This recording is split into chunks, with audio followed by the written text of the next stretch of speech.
This is a Yeah, challenge. I've had some great discussions on this venue this way. Oh, yeah? I saw you with Giselle. Oh, yeah. Did you see that? Yeah, I saw a good amount of it. I'll tell you what, Giselle is, she's amazing. My very first interview. Oh, yeah.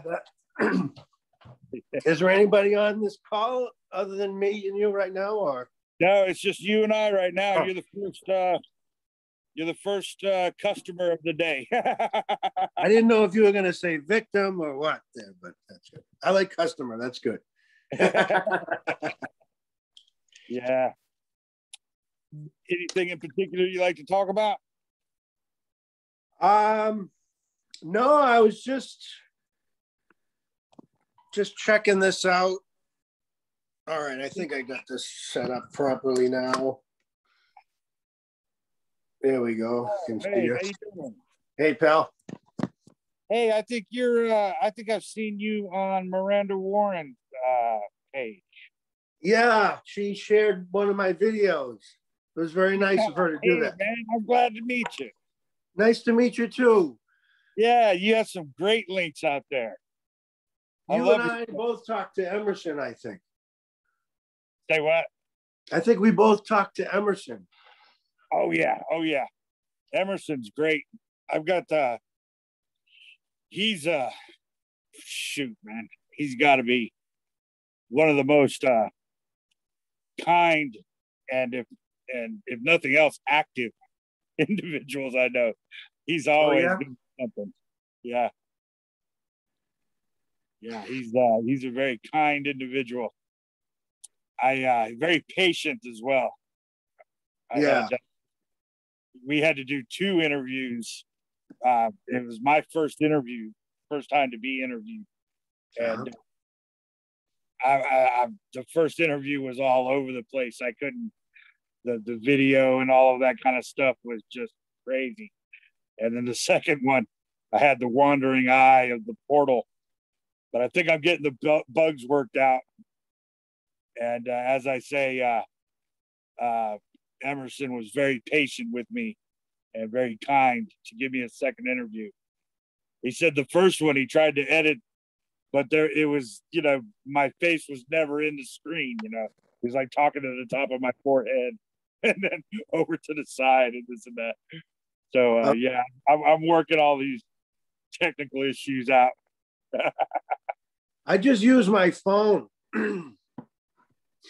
But I just have it back far enough where I'm just, if I look, I don't know, it doesn't seem to matter, I guess. Yeah. But why was it so distracting, you think? It just wasn't good. Is that what the problem was? It was so distracting? No, I just did not know. I had never done a Zoom meeting before. And I was holding my phone. And I'm all over the place. And so my phone was going one way and my face was going another. And I was bouncing around all over the place. And I guess when they went to edit it, the screen itself had shrunk. And so even though it looked like I was kind of in the middle of the screen for most of the time, it turned out when they went to edit it, there was not enough there to save. And that was great. I mean, I did too as well. I'll be right back. I just have to grab take your time, buddy. I'm gonna grab a headphone so I can hear you better.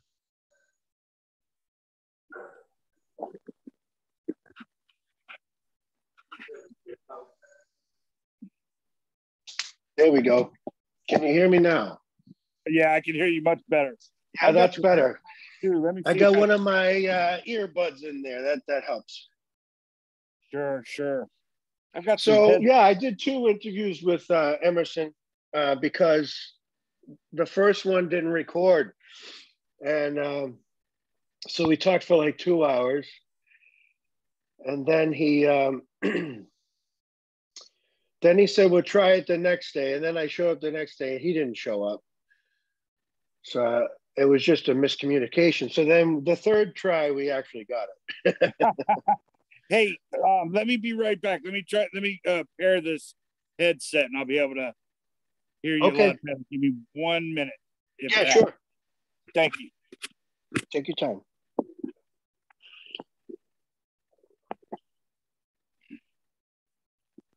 Connected devices. Here we're going here. Do this. Up. Back here. Pair it, baby. Up.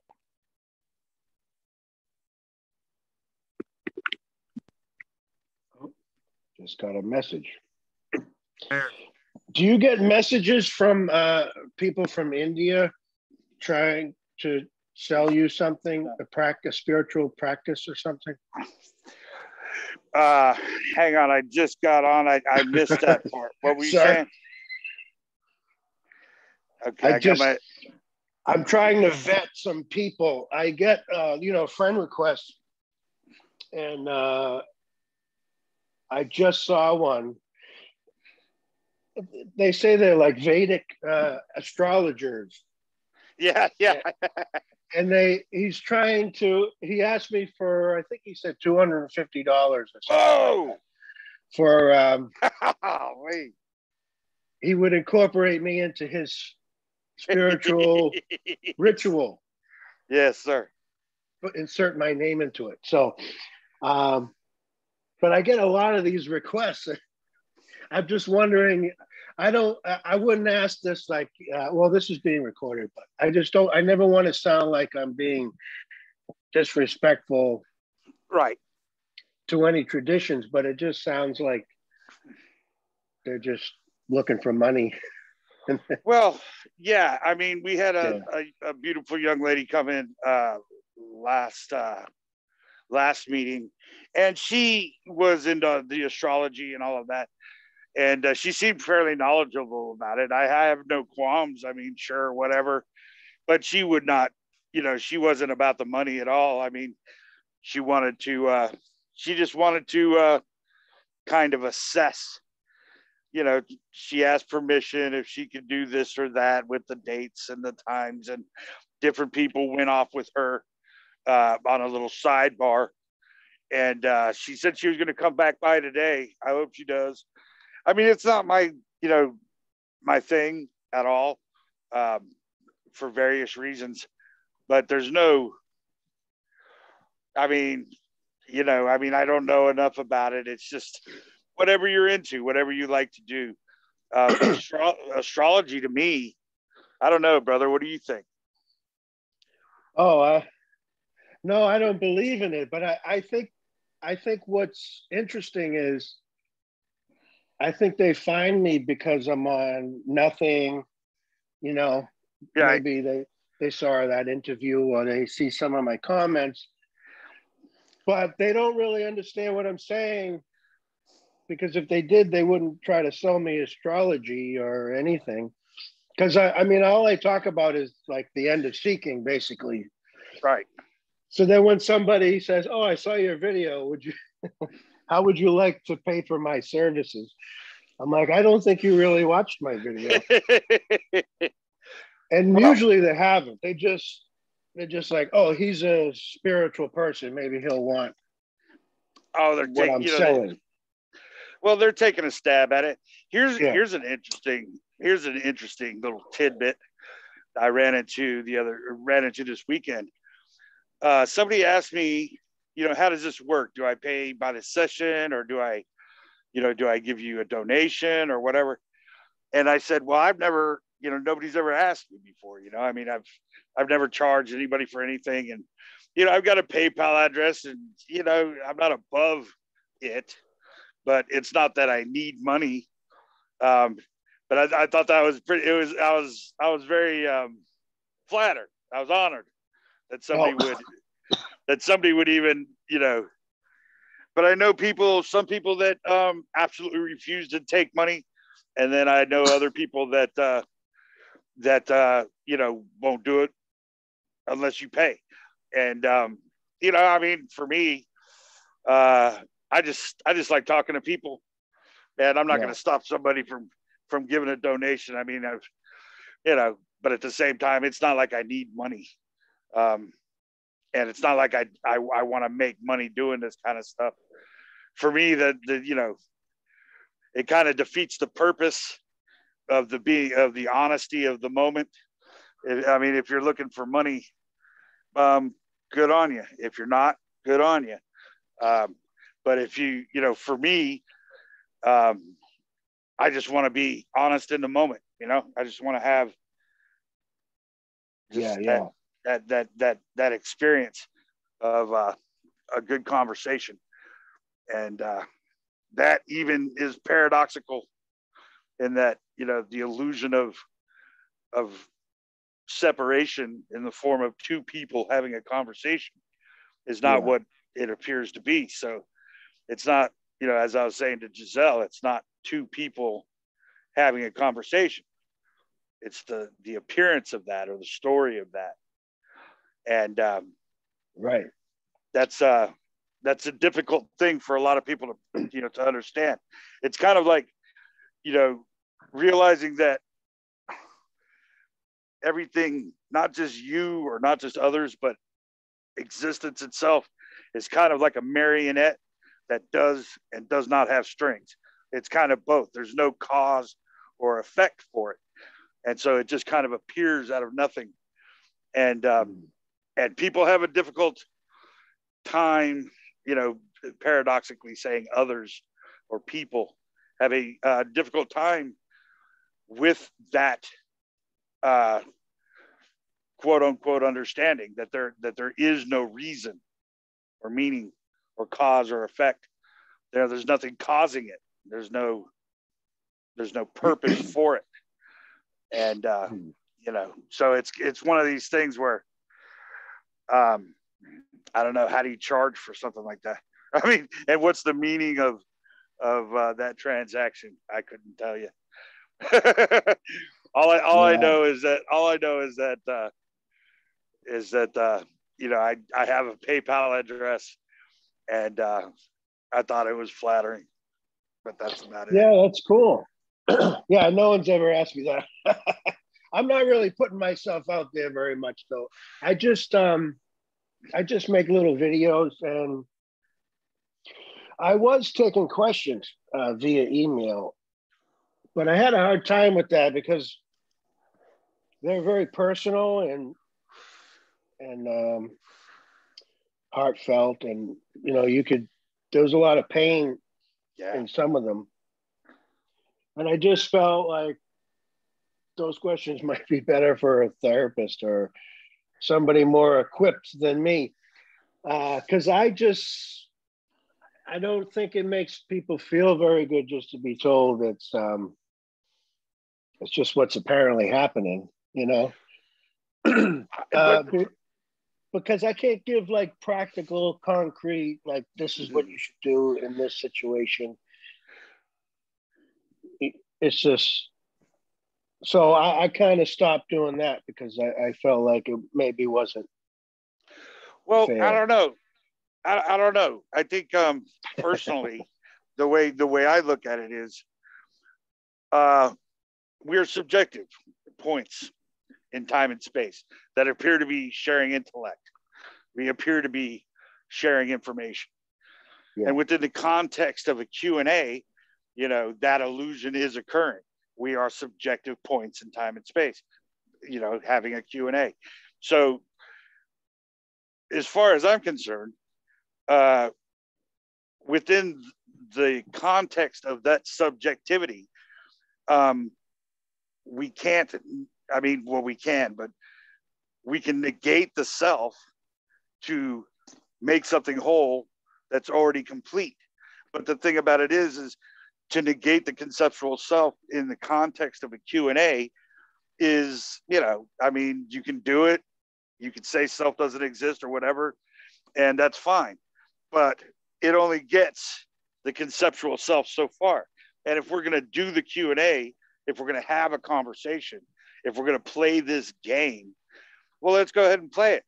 I mean, I could say, anything that may appear relative to the individual and use logic and reason to get the illusion of an individual consciousness to a certain point within a reasonable point by point linear chain of events or chain of thinking.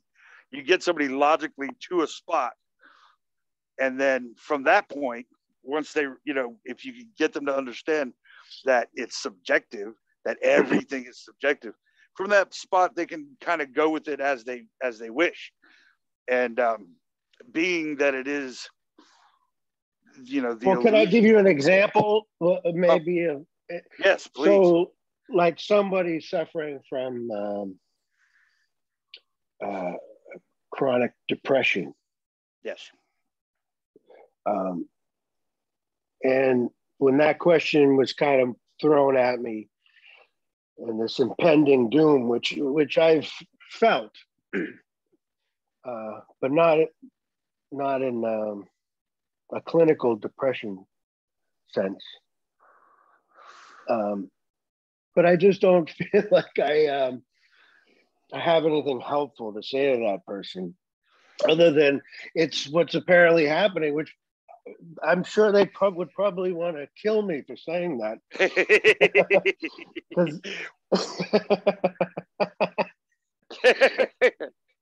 So, like, fielding questions like that seem kind of heavy for the person, so to speak. Well, for me, it's not that way. Okay. For me, it's not that way. For me, it's not that I have anything useful to tell anyone. I mean, but there is, no useful. The beautiful thing about this happening, not happening, is that the unknowability of it, the inability to actually define it or to even describe it is amazing. I mean, just the appearance of individuals in time and space, projecting information is subjective, but at the same time, the message, non-message of it, that the unknowability of existence is beautiful in its own right, or it is for its own sake amazing. And what is being expressed is a depressed person, a me that happens to think, or paradoxically, I don't really think I think, but my vantage point of it is the unknowability of it that is, it's kind of a foundationless foundation. The only time I see people getting depressed about this non-message is when they actually think anything was real in the first place, when they're holding on to the illusion that they are actual, and that what they are experiencing or appear to be experiencing is actually happening. Like, this is real. You exist in time and space. All of that stuff, matter and motion, cause and effect, is somehow guided by an initial cause. There's a source for energy and all of that kind of path type logic, where you have the source for some kind of energy. Okay, it's going through a path, usually through you as a conduit, and you're getting to a destination. So you are some kind of energy incarnate that is moving from one place to another. And when you lose that path, when you lose that understanding of a cause and a source of energy going to a destination, you lose your purpose, you lose your meaning, you lose everything that it is to be spiritual, or whatever you want to call it. And people want to cling to that. And that's when they get confused. And the whole purpose of that illusion there is a purpose, but the whole idea behind that is, here's a purpose and a meaning and a reason for your existence. Although you have no idea what the source is, you have no idea what a destination is, you don't know what kind of path you're on. I mean, all of it is completely constructs of whatever mental, the illusion of a thinking individual's, scheme of reality. But none of it is based in any kind of actual objective truth, because you don't know what the source is, you don't know what the destination is, you don't know what the path is. So when somebody is clinging to that understanding without having the actual objective information that makes it true, a lot of times they'll lash out, or they'll get mad, or they'll say, what I'm saying is absolutely insane, and it may appear to be, but the more you let go, again, paradoxically, because nobody's really doing anything, but the more you let go of that understanding that there needs to be a source, there needs to be something that is making something happening. When you lose that and you realize that none of that is real at all, for me, it's amazing. For me, it's like I'm being expressed, or, the illusion of me is being expressed in this moment as the totality of existence, or whatever, for whatever that might mean. And it just is as it is for its own sake, amazing and infinite, as well as finite simultaneously, or something akin to simultaneity. And so when you have that, I guess what I mean is, well, let me put it this way. Do you think for someone who's still seeking, that there is any, oops, now I got a low battery. I got to try to plug this in. I was going to say a satisfactory answer. For the self, for me, again, paradoxically, I love that there is no meaning, purpose, or reason, and that I am is subjective. Like any point in time and space is the story of separation. I like to say that consciousness itself is the illusion of separation. It is the illusion that there is a self-observing other. And so I am consciously aware that something is happening and there are other things in time and space. My position is what is objectively true, and all things are relative to that position. But then if you don't have, like, for example, your mind tells a story about a brain in time and space. But if you're not your mind or your brain, then what are you? It's subjective. Your mind is subjective. Your brain is subjective, that there is time and space. It all is subjective. So if you don't, itself is subjective, because you're not your mind or your brain. So what is the self? So if you're the objective point of reality and everything is relative to your consciousness or yourself, but yet you have no definition of consciousness or self, you have no description of it. There's no objective point there to say this is true. So barring that knowledge, that objective knowledge that you are a point in time and space, then there is no story that can be believed objectively. You can believe stuff if you choose to believe it. I don't know if that actually is belief, to choose to believe something, but you can believe it, or you can choose to believe it, or but you cannot know that. And so from that understanding that there is no point in which all other things are relative, then nothing is relative. There is no cause or effect. There is no time or space. There is no separation, and there is no foundation to say anything is either true or false. And so there is no true or false, no right or wrong. And that's difficult, really hard for a lot of folks, because there is pain, there is suffering, there appears to be, and everybody goes through this within that illusion. But to find out that this has no meaning or purpose or reason. This illusion is, both separate and not separate, both finite and infinite. All of it is completely baseless and foundationless. There is no way to define anything at all. And so for me to just accept that there is no objective reality and there is no existence as it appears, it simply is an appearance of existence. In that quote unquote understanding, I find, it's just me, but I think it's beautiful. I love it. I mean, from that point, it's just a matter of, not getting caught up in the story. And, that's hard. That's hard to do. And, do you ever get caught up in the story? Oh gosh, man, I lost it on these. I lost it on these people.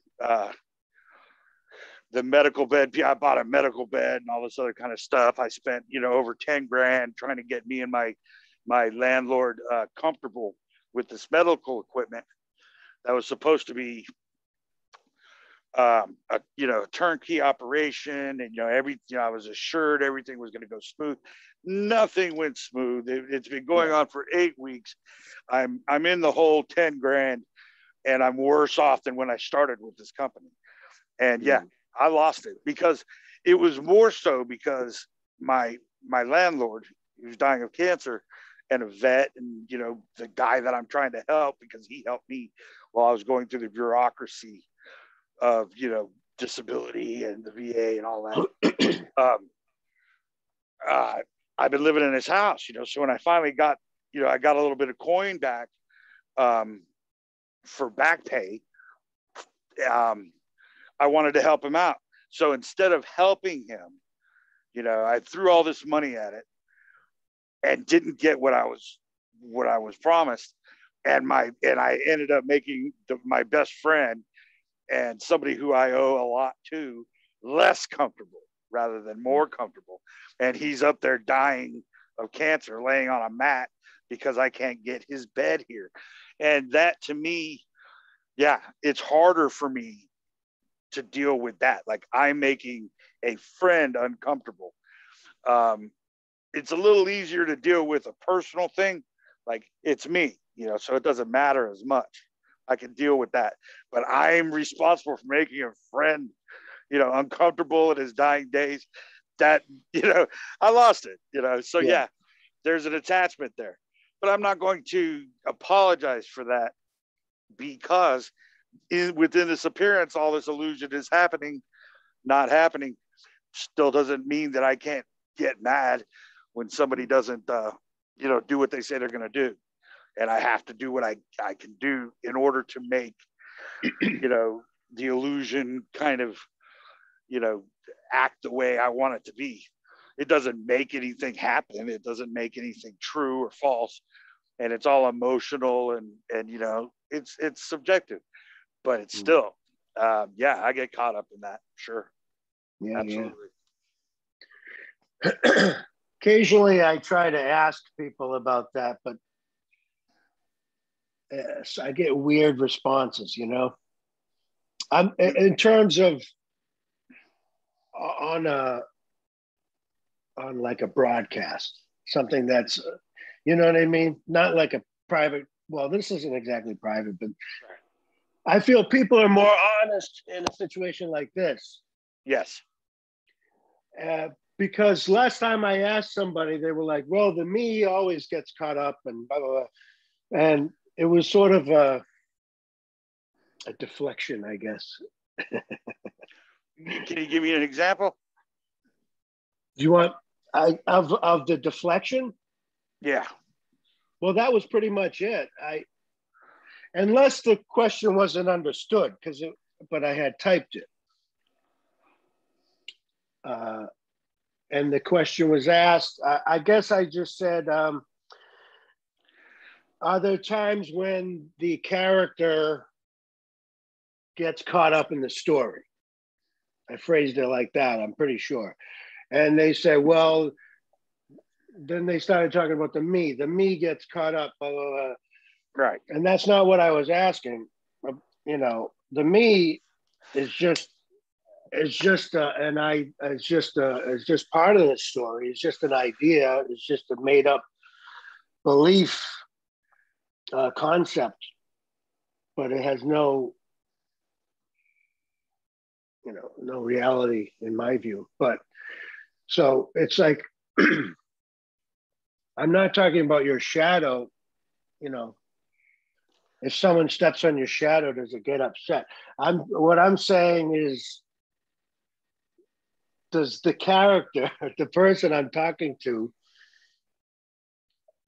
you know, get wrapped up in what's apparently happening? Yeah, You know? I mean, and it's funny because it's impossible to say, right? Because Yeah, there is no actual character, you know, there's the appearance of the character and nobody's actually doing anything. So really what's going on when you have that feeling like I'm upset and I'm upset at that company, right? And so that emotion happens and like the anger happens and the frustration and all of that. But that's not actually a you, you know, that's the story of a you.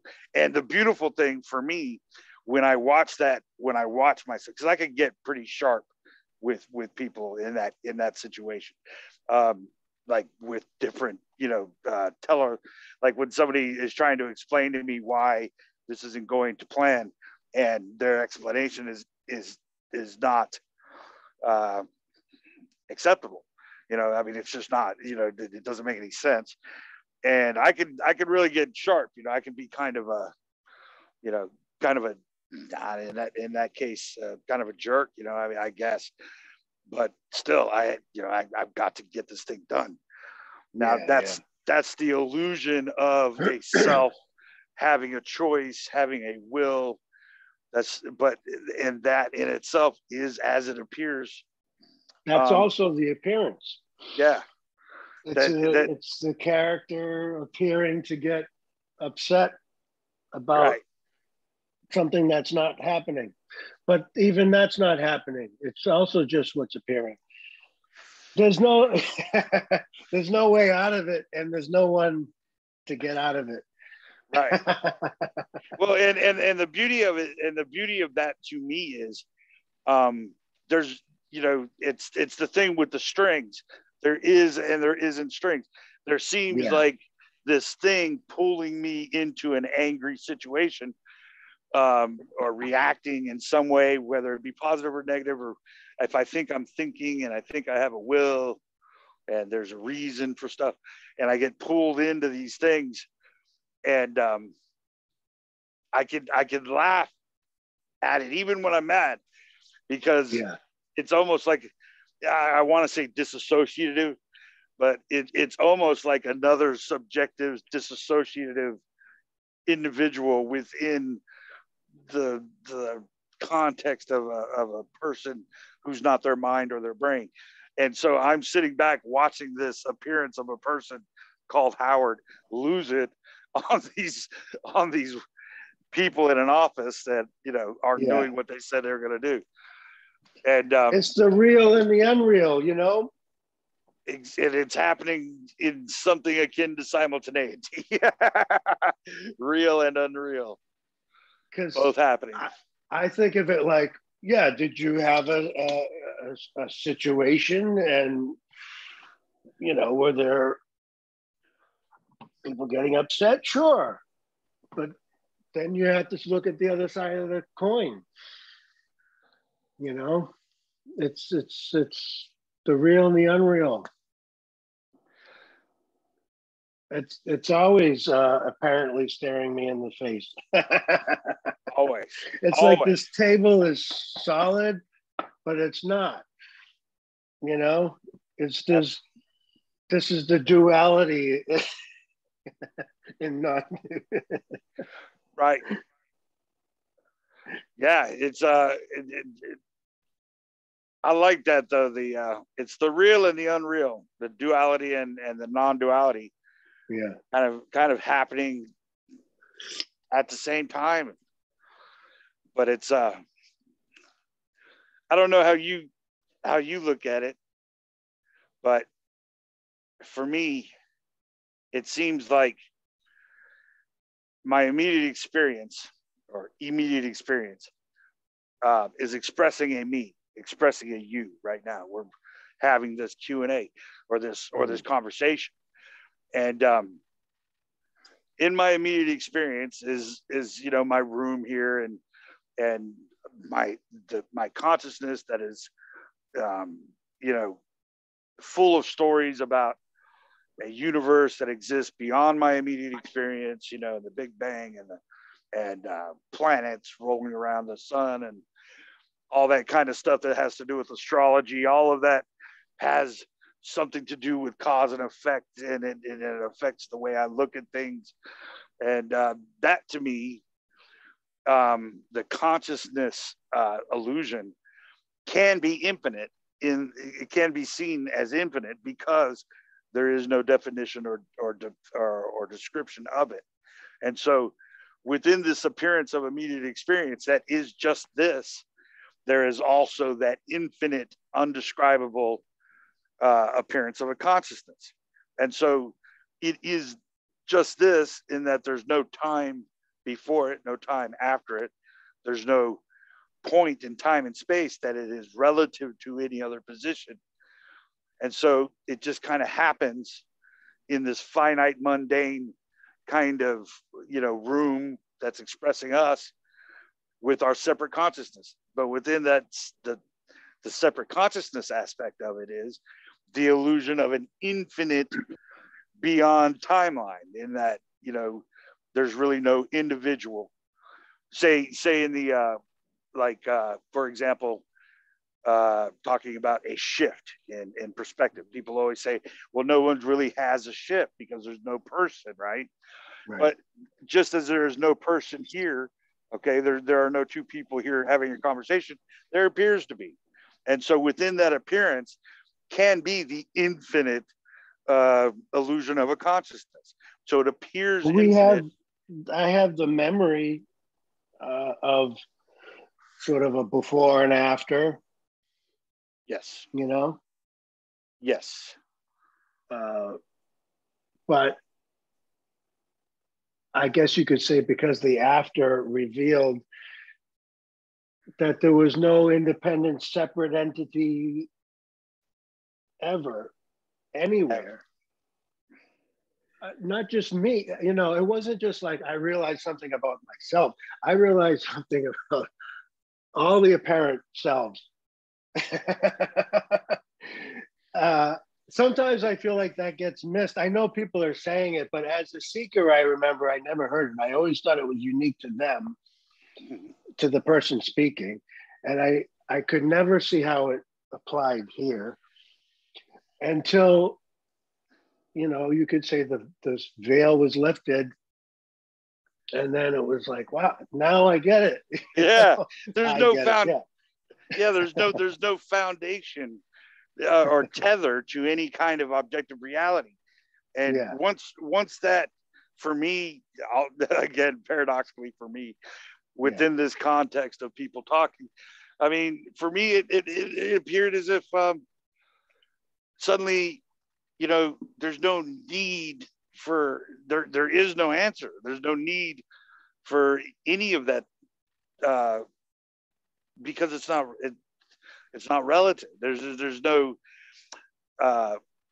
and for some reason that makes me smile to understand that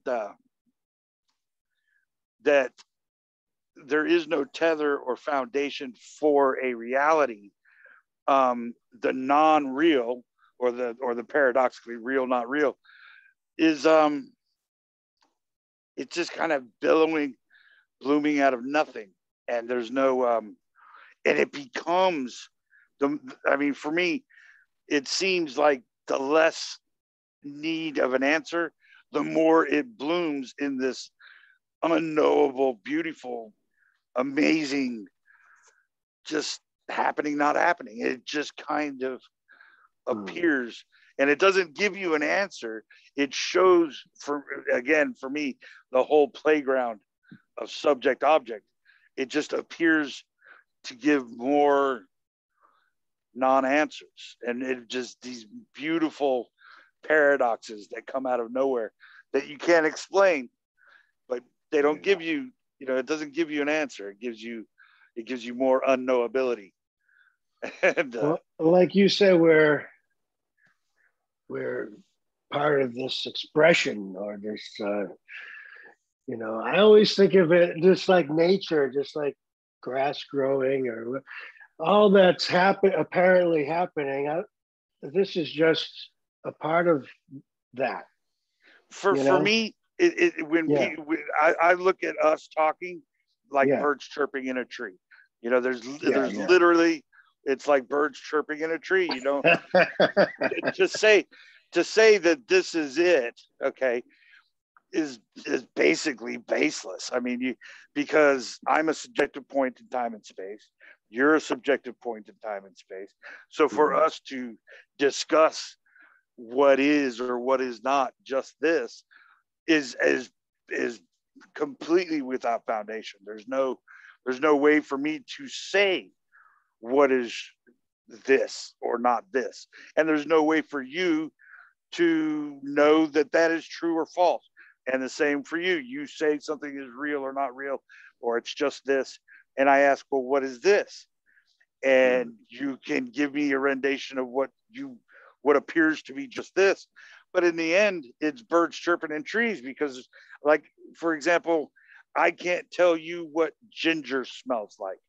I can't tell you what, the color, purple looks like. We can't share that information. So if I can't tell you what an apple tastes like, all right, and you can't tell me what the color blue looks like to you, all right, how can I say it's just this? And we meet with any kind of agreement. There's nothing there to agree to. There's, and all those things are made up. All the color purple, like there's no color purple. Yeah. The taste in the apple is not in the apple. It's in you. And there's no you, so there's no and taste. There's no you. Yeah. and so all of that is just a story about an individual experiencing things in just this, but it's completely unexplainable. It's completely unknowable. We can't share. Check out like science and stuff, just to not that we can know it, but do you like some of their explanations in terms of consciousness and Well, I love to look, but not for an answer.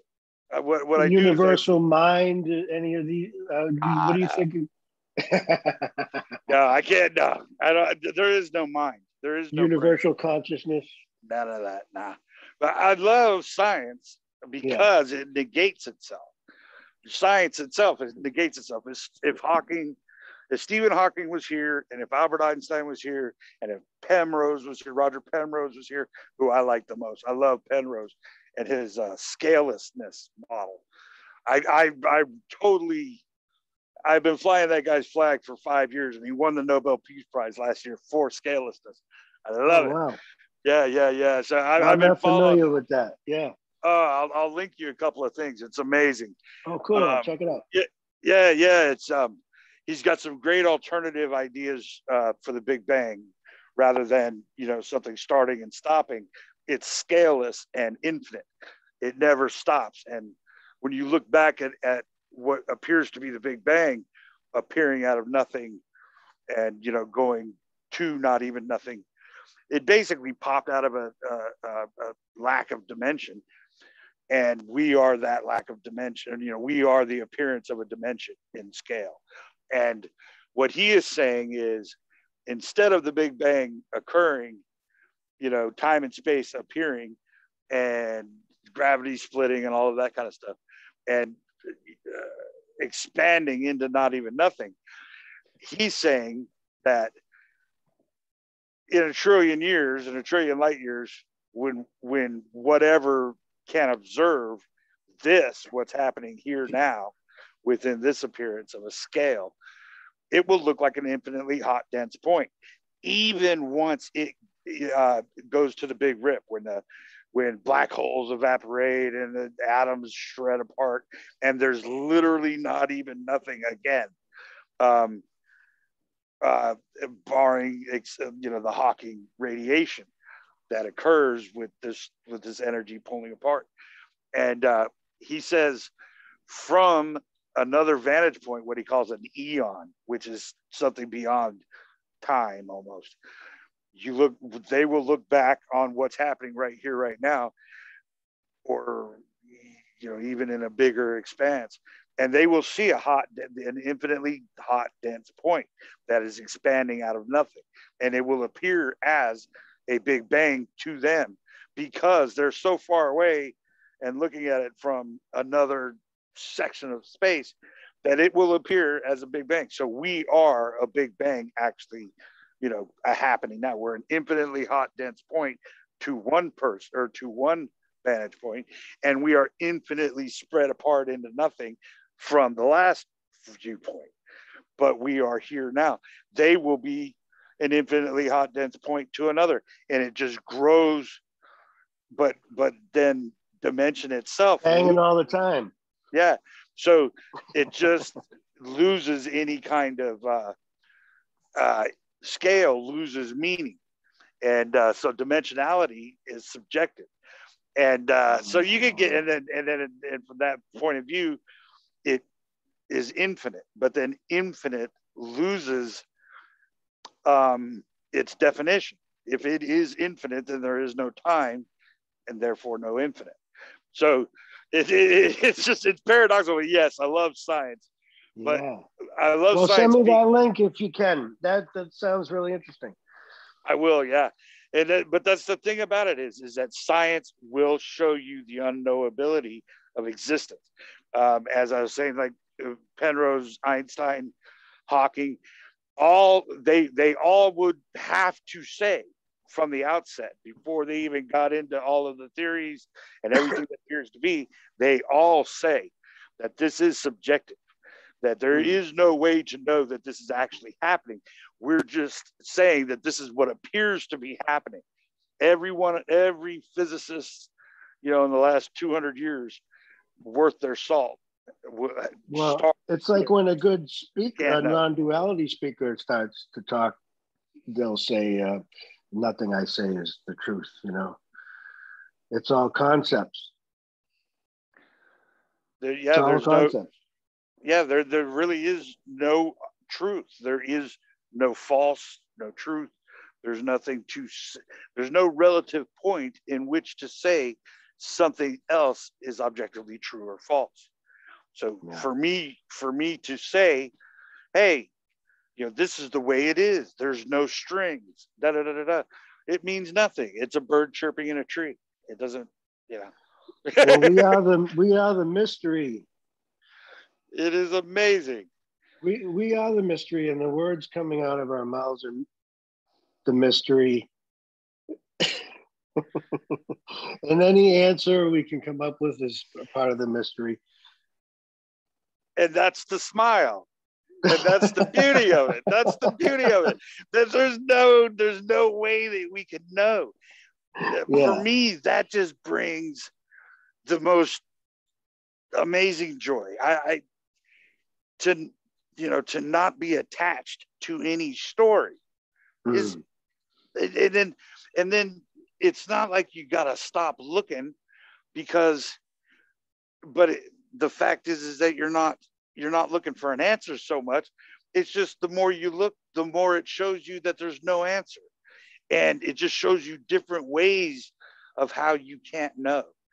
And within that understanding, or within that, paradoxical self looking at others out of curiosity, once you're not looking for an answer and you just study different, theories or ideas or stories, and without any attachment or need of a meaning, it just becomes these beautiful, just ideas or just happenings coming out of nothing. And it just becomes just, it's so peaceful and beautiful, and there's no need to be upset. There's no need to be, you don't have to be happy. If you want to be pissed, be pissed. If you want to be angry, be angry. If you want to be depressed, hey man, have at it. Personally, as a subjective spot or point in time and space, most of the time I just find immense joy that this is even appearing at all, and without any need for an explanation. It just becomes just beautiful. It just is as it is, and I find myself smiling.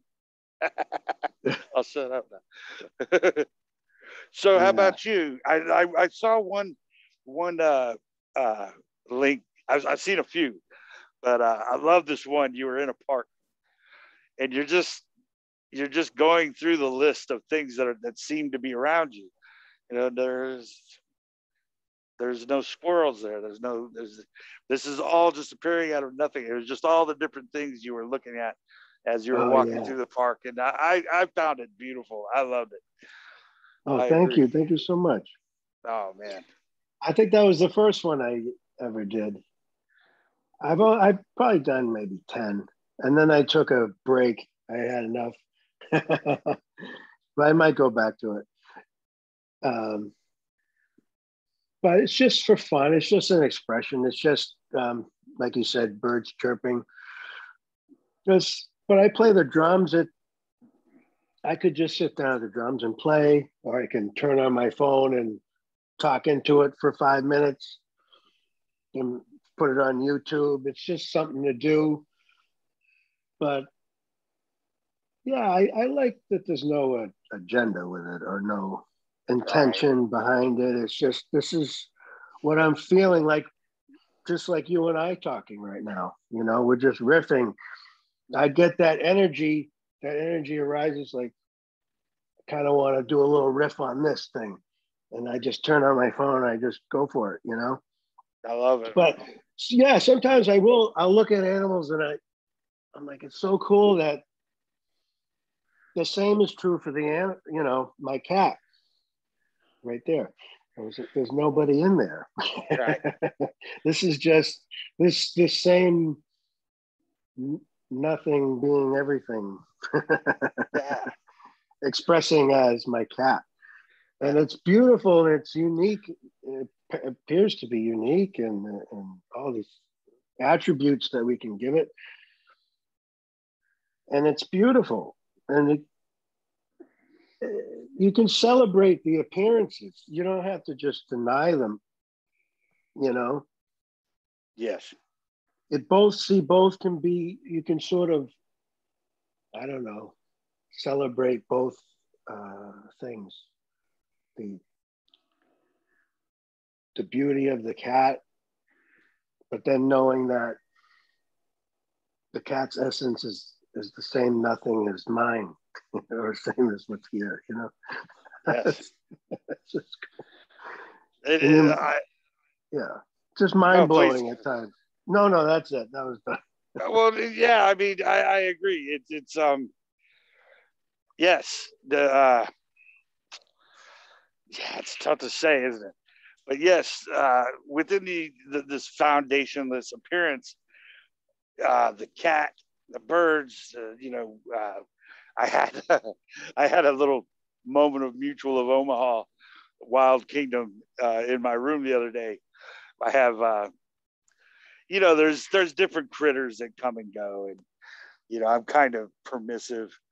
I had a little a couple of mice for a while, and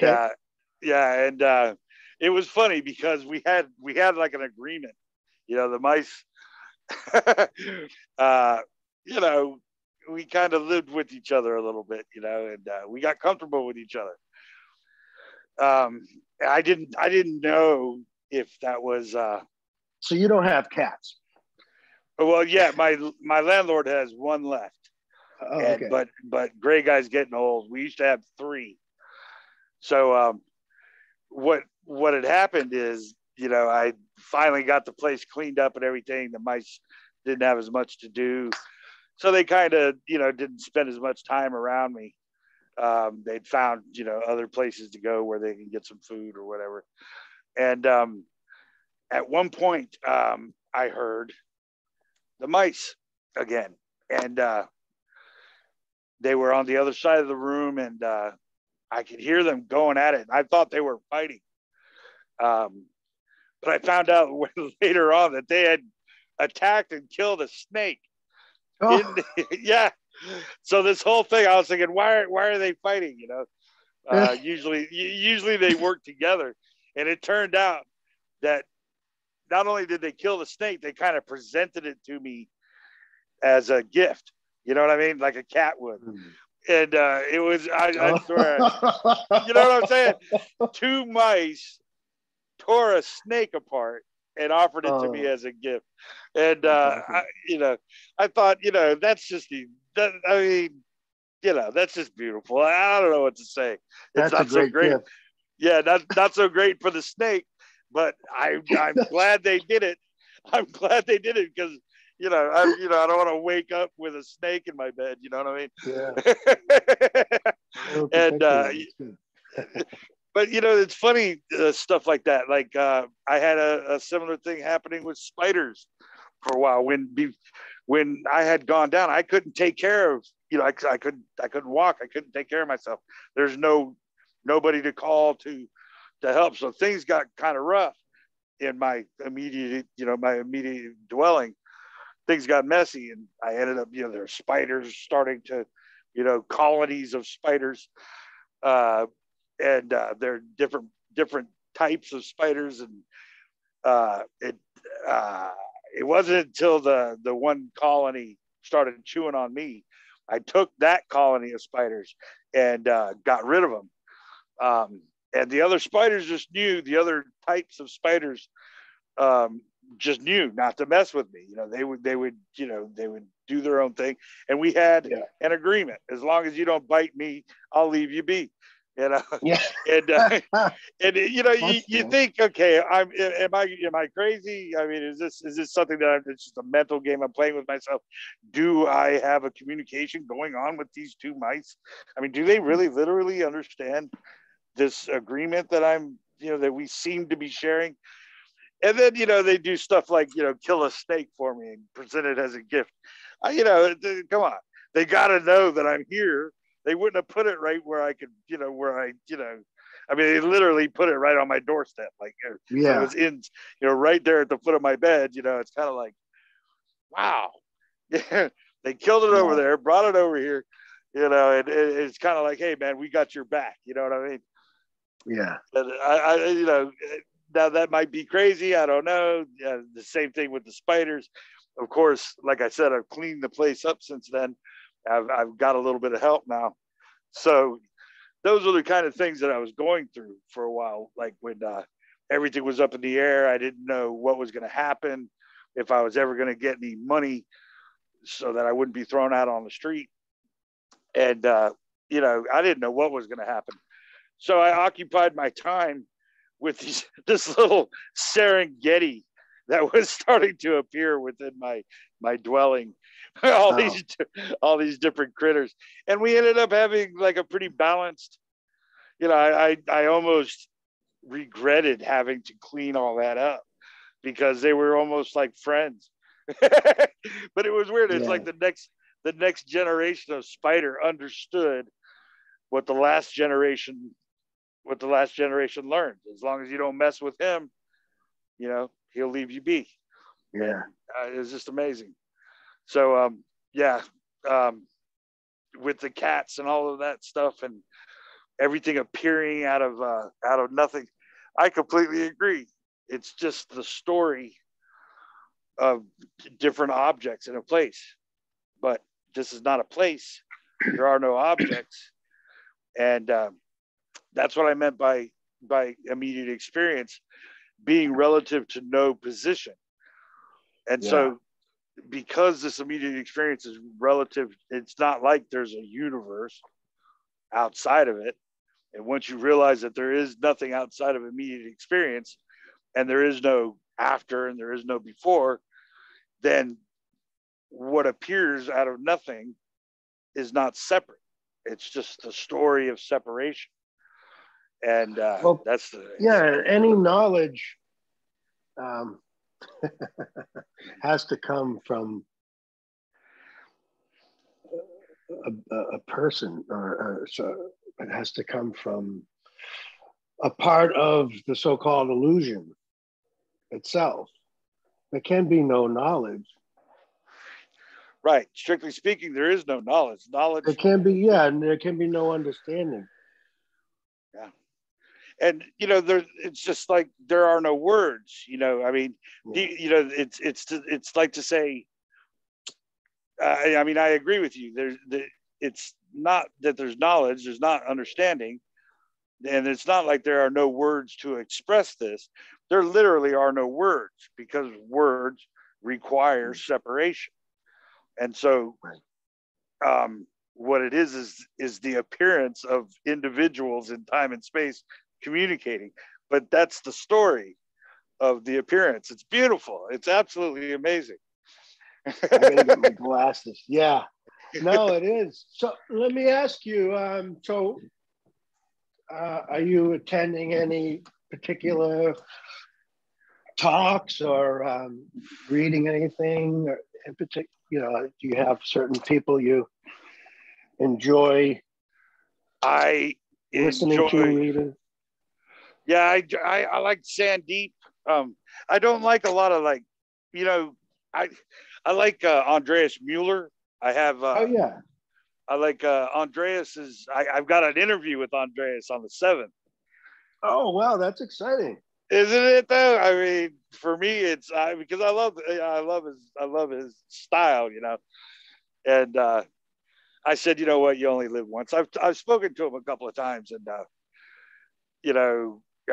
he's just a really nice guy. But I said, you know what, I started this new page, and I'm trying to do the YouTube thing, and I'm getting all that stuff off the ground, and I need content. And I thought, you know what, why not? I'll just throw caution to the wind, and I'll ask. What can he say? No. And I asked, and he messaged back. He said, sure. And I make sure you record it. Yeah.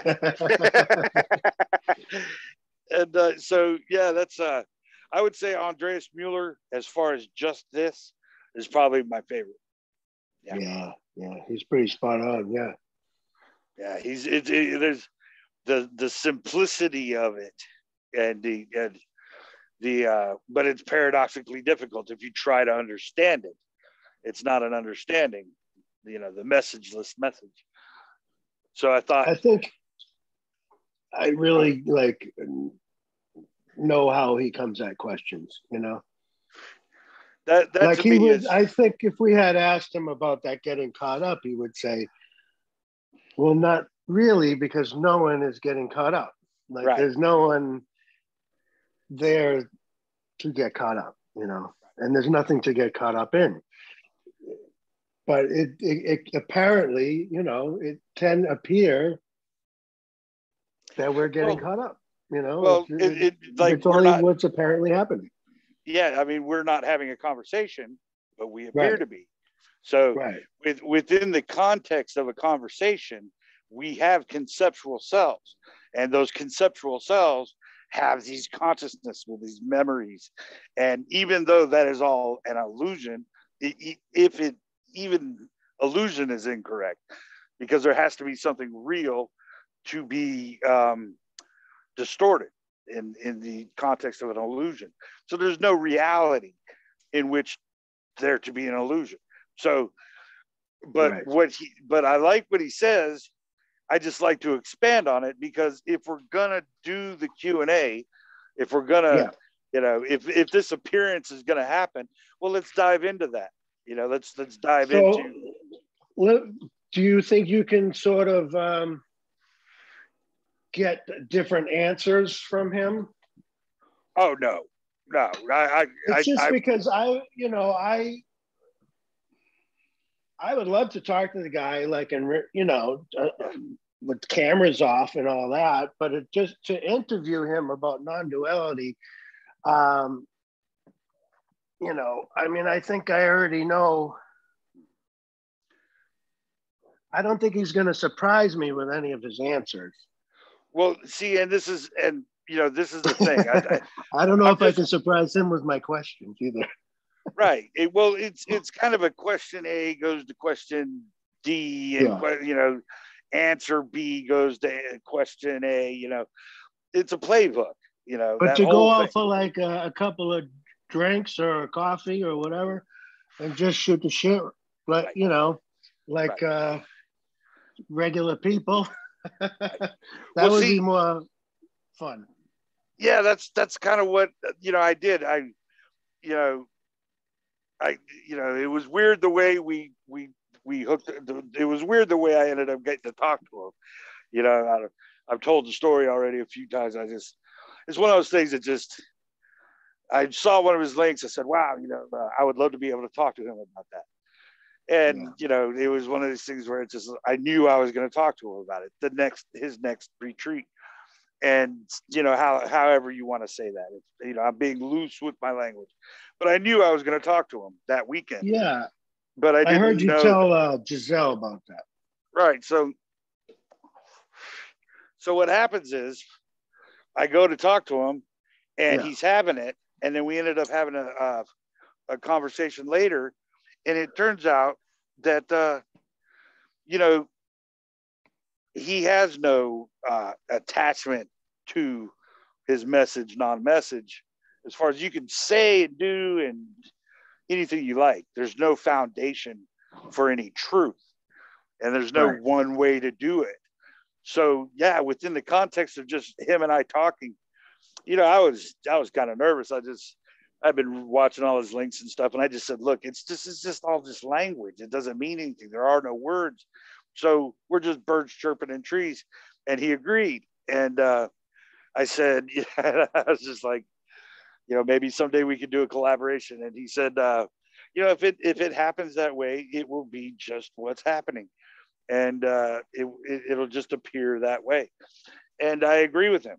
Now, for him to give me the time to actually interview him, what will appear or what will happen at that interview, how that all pans out, I'm curious. I don't know what he's going to say. I don't know what I'm going to say. It's going to be. Well, it's probably be better just be spontaneous, Absolutely. Rather than have a list of questions or sort of an agenda. Because like what we're doing,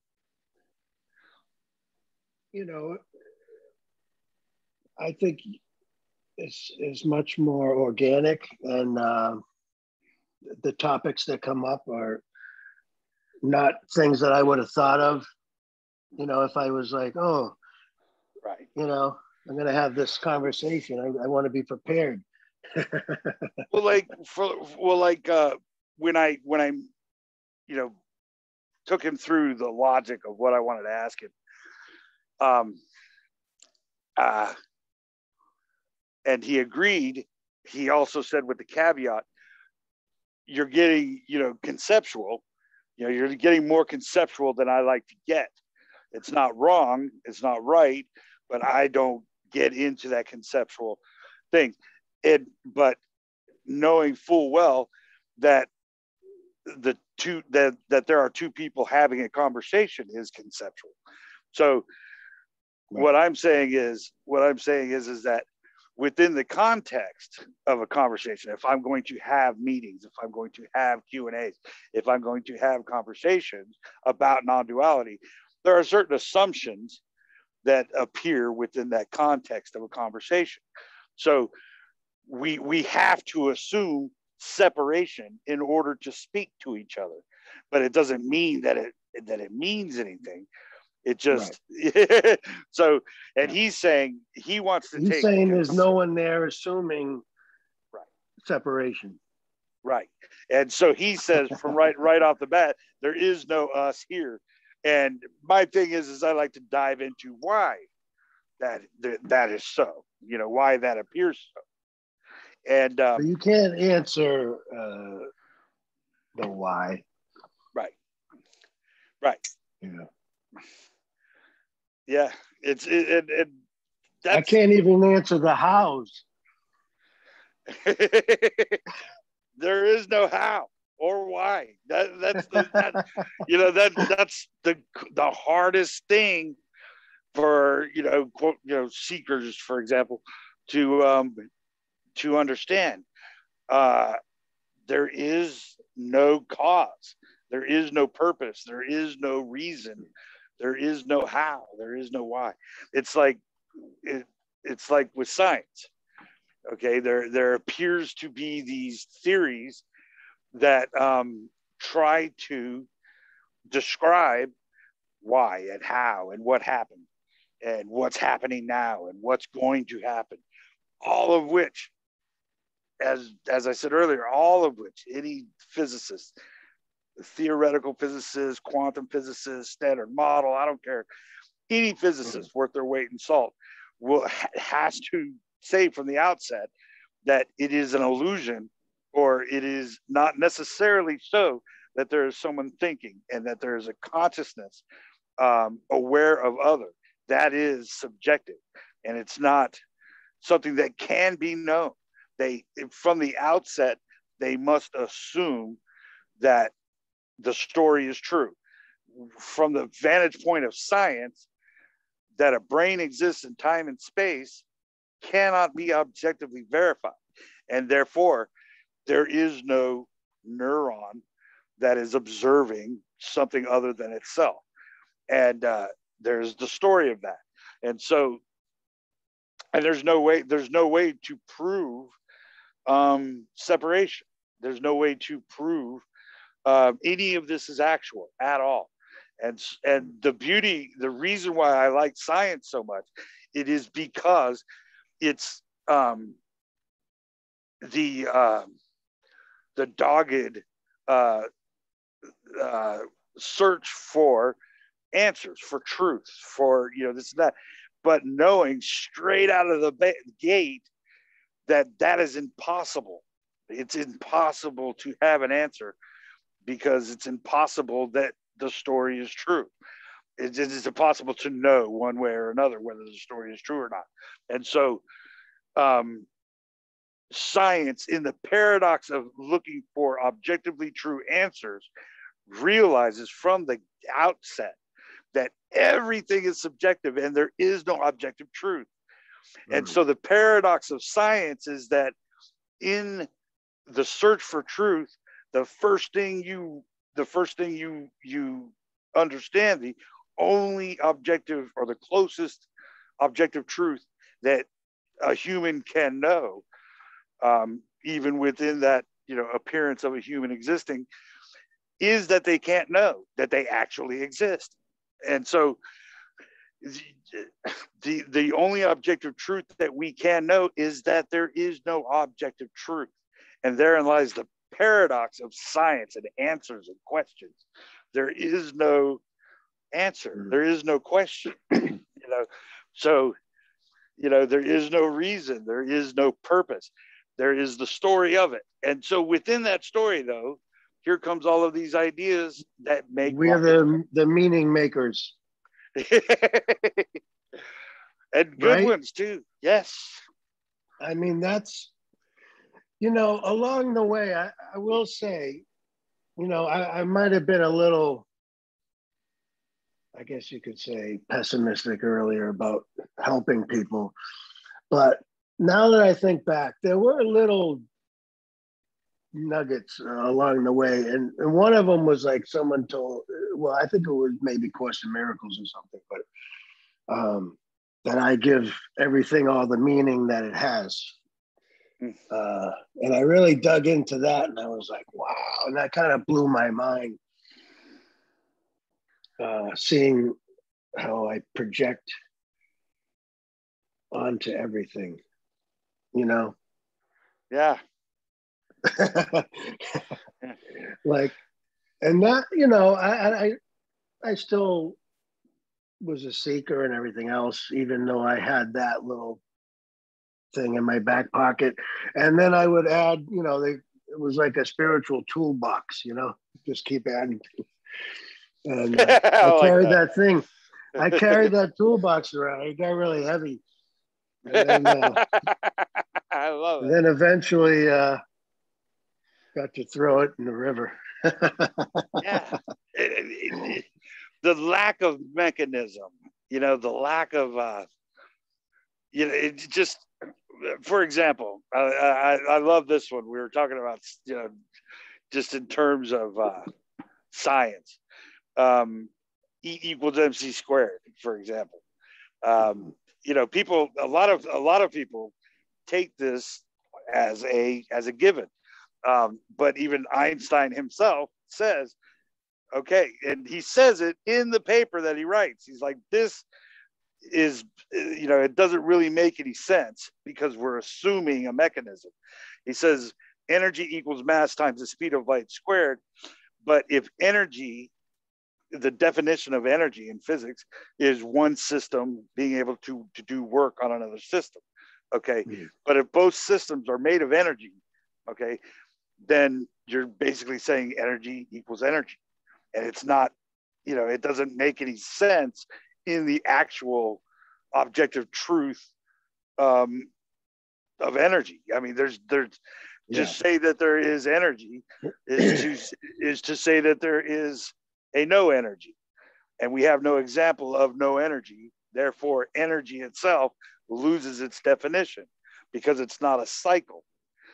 If like, for example, time and space appear to be happening right here and right now, but we cannot know definitively if there is a future or a past. We cannot know definitively if this immediate experience is relative to any other position. So what appears to be a cycle in time and space happening in a linear chain of events and cause and effect and all of that kind of stuff is completely subjective. There's no actual way to know anything at all. And so that an individual is aware of it. Yeah. It's complete. It's the same with like you said, the story of the individual getting caught up with it. It's that's part of the game. The game of absolutely no answers. No answers. No answers, not many questions. But the scientists, that's why I kind of started listening to them a little bit, just in the sense that, like Donald Hoffman, have you ever heard him? Sure. Yeah. So like, I probably understand a fraction of, I barely made it out of high school, I just, but I pick up what I can pick up. Yeah. And when he's kind of saying that there really is no objective reality, there's nothing we see is what it is right. I mean, we can't know it. We can't to this table, mm-hmm. Like, I think a lot of things just about just a table, like right. If you really look in there, there's a lot of space, it's mostly space, and there's things that seem to be whirling around or whatever. And my friend talks about sometimes like it's the objective reality, like to the cat, it's something to sleep under. To a termite, it's dinner, to me, it's something to put my coffee on top of. Well, it's like that goes back to giving it meaning, I guess. But back to Donald Hoffman, just like,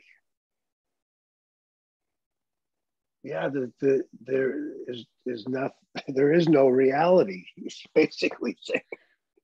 Well, yeah, I mean, we could dive into that all day but this is where I part with Hoffman. And Okay. I mean, Hoffman, and by the way, like UG, it had no education. I left school in the middle of 9th grade. I got a GED and left. So I'm in good company then. Yeah, I mean, I have no formal education whatsoever, but I love looking, on my own accord. And something you're interested in. Yeah. So, like UG would say, people, that have 1,000 degrees and different masters and PhDs come to me and ask questions, and I have a 3rd grade education. He goes, and if you don't like what I'm saying, then go somewhere else or whatever. He was kind of abrasive in that way. And I guess, and how can I say that's wrong? I mean, after 60 years, I imagine you get tired of hearing the same stuff. But for me, like with Hoffman, you're basically looking at a matrix kind of thing. He's saying that it's a program, and the reality as a program very well may be true. I mean, there's no way to know that, and there's no way for us to leave the program. But that would there are analogies there, but there's the program or the matrix theory doesn't answer anything. I mean, it answers nothing. I mean, essentially, there has to be within the auspices of a programmer. Okay, so there's a mechanism there, and so if this is a program in another dimensional reality, somebody in another dimension created this program, just like we created our programs, and for various reasons. So what that's saying is essentially there's another program, and that program could be in another program, and that program could be in another program. There's always another programmer. So it doesn't answer the question as to why, what, is there, is programmer God? Is there initial program? Is there an initial mechanism? What is the true dimension? So there is no answer there. But but I do like and agree that it very well could be a program. But it's much like the analogy that I used with the book. It's you and I are a couple of characters in a book. Let's say you leave the book. You leave the book and you go to the dimension where the person who's reading the book exists. All right. Now you're walking around with that person in their dimension, and they're talking to you. You're talking to them in their language. And then you can go back into the book as the character. Now you're trying to tell me there's another dimension, and this is just one of billions of books. And there's more out there, but you can't say it because it's not written in your character, and I can't hear it because it's not written in my character. Though it's that paradoxical. It's the same thing with the program. You can leave the program and go into the dimension of the programmer, okay, and then come back in and try to tell everybody there's more dimensions, there's another program, and nobody could understand what you're saying. It's the same thing with trying to describe a shift in your enlightenment story or whatever. It's the same kind of, there's no way to explain it. So within that that's context, what could be frustrating for somebody who's coming to meetings, for example, and they basically what they're saying is, how can I get what you seem to have to the speaker? Right. Whoever that may be, because the seeker is projecting something onto them that they have, which we know that they don't have. Right. Well, like Andreas or Jim Newman or Parsons, the within the auspices of a Q&A, for me, it gets very redundant pretty quick. I don't need to hear a lot of those questions because I know what they're saying. There is no one here, okay, to answer a question. There's no one there to ask one. So it's the story of that. Once you lose the foundation of subject object, all of it becomes a story, and there's no answer there. What it is this appearance of questions and answers, and but without foundation, there's no objective truth in which to say something is this or that. And don't you think overall, let's just say the non-dual speaker, their behavior is irrelevant, or their life, their personal life? Yes. Do you think it's irrelevant? Because Well, a lot of questions, a lot of people want to know, do you do this? What about this? You know. Well, it's irrelevant in an objective sense. Yes, I mean that I have a memory, and I was born, and I have experiences, and I'm going towards a future. I'm setting up these pages in order to talk to more people. That story of me, or the story of a speaker, is completely subjective. But it may be subjective that the seeker or somebody's wanting to talk to me, or any speaker. I just referred to myself as a speaker. That's funny. That's funny. But let's say, Andreas or what have you. Somebody goes to Andreas, and Andreas would be the first one to say, well, there's no one here to make that relative. There's no one asking a question, and I'm not answering one. There are no words in time and space. There is no me saying something to you. That is the story of. Well, like a lot of times people will ask Andreas about his wife and children, or his job prior to speaking. I knew he used to drive a car professionally, and he said he had to make a decision. Am I gonna go the speaking route, or am I gonna continue driving? So these sound, it sounds like a person in time and space making real life decisions about their career, so to speak. Right. So you can get some real stories out of them, but I mean, according to I would say, if as far as the so-called message is concerned, all those stories really don't matter. If you're there to hear about so-called radical non-duality, then whether he has children or not, or he used to have what kind of job he used to have, all that stuff doesn't really matter. You know what I mean? Right. But people poke into that because they think there's some kind of gold in something he did in his life somewhere along the line, or something he's doing now.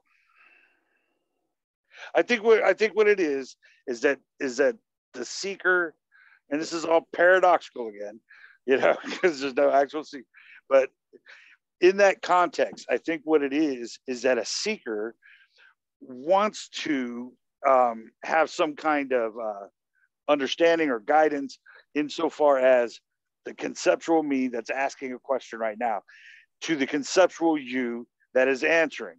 So, Andreas, did you, the message that he is saying, there is no self, there is no other. That's the story. But within the context of the Q&A, there is an Andre that bought some groceries yesterday. Okay. He woke up, he woke up this morning and, felt one way or another. Maybe I hope this guy calls, or maybe or I don't even want to do this, or what have you. I have an enlightenment story. I, did this, or I did that.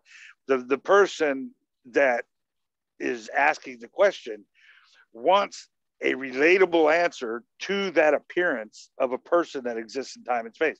I, as an individual, woke up this morning. I went and bought groceries yesterday. Do you like this tea or that tea? what would you why, think if you asked somebody, a non-dual speaker, if they have children and they say nobody has children? Well, it's true. I mean, it's true. Strictly speaking, yeah, there is no individual. Well, there is no individual to have a child, another individual. There's the story of individuals in time and space, and that you that's can get those kind of answers too sometimes, like. Well, but they know what you're asking, say what? I mean, they understand the question. Well, yeah. Well, what it is that people want the speaker to dive into their personal, their personal preferences and their stories and all of that kind of stuff. Whereas like Parsons and Maddox and Newman and Andreas are way more impersonal in that context. This is the no message. There is no me to tell you something. That is what I'm telling you. Right. There is no concession to, my personal life and the conceptual me that exists within time and space that woke up this morning and wanted something or another. If you want to talk about my childhood and my awakening story and all of that kind of thing, they're saying that's conceptual and that's not what we're doing here. I'm telling you that none of that is real. And for you to ask me, hey, can you relate to my conceptual preferences and within this or that context? And they'll say no, because that's not what, I do here. That's not what this message is. This message is that any question that you have is based on the illusion that you are an individual in time and space that could ask me a question, and that might have some kind of validity from my conceptual self to your conceptual self, and that lends the illusion of meaning or purpose or a reason or some kind of commonality. And so I prefer you because you talk more about conceptual, or I prefer this teacher because they're not conceptual. And so I view a lot of that as kind of it's kind of sadomasochistic to my view, because if I'm an individual that's going to a Q&A and that Q&A is being held by a speaker, that speaker is within that auspices conceding that there is the appearance of points in time and space that are communicating, but that is not what's happening. So when a speaker or a seeker asks one of these non-conceptual speakers, well, what about the Andreas that loves his children? Okay. And Andreas says, the love of my children is conceptual. I am not an individual that has children. The story of that. And that's not what we're doing here. What I am saying is there is no you, there is no me. That is the illusion of time and space and points, exchanging information. Now, I agree with that. For a speaker or for a seeker to continuously go back and say, and then the speaker just goes, no, no, there is no but. It's like you don't exist. So I'm sorry, I ranted on there a little bit. My fault. No, that's all right. That's all right. No, I get it. It's you can talk about that. Well, like I talked about my cat earlier, or I could talk about the love I have for my children or my wife. I mean, it's not difficult to do.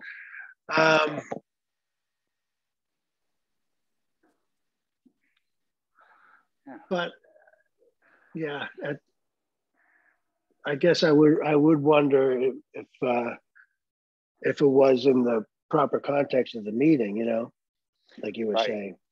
Well, I would wonder if the rest of the room would really, if I was a so-called speaker, which I'm not, but would be interested in that. Because it's not like a one-on-one conversation. Somebody wants to know about your family and everything. I think people are not there for that, you know. Right. And I think the matter of the non-conceptual speaker, like the no message, in that, yeah, you know, they don't want to get into any kind of intricacies involved with the appearance of choices made, or the appearance of preferences. Like, I think this picture is beautiful. Oop. Is that coming in for you? No, I'm not seeing your picture. Oh, all right. Let me decline that. I don't know what that was. All right. So yeah. So within the context, at least for me, okay, within the context of a Q&A or a conversation, if I'm going to throw a meeting, even though I'm not throwing a meeting, you know, technically speaking, but yeah, I'm going to probably get a little more conceptual, because that's just the way I like to do it. But it doesn't make it any more or less valid. It doesn't, you know, nothing that we say or nothing we do, none of these stories that we tell, and none of these preferences or personal likes and dislikes, none of that has any relevance or any, you know, it doesn't, no relevance or truth. You know, there's no, you know, there's no wrong or right way to do it. To me, it does come back to there's no one here. Yes. And so I can talk about feelings and situations and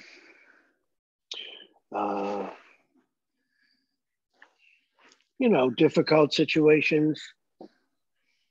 Most of us have had a challenging year and a half or so, you know. All right. But I don't see it. I don't see the ownership. Like, I don't see that it's my difficulty. You know, there's an apparent difficulty there, and I make efforts to make the appearance better and more enjoyable and more pleasant. You know, and I think we're always going to go towards the pleasure and away from the pain, and you know, where it's a natural. You know, a deer in the woods, if you go in there rustling around, it's going to move away from you because you're disturbing the peace. It wants to be at peace. The love of being, you know, just to be. Now, I'm not being, but there is something apparently being. And that's the beauty. I think that's the thing you know, you could write poems about. Writing about nothingness is pretty difficult. What you want to write about is the appearance, you know, and the beauty of what's around us, you know. Right. Apparently. Yeah. Well, yeah. I mean, it's. I mean, there's no reason to limit. For example, you can't really talk about nothing unless you have something. So, right. I mean, you can't negate something. Even the negation of something is an admission to its existence. And and that's kind of the same thing I'm saying about the conceptual self. To say that the self doesn't exist within the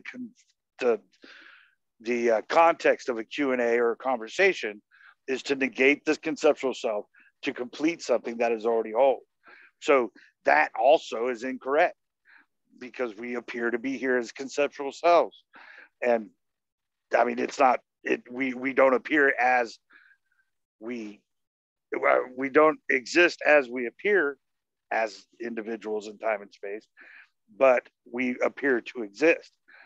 Is there? Do you think there's like a deepening? How so? In the sense that, well, to go from 0 then to kind of embracing the fullness. Yeah, can you elaborate? Embracing the full. Well, in the sense that I think I went from the emptiness in the sense that I was so overwhelmed by just the sheer emptiness, you know, and it was like you're saying, negation. It was nothing is real, nothing is, you know, nothing. And then, like, even as I'm speaking to you, I feeling it. That's why I brought that up. It's just an appreciation for the appearance, even though there seems to be an acknowledgement that it's just an appearance. Well, you don't even have to say just an appearance. It's an appearance. But it's a beautiful, you know, it's miraculous. You can be in awe. I would rather be in awe than be arrogant, like I know what this all is and it's just nothing, you know. Right. I'm in awe of it. And to me, that feels like love, you know, that awe of the beauty of, like you said, like the fact that we're able to somehow be a part of what's not happening. the expression of happening, not happening. Yeah. Yes, well, the expression. Yeah. There's something really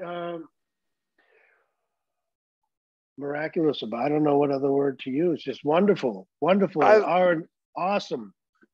I love it because in the context of negation, to say something is free, okay, is to say that there was ever something containing something, confining something in the first place.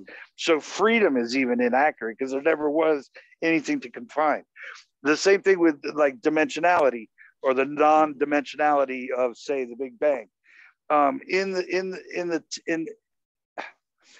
the sense that not even nothing, okay, apparently was paradoxically, and then something came to be within that context of not even nothing, which is impossible to talk about. And now we have this thing within not even nothing, just kind of expanding into not even nothing, and the things that are within that appearance of a Big Bang is the lack of a definition of a thing, is the lack of a definition of time or space or separation, the lack of a definition of what is happening or what appears to be happening. You know, and so the negation of happening, not happening, is the misnomer that there's that not even nothing and everything appearing, or nothing appearing as everything, essentially is separate. And it is and it isn't, in that there's no way to say it. I guess that was my question for you about deepening was there an apparent deepening of this so-called understanding, or however you want to phrase it? Yeah, I think this is it. I mean, it's essentially, you know, there's no, conceptually speaking, yes, you can understand certain logical trains of thought. There are certain concepts that can be grasped within the context of intellect. But the story of intellect is a misnomer. There's nobody that can really know because there's no self. So, you know, and again, here we are within the context of a conversation, assuming points in time and space, but talking about its negation, as in there's not even nothing. And so not even nothing appearing as everything and nothing simultaneously is not separate. So, but it's like this. Let me try to throw it like this. The dream, whatever you dream, okay, let's say the context of an individual that dreams. Okay, you dream about anything you like. Let's say tank, you know, I don't know, horses. Okay, so you have a dream of a horse. The horse seems to exist within the capacity of an individual that sleeps and has dreams. That horse has no foundation in what appears to be this reality, other than the context of your consciousness being aware that you dreamed a horse. Okay, so, but this here and now, this consciousness, this conceptual you, has no foundation. Much like the horse has no foundation in an actual sense, other than within your consciousness. So, but your consciousness does not exist as a point or a source of thought. So there's no brain in time and space that is thinking or dreaming about a horse. So the horse is foundationless. You, as the thinking individual that thought about the horse, is foundationless. And what we're talking about is going beyond experience, the experience of separation. So we're talking about a dream within a dream, right? Within a dream. And so, and what we're talking about within the auspices of leaving the timeline or the mechanism or the cyclical series of events in time and space that have meaning and purpose, cause and effect, and so all of the things, like relativity. The book title, Waking Up to the Dream. Exactly. To the fact that you're being dreamt, and you're dreaming and you're being dreamt all at the same time. Right. But, and so no, go ahead, please. I'm just kidding. I was going to say who's dreaming us. Exactly. So, and that's where I'm getting at. See, now when we get beyond separation, and we go to that place that is not even nothing, right? And people say they have an enlightenment story or what have you. I suddenly have awakened to the dream. So I'm a dream within a dream, okay? Within a dream. Talking about what might be objectively real beyond separation in that understanding that you can leave this dream and go to another dream, much like the horse can leave that dream and suddenly materialize in this reality. Okay. Well, we're talking about going to another dimension that doesn't have a dimension, you know, where there are no words, there is nothing that you can't describe it, but yet that very well is the same thing as the horse saying, somebody dreamed me, or there's something beyond my dream or my reality. And to be able to come into this existence, we go into this place where there's no separation. But that itself, much like the program within a program within a program, could be the dream of another happening, not happening. And so dimensionality, cause and effect, all of that kind of stuff is simply this appearance of a dream. And to say the horse doesn't exist is a misnomer. To say that there is something beyond cause and effect is not a misnomer. It's kind of like saying existence exists in another capacity. We couldn't say it exists as existence appears to us, much like the horse could not say it exists within this reality. We can't say we exist beyond separation as conceptual selves, but yet none of it has a foundation. None of it is objectively true. There is no place to say, I thought that, or I can go there. Everyone has their own reality, I guess you could say, in a way. Yeah. Their own world. I love it. I love it. I was talking to a friend yesterday that is convinced that there is only the self and everything, and nothing exists beyond the self, like solitude. Capital S. Yeah. And yeah. And I thought, I mean, how am I going to argue that? Yeah, you get into that, and okay, I guess, Is she coming from that Advaita Vedanta background? Well, yeah, I think there was a couple of them, and yeah, I mean, I would think one of them was kind of the Advaita, or whatever that is, and the other one is just a contrarian that loves to bust my chops. But in these meetings, in these Zooms? No, we were on direct message. No, I invited him on. He doesn't want to come. He doesn't want to do it. But sometimes those debates are really interesting. I would think that it would be amazing to think that there is nothing but self. Yeah, I've got some questions for that. I think that could be a great. What does that mean? That would be the same as universal consciousness. Right. Like one mind. Right. Yeah. Yeah.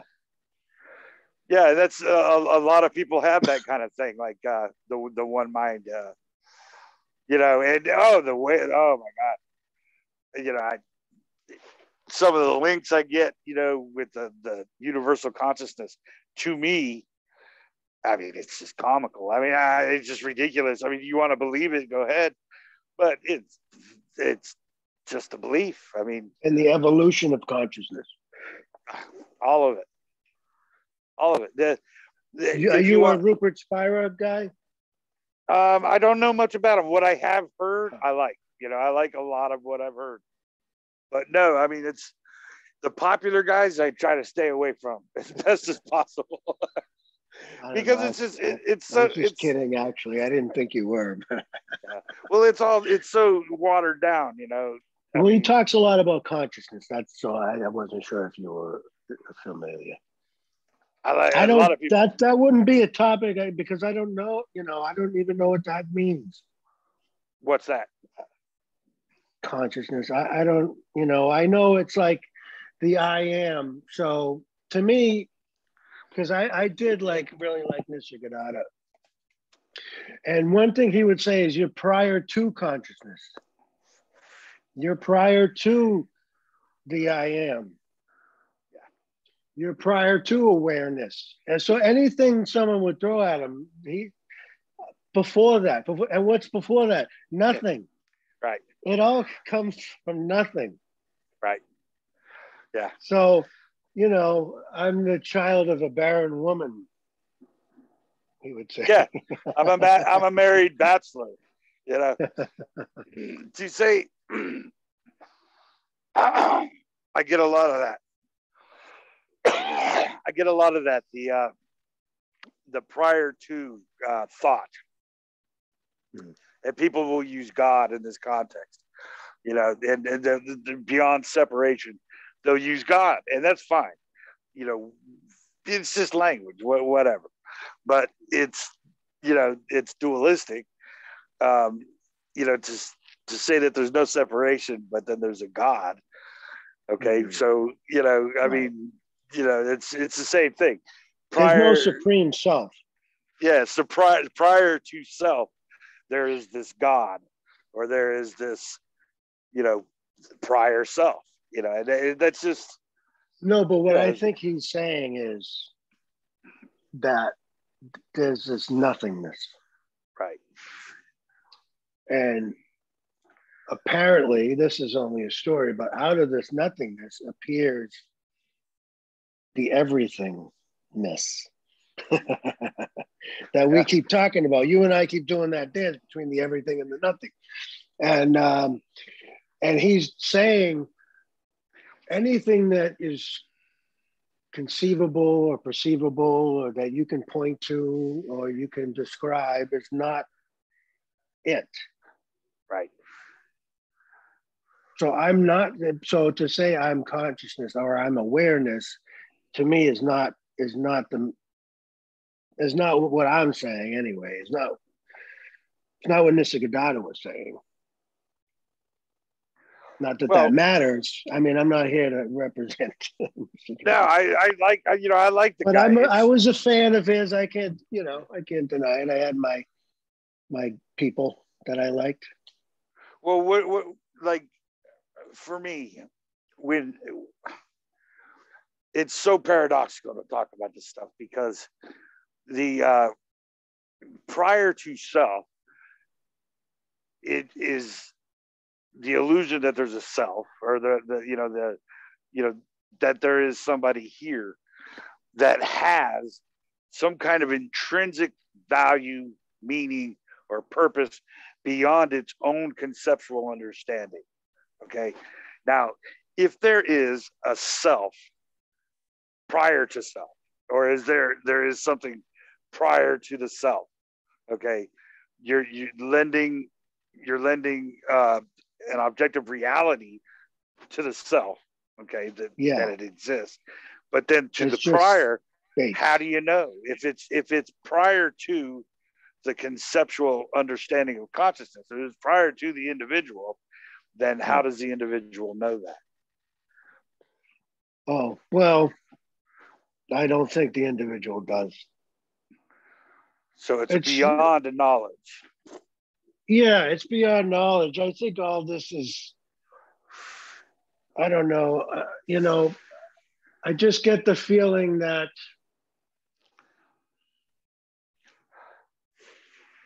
it's all a happening, that this body is being lived. That there's not that autonomous sort of, my life and I'm gonna do blah blah blah. So what else can you say? I mean, I don't. So for me to figure things out, like I said earlier, I think I am a part, or not I am, but what you're seeing, what you're experiencing,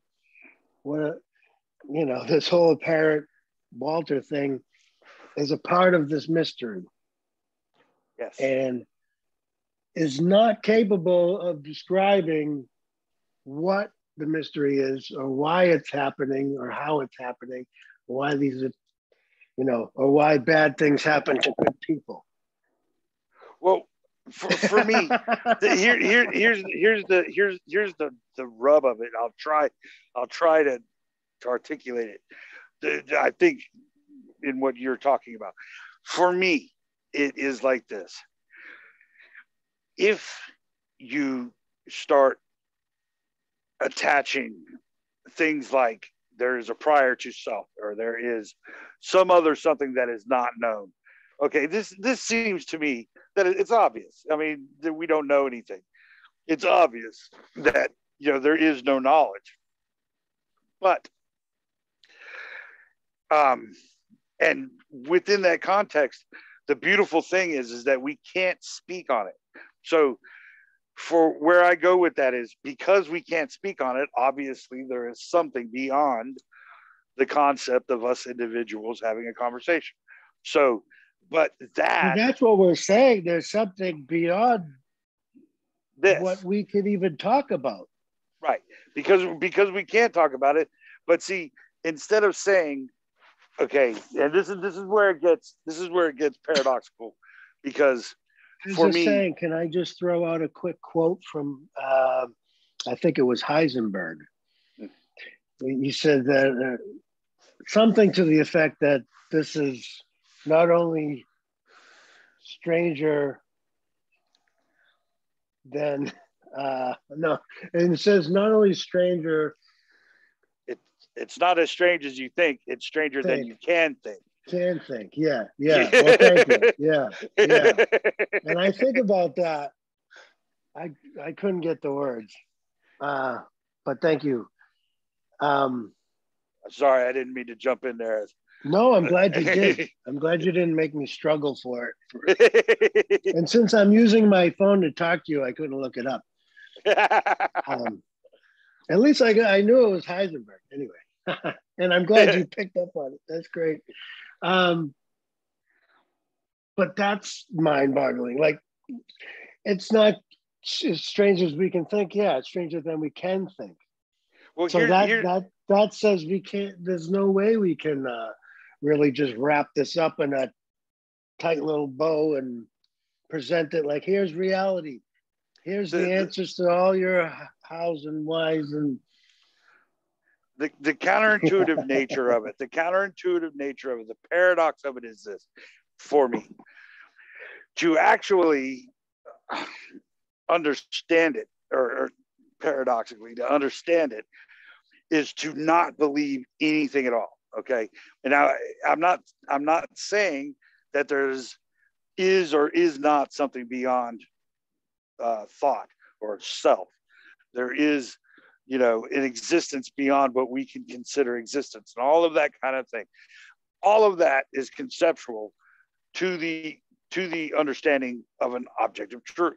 So instead of looking at the unknowable prior to self, prior to thought, what is existence beyond consciousness, all of these kind of questions, instead of looking at it like, how do I explain beyond separation, or how do I explain prior to existence, prior to self, prior to thought, instead of doing that, all of which is probably true on, in some capacity, paradoxically speaking, it's so simple because it's not separate. So we can't speak about it because none of these topics are separate subjects.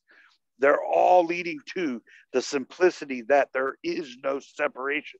There are no two people talking. There is nobody thinking. So from that auspices, I'm not thinking. Okay, so there's nothing required there's nothing required. Can I just put you on hold for 1 second? Sure. Hey, let me go and take care of something real quick too. I'll be right back. Yeah. Okay. Yeah. Oh God. Oh God.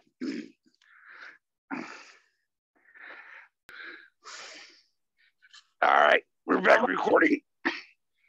You're gonna use. Say what? How much of this are you gonna use? Like, in other words, I know you're recording it. What are you gonna do with it? What am I gonna do with the recording? Yeah. Oh, I've got my page, sourcelessness.com. I've got, I'm going to open up a YouTube page. I'm probably going to put it on my Facebook page, put it on my group, Sorry, are you going to edit? Yeah, I'll I've got to figure out how to edit all this stuff. So I'm working on getting the tool. Listen to it back, right? And like just pick out best chunks of it. Yeah, exactly. Yeah, I see. The thing is that I'd been spending so much time on Facebook that I just wanted to show people, I haven't been spending as much time on Facebook because I've been doing these other projects. So, and for other reasons. And so I just wanted to let people know what I was doing. Because it's cool that, I've got, a lot of people that, I have conversations with over Facebook. So I didn't want them to think that I just bailed on them. But I will be editing these things and all of that kind of stuff, and putting little, just little blurbs here and there on my page, and make it digestible to the. Well, I learned that myself. My friend, you know, it's like even the people that are nearest and dearest to me will admit, like, if I have a conversation more than an hour, they're like, you know, I checked out at about the 45-minute mark or something. Right. Yeah. But no, it go ahead, sir. It's not that people are gonna be all in for a 3-hour conversation. Oh no. No. No. Like I was saying, I had these excuse me, I had these different platforms coming up. I had some money come in and decided to set up that page. And in doing so, you know, I got a tech guy and all of that kind of thing. And I'm trying to get this thing done to where I can, you know, seamlessly go from the page to the YouTube thing to the Facebook, blah, blah, blah. And eventually I'll get that done. But in the meantime, I'm just trying to get as much content as possible so that when I do have that capability, I'll be able to edit and throw some stuff up here and there, you know, and just make it as entertaining as possible. You know, I mean, I'm just having fun with it. It doesn't really necessarily, you know, my friend asked, why are you doing all of this? And I said, well, I'm not really doing it, but at the same time, why not? I like to talk to people. You know, I mean, I've always loved talking to people. I used to own a deli, and I would just talk to people all day long. That's what I did. I was behind the counter making sandwiches, talking to people all day long. But you know, cool.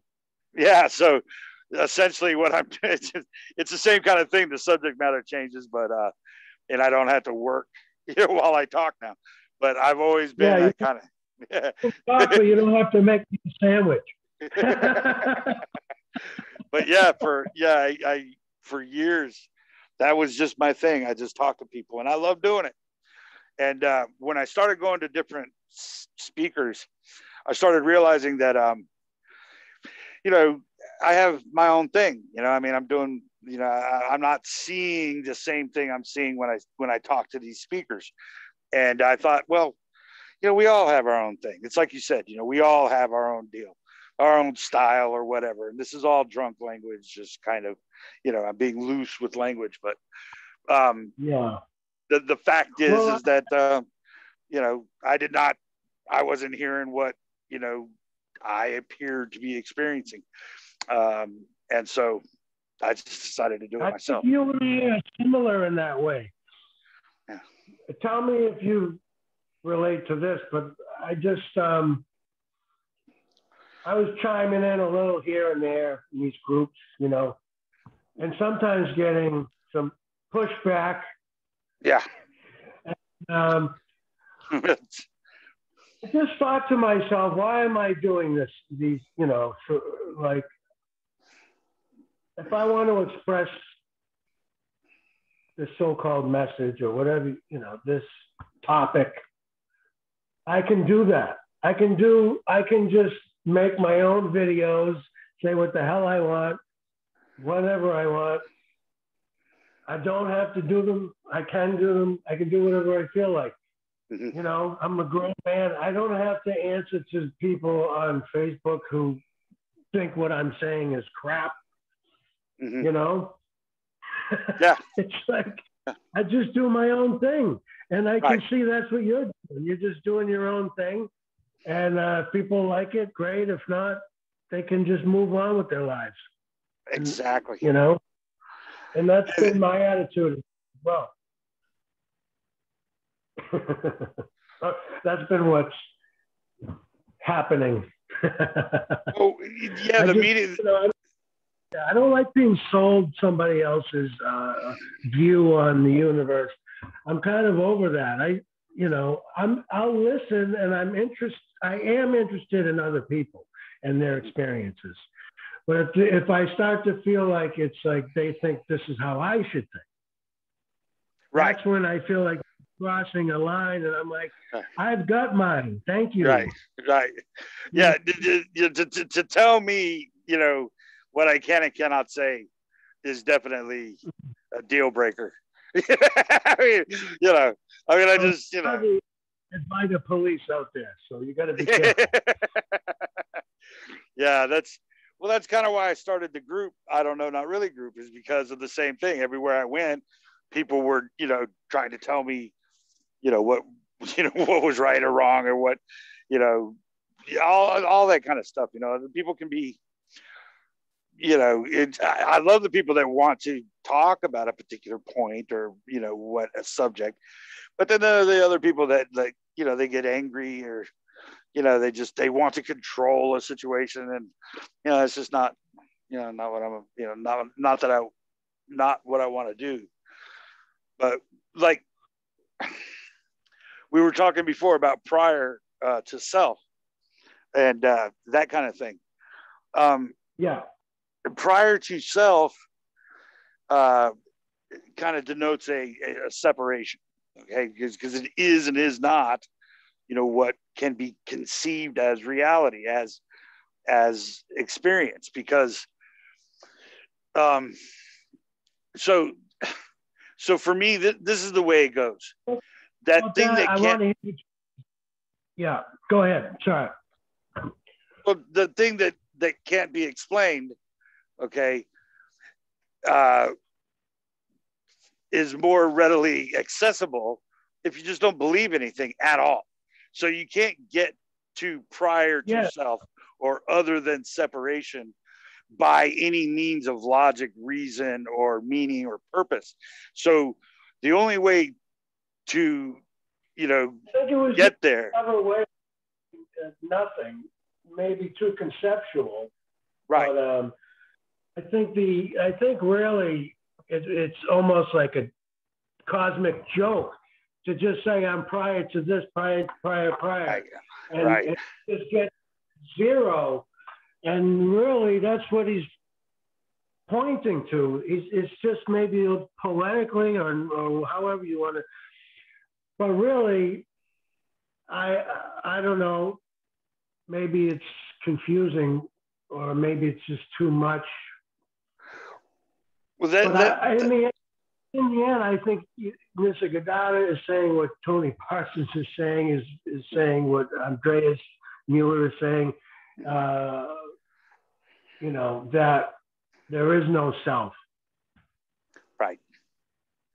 Yes. There's no self to realize. There's no self to, there's no capital S self. There's no universal self. Mm-hmm. It's a mental construction. It's an idea. It's a concept. It's, and it's the dream within the dream. There's no mind that conceptualizes a self. Right.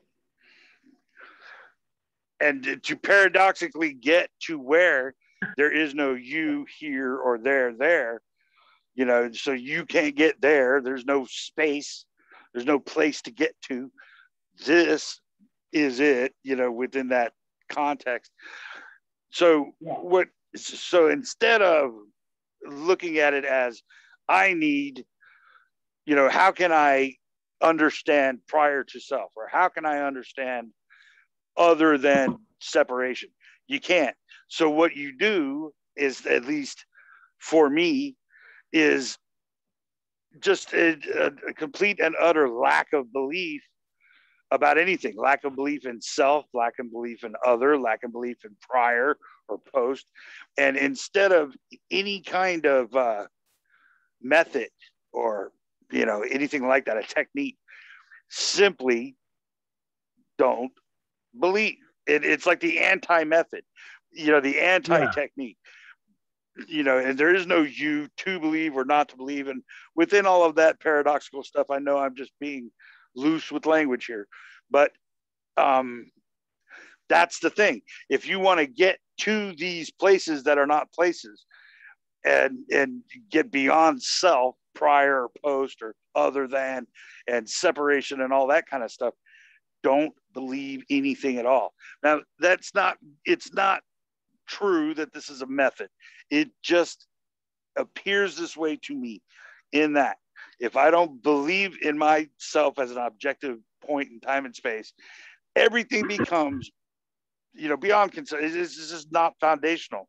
So from that point, there is no point. So it's a pointless point, in that then you can understand that there are no 2 points. There's no 1 point. There's no other. There's no self. There's no prior. There's no post. And all of it kind of emerges as all these different things people want to say. You can call it backgammon. You can call it God. You can call it whatever you like. But it goes beyond understanding. It goes beyond knowledge. And that is within the lack of belief of anything. Not that you can or cannot believe in the first place, but there we go, within the conceptual selves of us having a conversation within this illusion of the two of us being separate. We could talk within that context. Right. No, exactly. And it's just, sometimes people like to play with concepts and just throw out different ways of expressing this, and you can toss it around, but it's completely meaningless, and it could be a method, I was going to say, because somebody that I worked with had a method, and it was basically, I didn't know it was a method at the time, but looking back, anything that I put forward, this person would smash it to bits, and just show, that's not it, not this, not this, not this. And it was just just negating everything.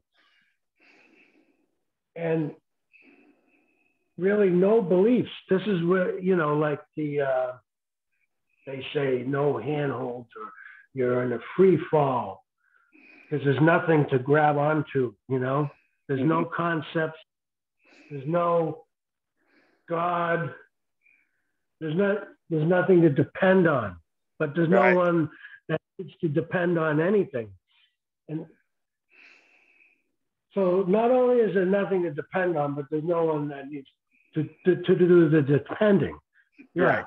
It's just like when you see through the meditator, there's no one meditating. Right. I don't know. I like what Jim Newman said about that. He says, he was talking to Sam Harris, and he said, Sam says, well, I agree with you that there is no self. We just have to meditate. And he goes, well, see, Sam, you just said it. You said there is no self, but we need to do something in order to realize that. There's no self to do anything. So there's no self to meditate. And, for, Sam Harris is like, he didn't know what to say, he didn't know what to do, because Jim Newman's, that whole, there is no conceptual self within the context of a conversation is paradoxical at best. It's accurate, but it's paradoxical. But you know what it is, and tell me what you think about this. The thing about the thorn to remove another thorn. Yes. So do you believe that it can be helpful to use a concept to remove concepts until you get to the last concept, and then you can throw all the concepts away? Well, see, there is no you to throw away the concepts in the first place, but just in this whole story, this is all a concept, everything I'm saying. Right. But I'll throw it to you, sir. Well, there's that thorn to remove the thorn thing, in actuality is, that's accurate. I mean, there is no way to leave self, or leave existence, within the context of logic or reason or purpose. So there's no way to use logic and the self and knowledge and purpose to get beyond that. There's no way to do that. So it is all conceptual. But even concept is the illusion that there is someone there that has some kind of an intrinsic value in an objectively true sense. So even, to say something is conceptual is to concede that there is something that is not conceptual. So it's the same thing with the freedom. To say something is free is to concede that there is a way to confine something, and that's just not the way it is. And from that parameter or that context of or framing of understanding, there is no way to take a thorn to remove a thorn. There is no way to remove. Another thing that I'd like to say about the self and the prior to thought, prior to self, prior to consciousness or post. The funny thing about that is, people will, everything that you perceive to be real is your consciousness. Okay, there's an individual conscious of other, or is aware of other things, and it's described as or named consciousness. Yet, that is the illusion itself. To go beyond your thought is to go beyond what seems to be existence. And so, but yet on the other hand of that, think about the strength of that statement. Your consciousness is all you will ever know about existence. Okay. And you can't take a thorn to remove a thorn. But then at the same time, there is no definition of self or consciousness. And so it's a foundationless framing of understanding. There's actually no you that is conscious. So the thorn is an illusion, and to remove another thorn, that is another illusion. The conceptual self is, the illusion that there is something real to be conceptual, that to not be conceptual. So, there's no way that you can't agree with it. You can't disagree with it. You can't go beyond it. You can't, I think I lost my train there. I lost my thought. Is there anything not conceptual? Yeah. Oh, that was the thing. Yes, like we can talk about that isn't a concept. Well, like this. I don't know. I mean, it's all conceptual. There is no objective truth. Like Giselle Suarez was talking about hypnosis, and I asked her, or I meant to ask her, if consciousness, she was contending that consciousness exists, we are separate, and or in some capacity that's true. And I'm saying, well, it's true within the story of an individual in time and space. And to make my point, what I was saying is, if consciousness is reality, if someone's consciousness is the extent of what they can know about existence, and that is the totality of what can be known within that context of subject object, well, then a hypnotist like Giselle Suarez can come by and get you to stop smoking, or get you to, stop being depressed, or for whatever reason, get you to jump around like a chicken. Think about that. Think about that. If existence is consciousness and consciousness is all you can know, and someone can come by mere suggestion of word and action, hypnotize you into stop smoking, or change your reality, for lack of a better phrase, what does that say about the malleability of consciousness? What I'm saying is that if that is existence, if consciousness is existence, and another appearance of a person in time and space can come by within this dream and simply say some things to you suggestively and change your reality, change your understanding of existence itself through this suggestion through a matter of suggestion to change your consciousness, then what is the probability that consciousness is actually showing you something real. Okay. What is, what does that say about your concept of existence itself? If it is so malleable that someone by sheer suggestion can say a few things and get you to completely change the way you look at things. Well, a lot of people don't make that leap. I noticed they sort of, and I'm not suggesting that anyone needs to. Right. And because you can't know about it anyway, so it doesn't even matter if you address it or you claim to, I don't know. But so there's basically like we're meat robots, but we're interacting in a real world. But the only thing that is not real is individual. Not reality. Yeah. That's more like Matrix in a way, I guess, something like that. No, I don't know. What is that? I don't even know. I know there's different things like solipsism and thinking that only your reality is the real one, right. The one that you're projecting, but there seems to be a consensual reality.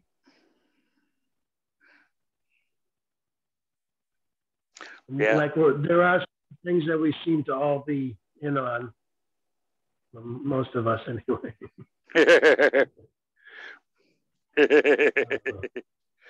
It's so hard to talk about these things, man. It's confusing when you really start trying to, but that's why it's unknowable to me anyway. I can't really go there. Yeah. Can't go where? Well, when it gets into like really trying to attempt to explain things like, well, I guess you could say the world of appearances, or the unreality of the apparent objective reality.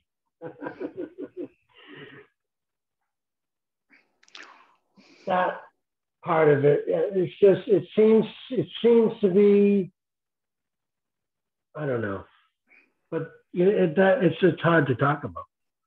The unreal real, yeah. Yeah, you talk about it I don't know. I guess that just goes back to me being in awe of it. Yeah. Yeah. I like that Rumi quote, sell your cleverness and purchase bewilderment. I love that. I love it. I used to have a lot more answers. Yeah. As time goes on, there's like an unlearning process. Yeah. That seems to be. It's yes. It's truly the lack of a need to know for me puts the concept of Howard in a state of bliss, in that it just simply does not have a foundation in which to say something is right or wrong or true or false. And within that context, you can do anything you want. There's literally nothing, stopping you. But at the same time, then there's the, can you go beyond consciousness? Can you go beyond self? Is there something prior to or post to? And all of that stuff just kind of blends in together into, there is no here, there is no there, there is no understanding, there is no reason, there is no purpose. And within this comes a blooming of just appearance that basically shows just an infinite variety of how it just simply is, beyond expression, beyond. There is no way a concept can speak of non-separation, because the only way to do that is to assume points in time and space. To assume separation is the only way to talk about a lack of separation. And so therein lies that paradox, the thorn to remove the thorn. So in that words are duplicitous, and that, you need to have 2 points. You need to have separation in order to use language, which makes it impossible to talk about the simplicity of a lack of separation. Words need separation in order to appear to exist, whereas just this, or existence itself, is not separate. And so that's why you can't talk about it. That's why there's no you here talking to them there. And there's no consciousness. A person that is observing other is the story of separation. And that's what I call consciousness. The story of separation, in that a person is observing other, is the illusion that someone is thinking and aware of something other than itself. That is the illusion of separation. And that is what consciousness is. A self has a source for its thought and believes the story of the mind, and somehow that's the self. But there's no definition of that. It's not objectively true that there is a source, and the story the mind is telling is not telling it to anyone. And just as I can't tell you what reality is, because we're both subjective points in time and space, we're just birds chirping in trees, beginning with the subject object self-observing other. So it begins with the illusion of separation within the context of an individual aware of other. Okay, that is the illusion of a conscious individual that is thinking. That is the assumption that the mind is telling the truth about a brain in time and space. That is the entire illusion of this reality, that there is a physical brain that exists in time and space, culminating in a mind that is telling a story to a self. And that self is the subject, and other that it is looking at, is aware of, is actual in time and space. There is a point here and a point there, and we communicate through language. That is the illusion of separation, beginning with the story of a physical brain in time and space that is believing, that has a mind that is telling a story about a brain. And so all of that is just that is it in a nutshell. Everything is predicated off of that illusion, in my humble opinion. Yeah, that I think you summed it up for sure. Yeah. So there's no one thinking, and that's the beautiful thing, in that when you get caught up, you can always realize this is the illusion that there's something to be caught up in, and I can actually watch, the illusion of the conceptual me operating within this time and space as that kind of, it's just a story. It's just that story of separation. And instead of seeing it as actual, just kind of hanging back and watching the story appear. Yeah, a lot of times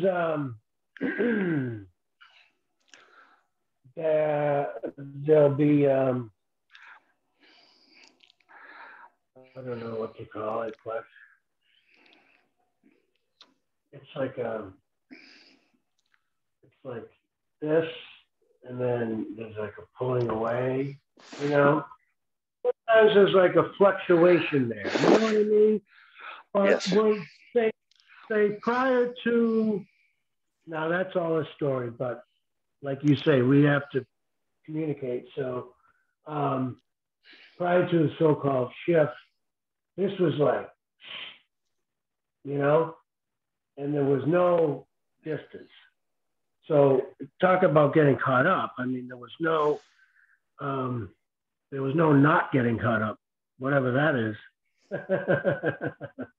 And there was no seeing that there was nobody getting caught up or not getting caught up or any of that. So it was just like, you know, and then the ship was like, whoa, created this almost ability to observe. Like, wow, it's just a part of what's apparently happening, you know?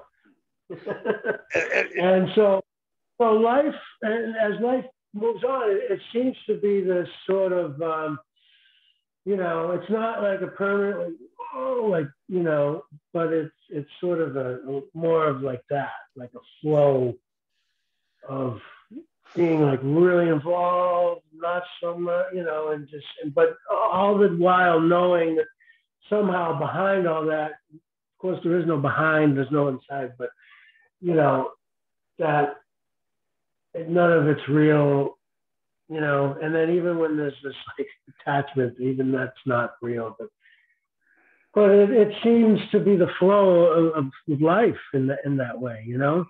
Yes. But there's none of this grasping like it was when I guess I thought that this was it. Like, I know we say this is it. I used to really think like, this is it. This is it. This is my life. and there is no life and there is no it. And yeah. That's the amazing thing about it is the amazing thing about it is the lack of belief in even the self or the memory of the consciousness, or, you know, self-observing other and all of this kind of thing. The lack of belief that it is as it appears. I mean, it appears, but it's not as it appears. So the less you need to know, the less you look for an answer or a mechanism or anything like that. You know, the more, at least in my case, paradoxically speaking, it brings me to a place that's not a place. It's not separate. It's not, you know, it's not other. It's not prior. It's not post.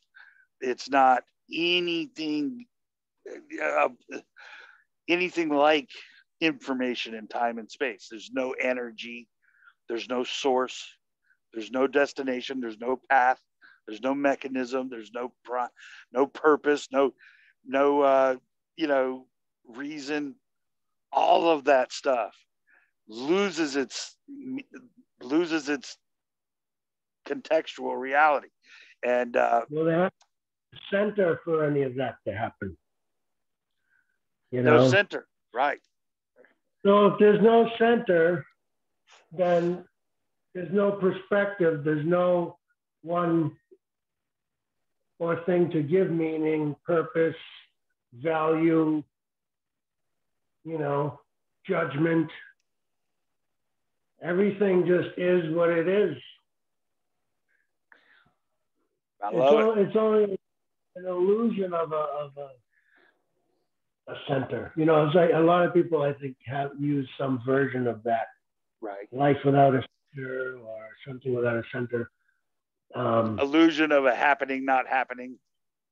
There's no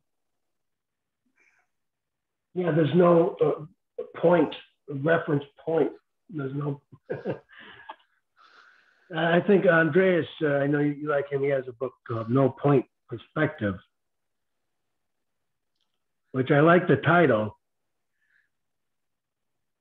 Absolutely. You know, there is no point from which there can be a perspective, especially not an ultimate perspective, which we keep pointing to. That's why it's unknowable. You can have a relative perspective about your apparent life and what's going on. The conceptual But when self, it comes to ultimate matters, I really value humility above, anybody claiming to know. But people, unfortunately get caught up with gurus and cults and things like that. And that's, of course, also just what's apparently happening. But I think maybe it happens because there is this projection of specialness and thinking that that person on the platform is better, higher, knows more about things that we can't know, special knowledge. Yeah, a lot of I like where this goes with I talk to a lot of different kinds of people, and the Kundalini thing comes up quite a bit, and that's where things get that's where things get kind of fun. Well, it gets fun because it's all about the body and that kind of thing, and you can explore that for all you wish. And I'm not saying that it's not true. Whatever. The thing is that Kundalini and that understanding, like, I'm not, fully aware that what exactly that means, to have a shift in perspective through the understanding of chakras in the body. That is paradoxical to me, big time. But I can't say it's true or false from my perspective. I have no foundation in any kind of validatable reality. I don't know anything about Kundalini, but I think, the only thing I can think of is I noticed that when I stopped apparently like giving things labels and, about attaching feelings to stories. And so feelings would just arise without a story attached. Right. And when that happens and you don't label it, nervousness or anxiety, or it just feels like a tingling, Yeah. And it's just like, and sometimes it can be intense and like, and you can feel it move throughout the body and like all this kind of stuff. And I had that experience, if you will, but I didn't, again, you could label it Kundalini, but I didn't do that either. I just said, it feels like there's these energies in the body, sometimes pretty intense, and just vibrating and moving, in different ways. But it didn't mean anything to me. Like I didn't give it like a spiritual meaning or that it had any significance. I think, like I just said, I think really that's all it was. It was like, this would have been what I would have called anxiety, my anxiety before. But because now I'm not saying this is my own anxiety and attaching meaning to it and giving it a story. It just feels like just a raw energy, like a vibration of some sort. Yeah. But it could be Kundalini. I'm sure somebody could convince me that it was, but but maybe it wasn't. I don't know. That's what it meant to me, Yeah. Well, I agree with you. I share the tingles and all that kind of thing. I love there's certain times when, tingles shoot through my body and, and it seems like, you can feel yourself dissipate and all this stuff within that context of an individual in a story. And, what you call it, I don't know. It is, it keeps happening within that conceptual self. But as the conceptual self appears here and now, talking to you within that context of an appearance, I'm not going to argue with it. It appears to happen, just like everything else appears to happen. These tingles shoot through my body, and I share some kind of energy with another conceptual individual. But we're not conceptual individuals. And through that understanding, we understand we're not separate and share that energy, I guess you can call it, or whatever. And we have this little moment.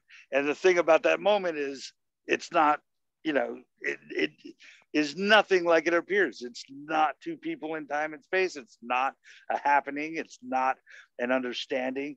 And there's nothing shared because there's no separation. So, but that story of those two people conceptually doing this within a confines of a conversation does appear to happen. So it does exist in that capacity, but doesn't exist as it appears. So it does and does not exist, just like the self does and does not exist. The existence itself appears to exist, but doesn't exist as it appears. And so it's all yes and no. Yes, it's kind of separation, and no, it's not separate. And it's beautiful. I love it.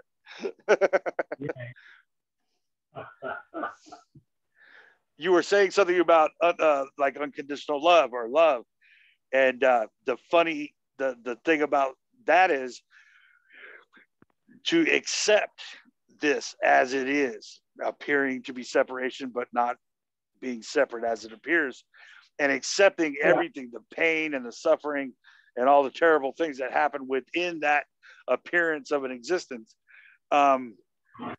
as it is, without wanting to change it, without needing any kind of reason or explanation, without believing the story that there's an individual observing something separate from itself. And as it appears, inflicting pain, inflicting beauty, or projecting beauty and causing certain unpleasantries, wars, famine, death, questions and confusion, all that stuff, to accept it as this emergence out of nothing into this here and now is the unconditional love that a lot of people speak about. To just paradoxically accept it, even though there's no one there to not accept, to accept it as it is. Funny, for all this time, and I don't think we disagree on anything. I'm loving the conversation, brother. I hope I'm not talking too much.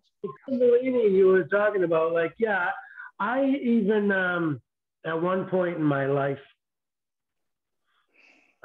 my seeking career or whatever, I tried the Kundalini yoga. I went to a few things, and they actually have music, and they do the kirtans. The what now? They're called am I saying that right? It's not curtains, but it's like kirtans. I'm not sure. Kirtan.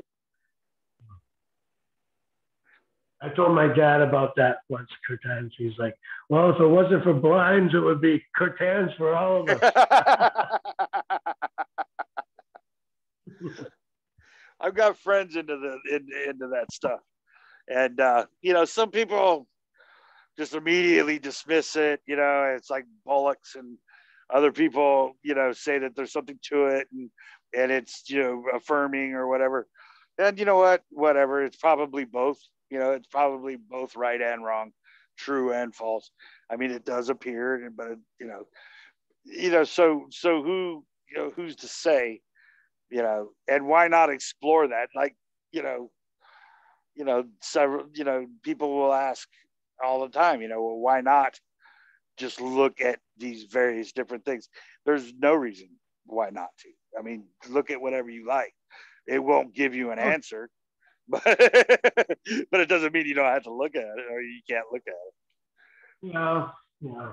I mean, obviously, in the end, the answer is always going to be, it's just what's apparently happening. So if somebody's getting into some extreme religion or spirituality, it's just what's happening, you know. But it's not for me, you know. I don't feel pulled towards any specific practice or diet or method or belief system. Like we were saying earlier, there's a freedom in the absence of beliefs. Yes. Yes. Because I felt it restrictive. Like I used to do, I used to go have a lot of my own practices, but it's freeing to let go of, you know, it feels like luggage you're carrying around. All these beliefs about how I don't know, I used to like pray morning and night. I was very religious about that. Definitely believed in a God who I had to appease. You know. Yeah. It is funny to think about that now. I mean, and I'm not, you know, and that might sound bad to people that still believe like that, but for me, it was freeing to let go of that. This person in the sky that's judging me all the time. I was kind of starting a story the other day. I was talking to Miranda about it and another friend. The church it's predicated on the story is predicated on what many speakers have said throughout the appearance of time and space for thousands of years, that God is, you know, God got tired of knowing everything, so he made this paradoxical existence so he could hide from himself or hide from knowledge. And for me, I said, okay, well, let's take that further. If, you know, you want to believe that, you know, God is hiding from himself, then basically everything is God. Everything is God. And there is no not God. And so in that context, I am God. And so, and everything that I look at is unknowable. I cannot know anything, including myself, to be objectively real or true. And therefore, if you want to please God, or please yourself, however you want to say that, if you want to please this aspect of God doesn't want to know anything, God doesn't want, God is taking a break from all knowing. And so the best thing to do if you want to please God is to accept the unknowability of existence. And instead of trying to figure all these things out or making up stories about, you know, a God that needs you to do something in order for you to, you know, accomplish X, Y, and Z. Look at it like this. You are God. You don't know anything. And if you want to be happy, accept that reality that, you know, that there is no, even that what I'm saying is true cannot be known. So no matter what you look at, accept that it's not knowledge. Okay. It's the appearance of knowledge, and to accept that and love it and just bask in that, wallow in that unknowability is to please God in that context. So it's not that in order for you to become one with the source of all knowing, you know, the omnipresent God, you must, you know, open your chakra to this source. No, it's the exact opposite of that. if you want to please God within that context, know that this is sourcelessness. There is no other place that energy starts and God projects, things through through a path that somehow you understand that this source is coming, or this energy is coming from a source. You hitch a ride on that energy to an ultimate destination. That is the belief in a story. So, I mean, you can believe it if you like, but it's inaccurate. And if God is within the context of this unknowability and happy within it, that is what God wanted. Give it to him. Allow it to just wash over you. That there is no God in the strictest sense, in that there's a separate object that, or a separate being of some kind, that lords over you in some way, and you are not God. Okay, and he is God, or it is God, and you are not God, and somehow you have to do something in order to realize that you are God, or something like that. All of that is just complicated. It's complicating the vast and the one objectively true thing that we can know is that we cannot know anything. And therefore, hey, we got some people coming. Hang on a sec. All right, I'm gonna put you on hold then. Go ahead. Okay, there's somebody coming in. Hello? Hello?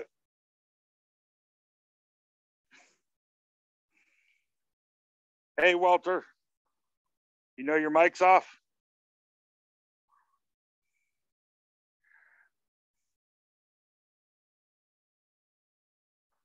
Hang on a second. Yeah, Howard. Yeah. Are you there? Yeah. I thought I let somebody in. Hang on one second. Yeah, I'm gonna just take a break for a minute. All right. Yeah, man. Sure thing. All right, I'll catch up with you in a minute. All right, buddy. Thank you.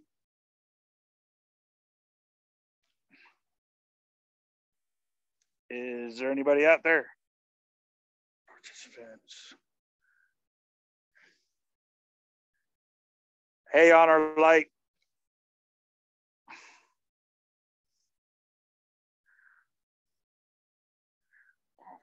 Honor Light, no mic.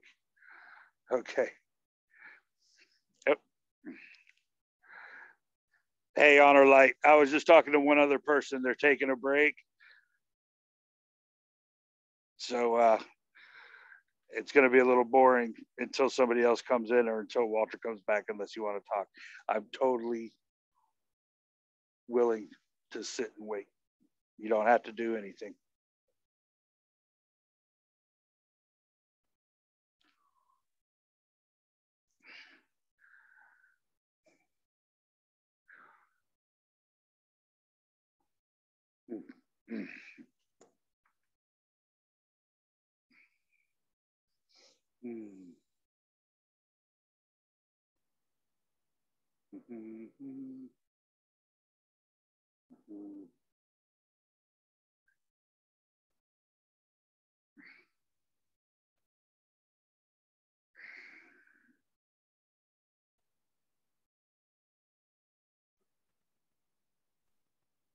Hey, Walter. We have Honor Light 9, but I think they just want to watch. Okay. Yeah. Well, it's just funny because we just talked for 4 hours, I think. What time did we start? I think it was 8:30. I think it was 9 o'clock by the time you came in. Yeah. Yeah. Which is beautiful. We'll have to repeat everything we just said. Well, that was that's kind of where I look at that. I called it the just for fun, the great church of the unknowable God. The Church of the Unknowable. But yeah, I thought that was pretty funny. So, in order to honor that aspect or that concept, hey, Kokalai, yeah, you just accept the unknowable as the only objectively true thing, that you cannot know truth. And in this way, I find happiness. I mean, it's not a mechanism or a prerequisite. It just makes me happy to accept that reality, that there is no knowable object of truth, and therefore there is nothing to look for and nothing to do.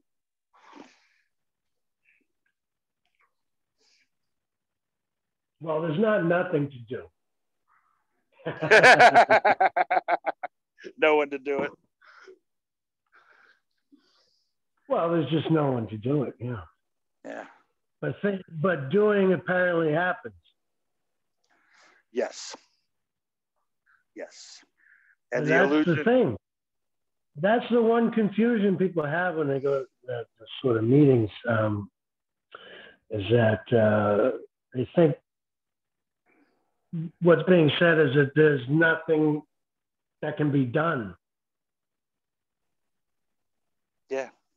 There is no will, there is no choice. It can be done. Yeah.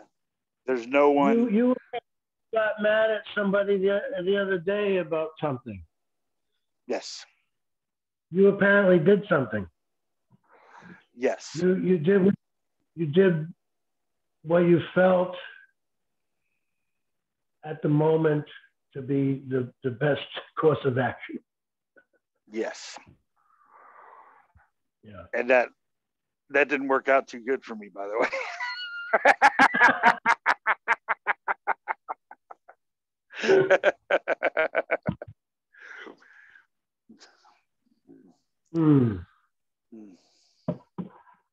But that's the mystery. Yeah, man. There is no knowledge. That's individual knowledge. There's no individual to have a life to fix, to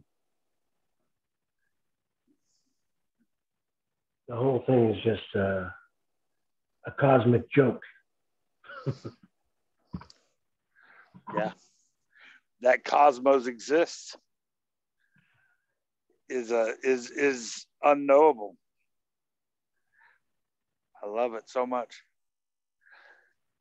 It's another thing about it, and that I love it so much that I have to, within the context of, self, I have to,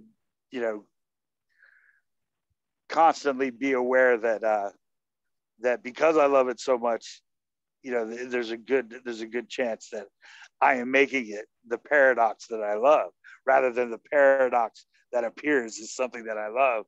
I am making it something that I love paradoxically, but it's not. It's just, it simply is as it is, unknowable, and therefore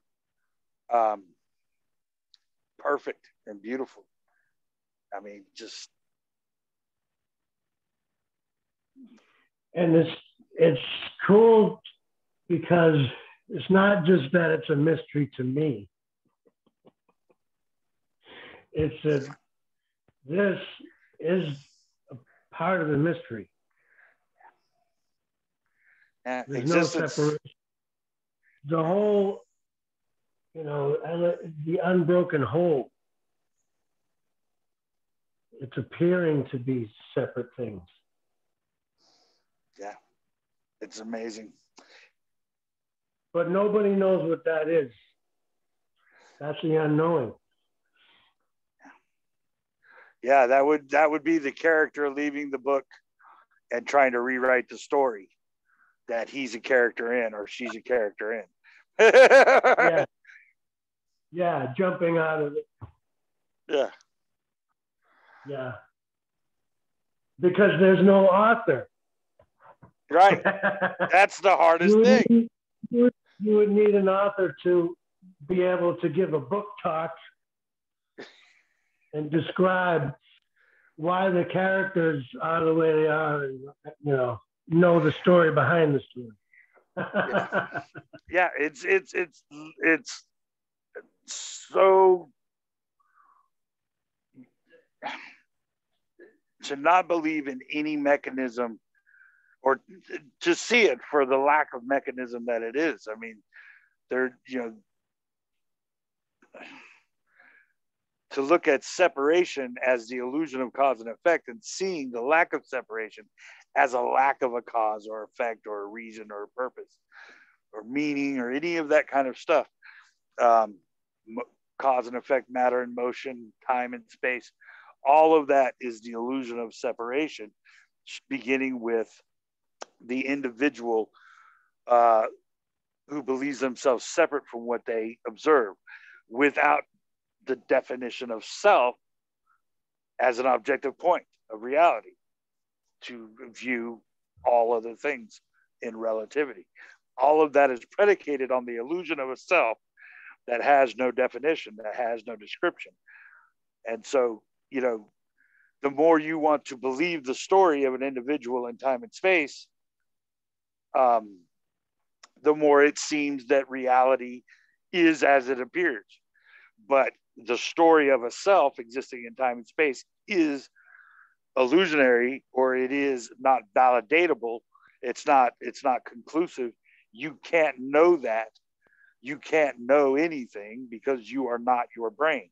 You are not your mind. So, all of that is the story of an individual that exists in separation. And that is exactly the opposite of what is. The story of separation and points in time and space communicating information is the exact opposite of what is being expressed, in that what is being expressed is the foundationless story of the appearance of separation and everything that goes along with that. Your conceptual understanding of consciousness, thinking about things within your imagination being any more or less real than you being in a here and now. All of it is foundationless. All of it is baseless. So for there to be something beyond, before, after, different, all of that is conceptual to, the foundationless reality of existence, and the baseless and unsubstantiated, unverifiable appearance of an individual that is conscious. And I mean, that to me is the crux of the beauty of the entire appearance of existence. It just is, it does exist as an appearance, but does not exist as it appears, and everything within it.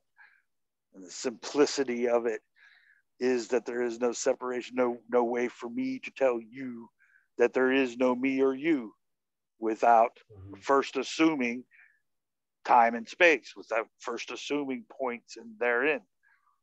And so language is, contrary to the message that is being expressed.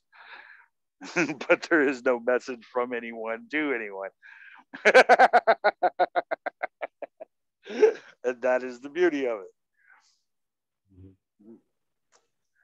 I love it. I love it. It's perfect. Yeah.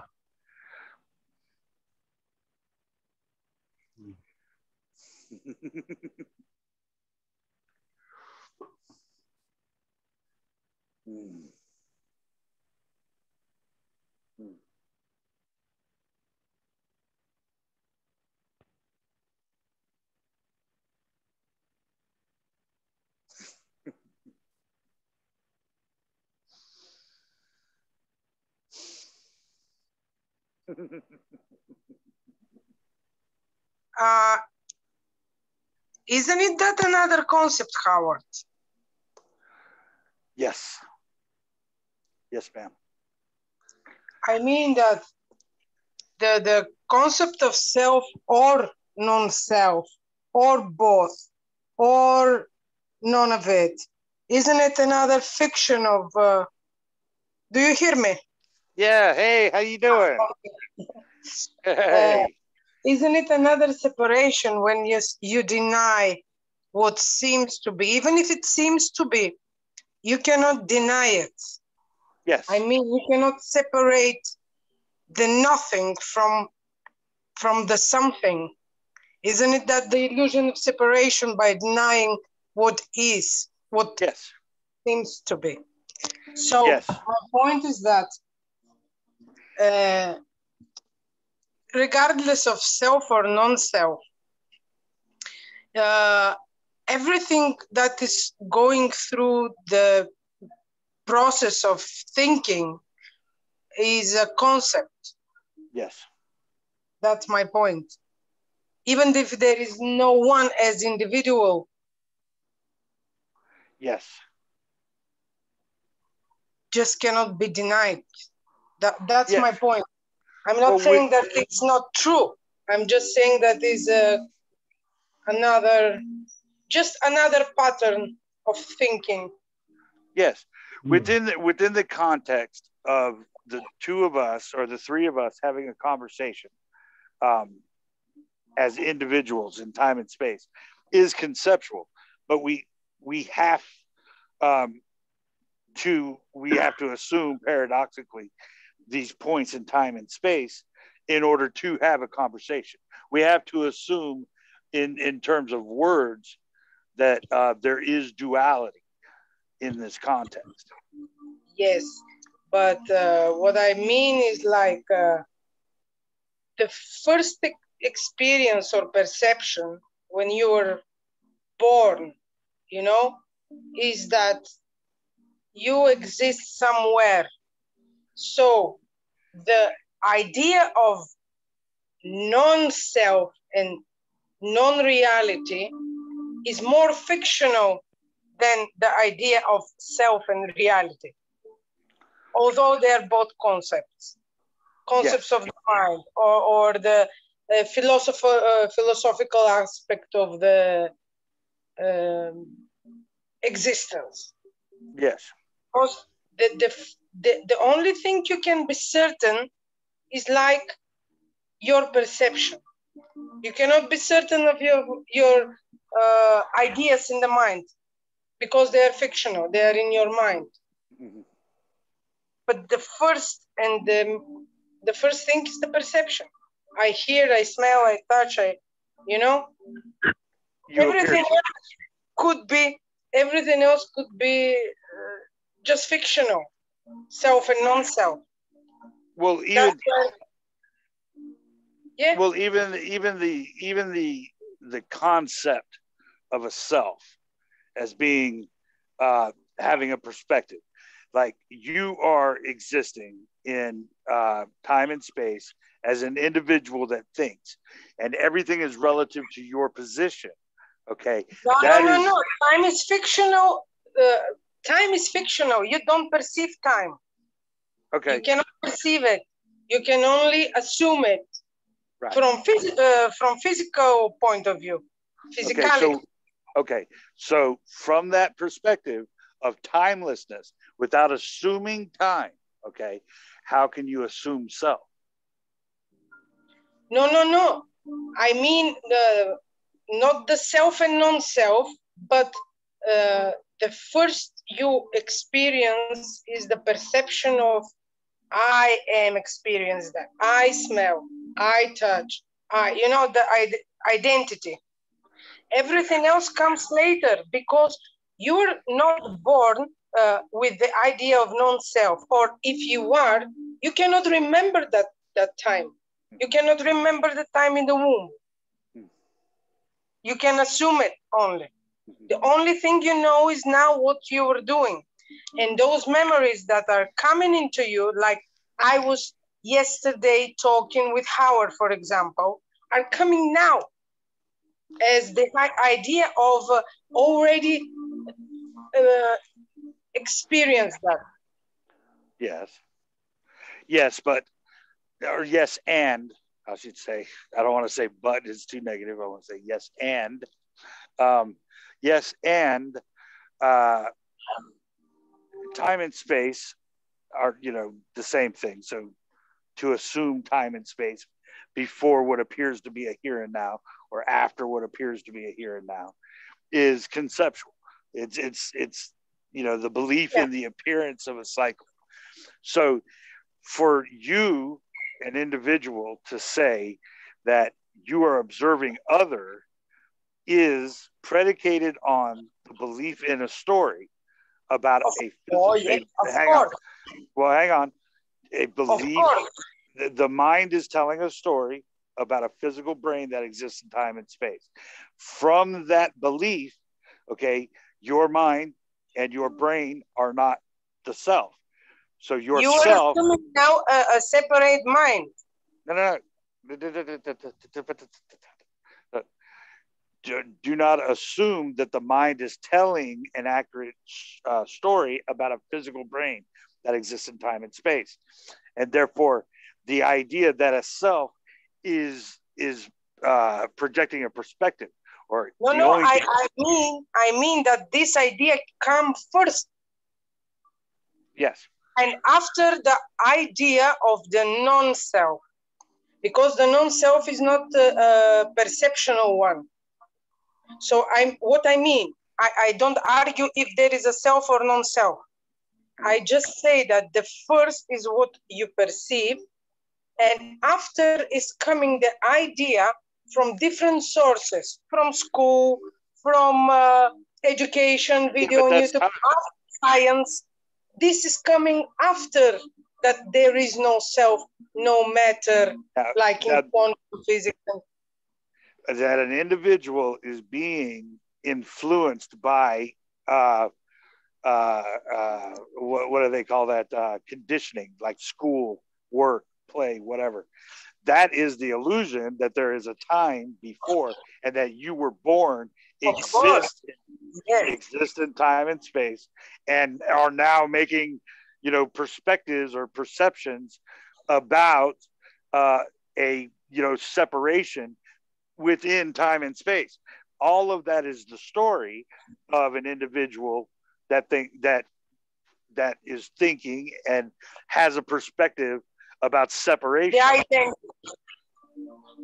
You see what I mean? So the only way so you can't. So the thing is that I agree with you. Time does not exist. Space does not exist. The story of an individual that exists in time and space appears here now within the context of this conversation, because we must assume that separation. But that separation doesn't exist as it appears. It simply is the story of separation without validation. And what is. And therefore, if now you assume that there is no individual, the same story is of the non-individual. That's all a projection. Right. Yeah, to say one or the other. Even with the non-self. Yes. So what you're saying is the self exists, right? No, I say that there is only consciousness. That everything happens in consciousness, because there is no experience of non-consciousness. All ideas, all perceptions appears there. That's what I mean. Okay, so if you are conscious, tell me the source of your thought. There is no source. I say that the thought as an object appears within consciousness. It doesn't appear somewhere else. Everything appears, your body, this conversation, appear in consciousness. There is nothing. Have you perceived unconsciousness ever? Yes. How? When I'm not conscious. When you're not conscious, appear in your consciousness. That's what I mean. Right. But see, that's the thing. When I say your, it's not yours personal consciousness. It's not your personal, because the appearance of the body and identity appears within this consciousness. Right. The unconsciousness appears as an idea. That's what I mean. Do you know what you're going to think next? Huh? What are you going to think next? I don't know. Okay, so let's take this for what it is. If you don't know or if you're saying there is no origin for thought, and you don't know what you're going to think next, how is it you that is thinking? I'm not saying that there is me that is thinking. The me thinking appears within consciousness. Not my personal consciousness, but in consciousness as a word for something that you cannot physically touch. You cannot perceive it physically. Right. So what does consciousness mean? Can I interject? Sure, go ahead, Walter. Are you saying that you are consciousness? Me? Yeah. Yes. I say that there is only consciousness, not my personal consciousness. Not but just there is you, consciousness in which the perception appears. That's what I mean. Well, is that like when people say that there's the screen onto which everything is projected? No. I don't mean that there is a story projecting even. Because the story, it's the same illusionary, the screen is the same illusionary. It's something that you cannot, it's beyond perception. You cannot perceive it. Isn't consciousness illusionary also? What I wanted to say is that the idea of the self and the idea of the non-self are both projection or stories or ideas or bubbles, appearances, everything is phenomena. Story, right? Yes, nothing has any independent existence. No reality to anything. Well, no truth, no, including consciousness. What I'm saying that this as well appears in a form of thought, thinking process, because the idea of non-self, the idea of non-truth, the idea of non-reality, as well the idea of reality and self, it's both stories. It's the idea even of the story is a thinking process that someone follows, that someone that identifies itself with the form. I mean, So the separation of identity. Pardon? Is there any truth that you can point to? The truth is subjective. For me, I always say the truth is subjective. Yeah. So what is consciousness? It cannot be perceived because it's non-material. Therefore, you cannot. We call it consciousness because it's similar to something that you have already learned as a word expression, so you can be able to talk about. Otherwise, you cannot. This is not possible. Like for example, energy. Let us assume that we are here and we perceive. Mm-hmm. We never measure the energy itself. Can we? We cannot. We can only create an idea, mathematical formula to measure it. You cannot measure the non-material way, the non-material.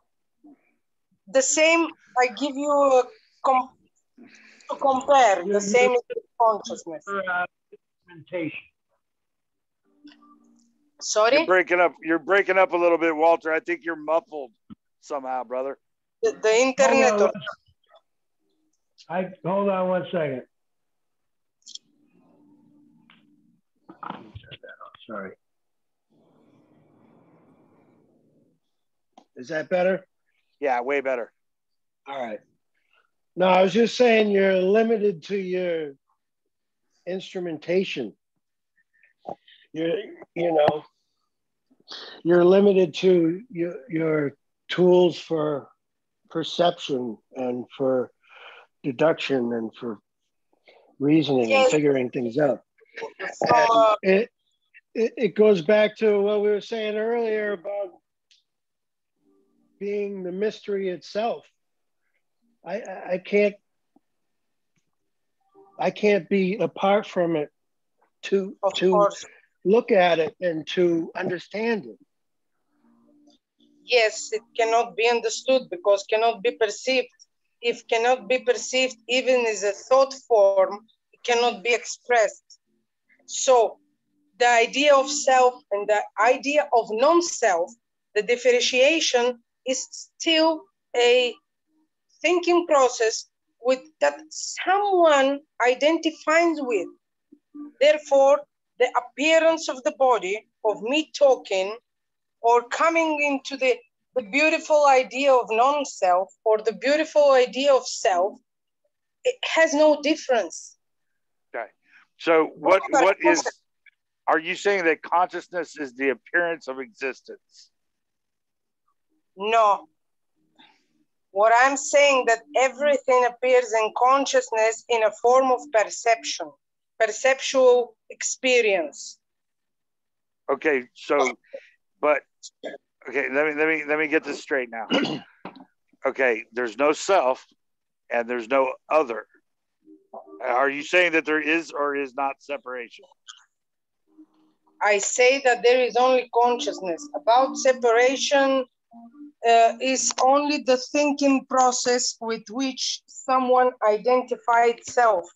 If I identify myself with the body and I identify myself with the thinker of the thoughts that appears, that is the illusion of separation. Okay. Not the world itself. The world itself appears to be what is in the conscious experience through perception. You cannot experience the non-physical. That is fact. Yeah. That is fact. Everything else is coming later. When you're starting, you're growing up, and the society start to influence you from the day you were born. Someone has influences, and those someone are just appearances, your mother, your father, everything. But when we go to that level to understand that this is an appearance, it's already conception, already concept in your mind. Is consciousness conceptual? Consciousness cannot be conceptual because it's not material. Well, there's a lot of things that aren't material. Pardon? Well, there's a lot of things that aren't material, right? Like what? Well, or you could say it both ways. You could say that there is nothing material, or everything is material. Like we have no example. Like within the physical realm of the conceptual self, the experience that we seem to be sharing. Okay, within that context, okay, there is this time and space, matter and motion, cause and effect, right? There is a subject object. There's a person that is thinking, consciously aware of others. Okay. I think the first perception of the second you were born. Right. This but is within the first, go ahead. I'm sorry. I mean, this is the first thing that you, how to explain? Everything else comes later. That's what I mean. Everything comes later. But first, for example, you were born, even if you don't remember, you know, we say, you were born. And I'll be right back. In touch I'll be right with, back.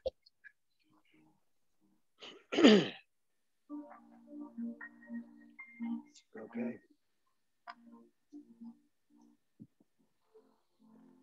I don't know. Do you guys disagree? I don't even know what's going on. No, I always, I agree. I'm trying to figure out if you guys are saying the same thing. I don't, you know. I feel like I understand what's going. What? Go ahead. Sorry. I agree with the idea of the non-self, but what I'm saying that is just another conception. Yes. Because, yeah. But I would say, but everything is a concept. Exactly. Including consciousness. When I say consciousness, I don't mean the personification with the body, identity with the body. Consciousness, like the current experience, as we say. Yeah, like my current experience is this. It's just an appearance. Where disappear? I have no idea. You see? It seems to register here in this brain, I guess. But I think the brain is just an appearance. Yes, this is an appearance. Where's everything appearing to? That's the question we're going to ask to Howard, because he's our host. When he comes. Where's Howard? My point is that when you say that there is no consciousness, it is something that we have. I just say I don't know. I don't think we can know what consciousness is. So I don't even know what consciousness is. I don't know how you could know. Of course, because we have it's only just a name. We have a contact with matter. Everything is concept. Well, that's my point. So exactly. So no matter how you want to sum it up, it's going to be a concept. Exactly. That's what I wanted to say with the idea of self and non-self. This differentiation is just another concept. Beautiful for someone, maybe wrong for another, but this is the same. But I mean, I think we all agree on that. I mean, I don't think anybody would say that self or non-self is non-conceptual. I mean, it's definitely conceptual. Exactly. Either one, that there is or there isn't. Even the idea of this reality. But my point was that actually it comes like in a form of life or existence. Like I am here and I'm talking and I have come with a beautiful idea of non-self or self. But the only, the first thing is the contact with the matter, you know? Contact with the matter? The first contact is the matter, perception of sound, touch, smell. Well, that's the appearance of the I am. No, that is the identification with that. Yes, the identification with the I am. Yeah. So anything after I am, I think is conceptual. Including I am consciousness, I am awareness, I am, I am not the body. Yeah, exactly. Because this is another thought appearance that I am not. I am or I am not is same. My point is that this appears in consciousness, not my personal consciousness. The entire framework has to deconstruct itself. Yeah, in the end. So are you saying that we're things in a consciousness, Jesse? That what? Are we things in a consciousness? Appearances. My body appears and I identify myself with the body. And you are not objectively real, but consciousness is.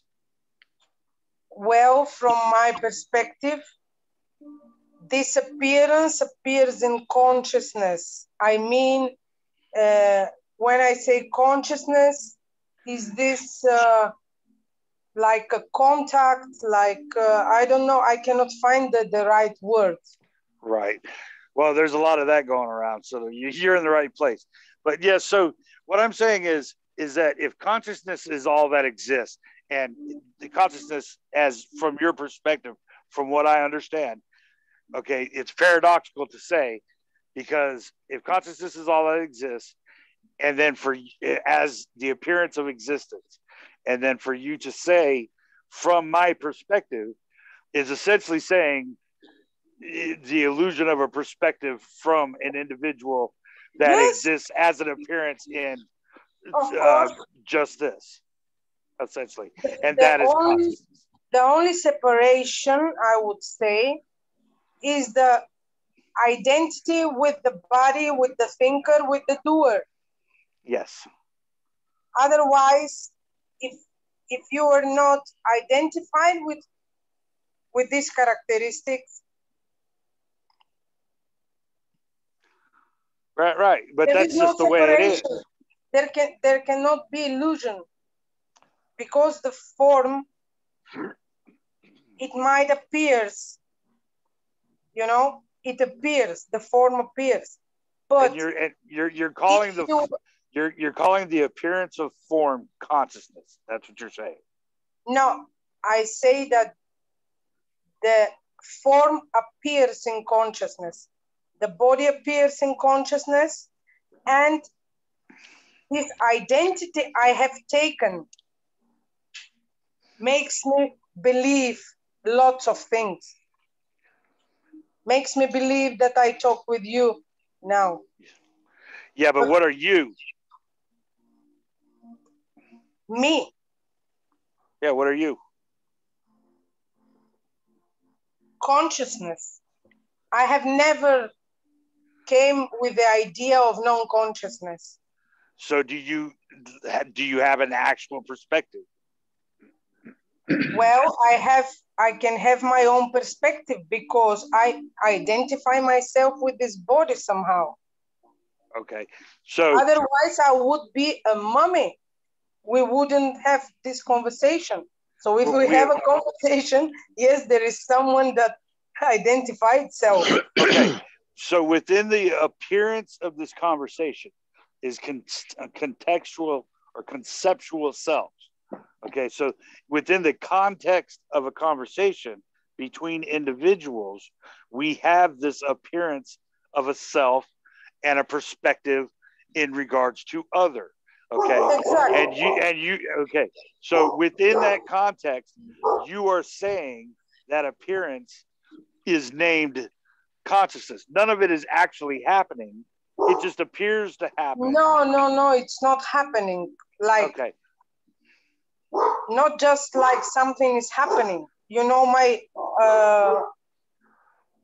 point was always that nothing of those is happening. Okay, so do you believe that you were born? It depends.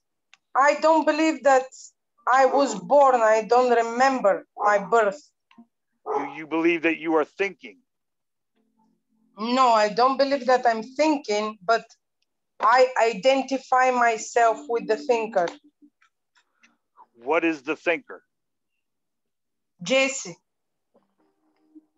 This consciousness? No, it's not this consciousness. It's not a personal. It cannot be personified. My consciousness or your consciousness. So what is perspective? What is perspective?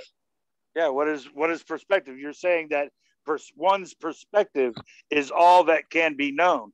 And if you are not thinking, you don't know if you were born, and this is not time or space. Yes, Howard. What Howard.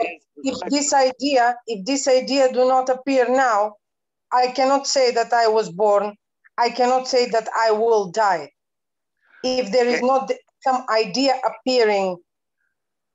Okay, so what I'm trying to get at is this appearance of an existence, this immediate experience, this apparent here and now.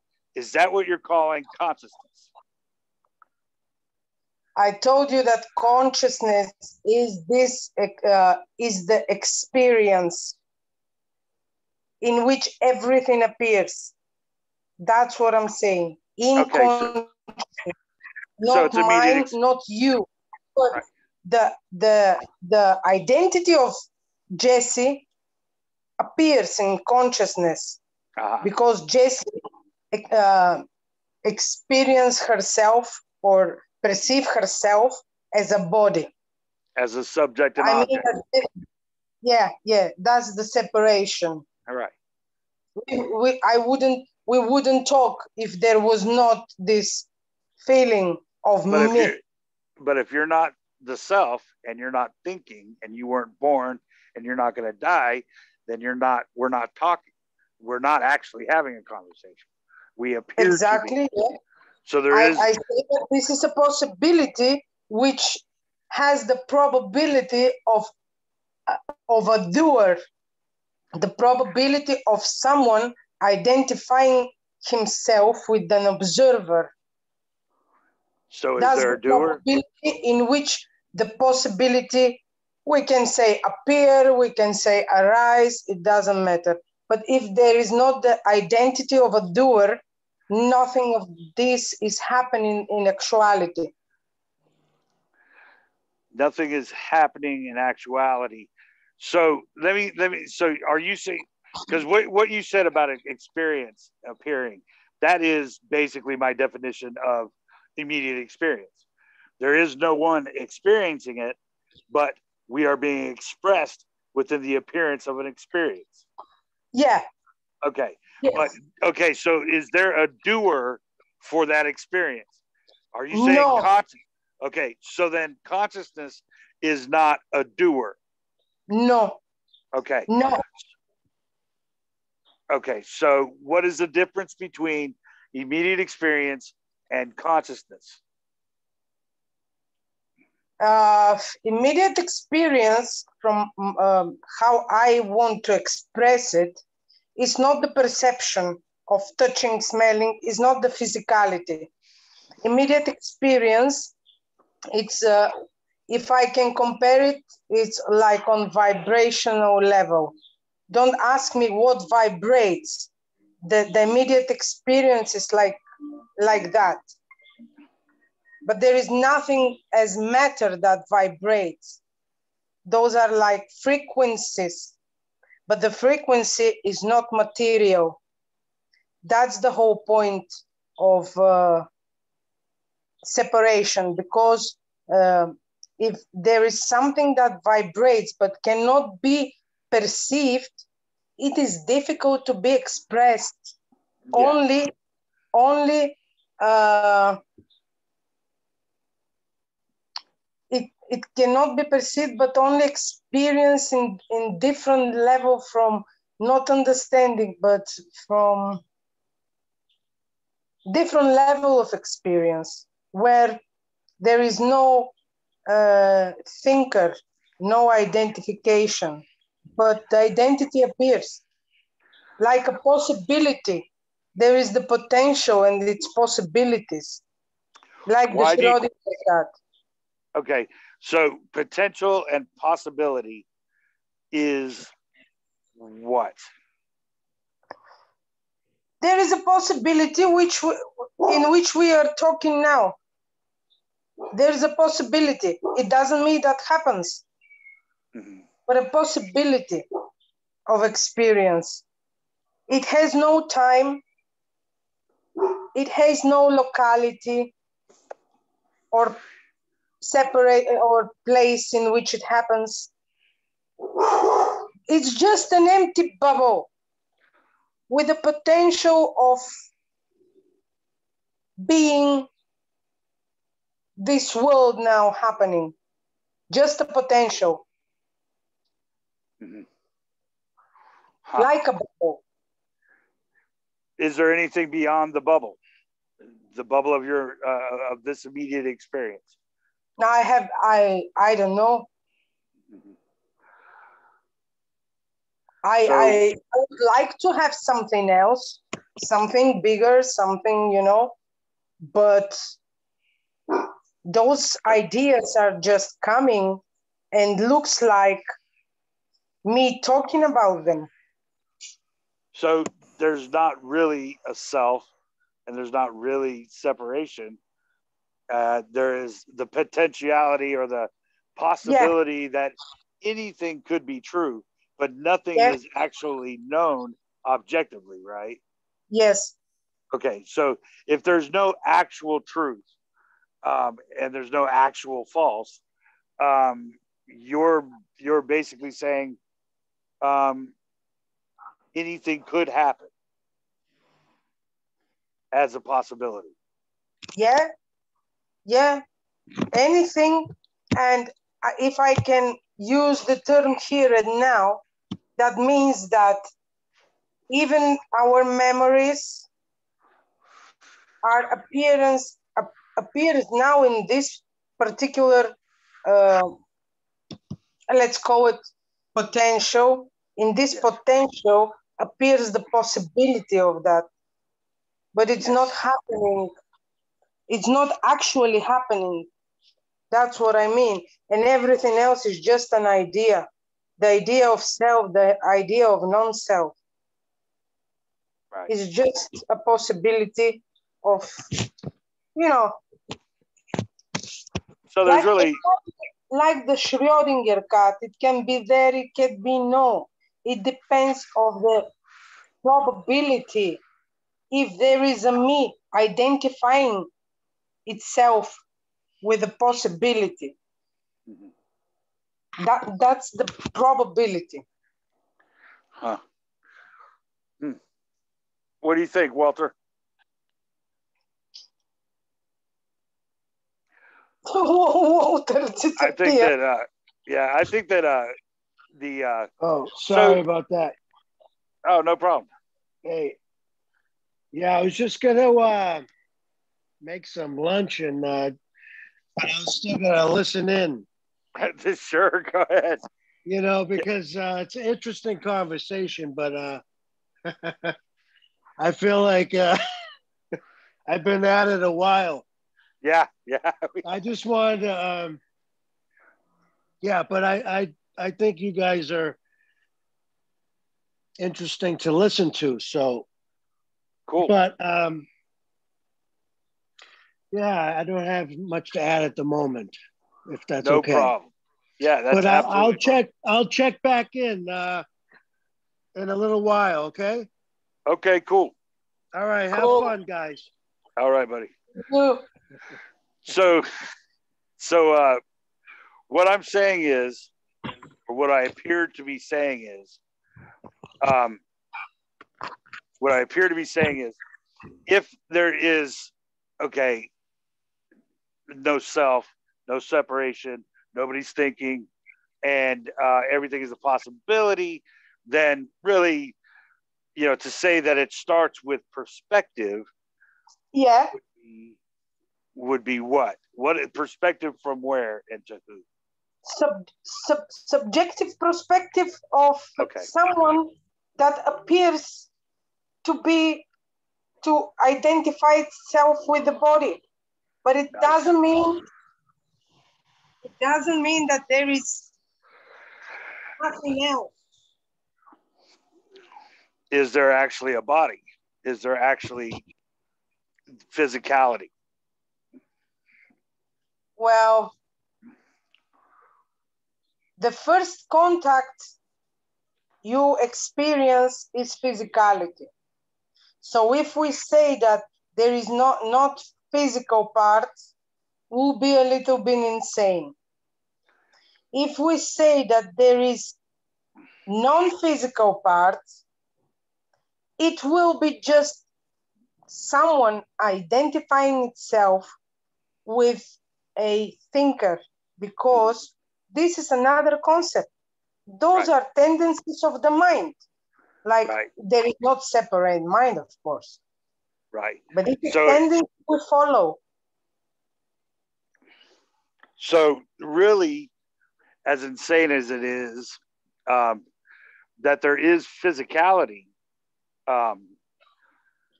is the belief in a self and other. You cannot deny it, Howard. You cannot deny it. You cannot deny that there is no matter, because if you deny that there is no matter, it comes from idea, from a thought perspective. Yes. You see what is the yeah, it's within the story. There is the point of separation, but yes, as well. But I can, because the within the context of the two of us having a conversation, there appears to be individuals that think, that I am conscious, I am aware of other things.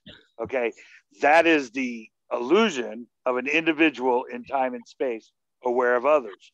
And if I were to look at matter from this context of an individual as like a scientist would, the first thing that has to be recognized in this context or framework of an understanding in science, the first thing that must be understood is that there is no objectively true knowledge. So the only objectively true anything is that you cannot know objective truth. So for me to say, there is no matter, is within the context of the story of matter. It appears that way, yes, but there is no definition of matter. There is no definition of self consciousness. A physical brain in time and space is not objectively true. So there's no objectively true physicality. There is only the appearance of that. There is the appearance of suffering. Yes, but how did you came with this idea? How did you came with this idea that there is nothing? Within the context of the Q&A within the context of people. This idea is through concept. Yeah, but it comes from nowhere. Yeah, it's still a concept. Yes, it's concept. That's what I mean. Right. But and there's no way to get out of that conceptual understanding within the framework of two people having a conversation. But it doesn't make it objectively true because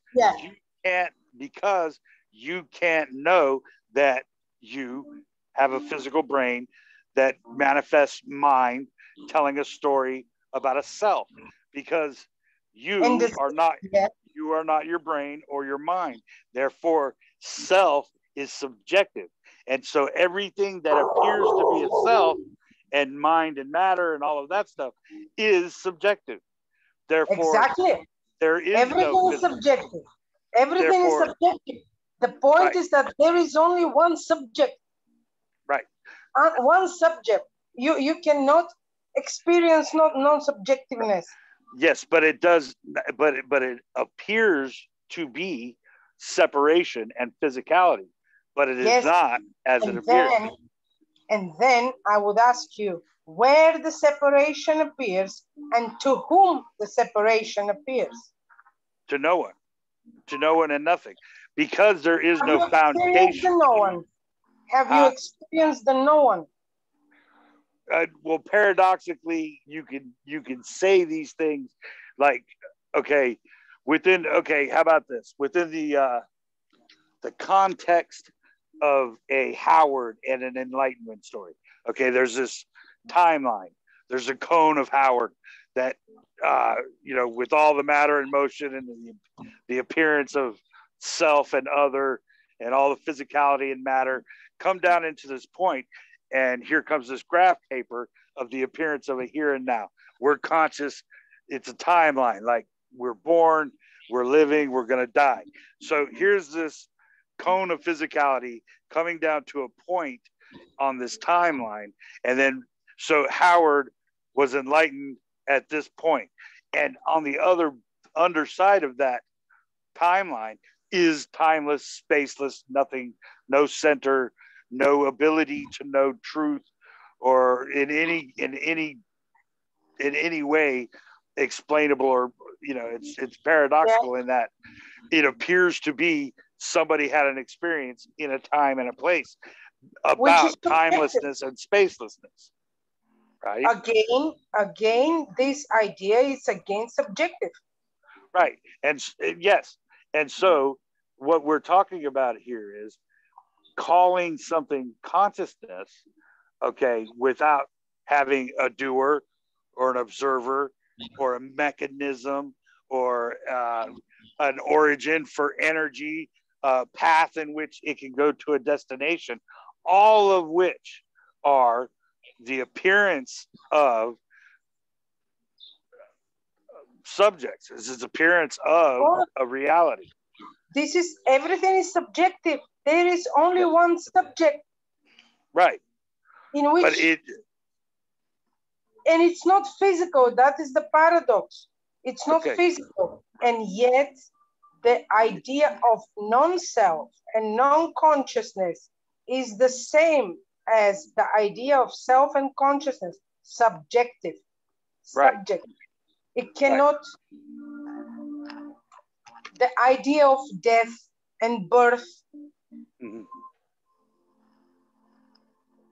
I mean, appears only if you believe, if you think that you will die, in that particular moment appears the idea of death. Right. Not idea as experience. Right. Because you have never experienced death. Right. The idea of death appears. Only then you believe you are mortal. Right. And you believe that you have been born. That's why that's even the thoughts are just possibilities that pops up. Yeah, but possibility meaning what? I mean, what is it? Are you saying that they're the possibility of what? What do you mean?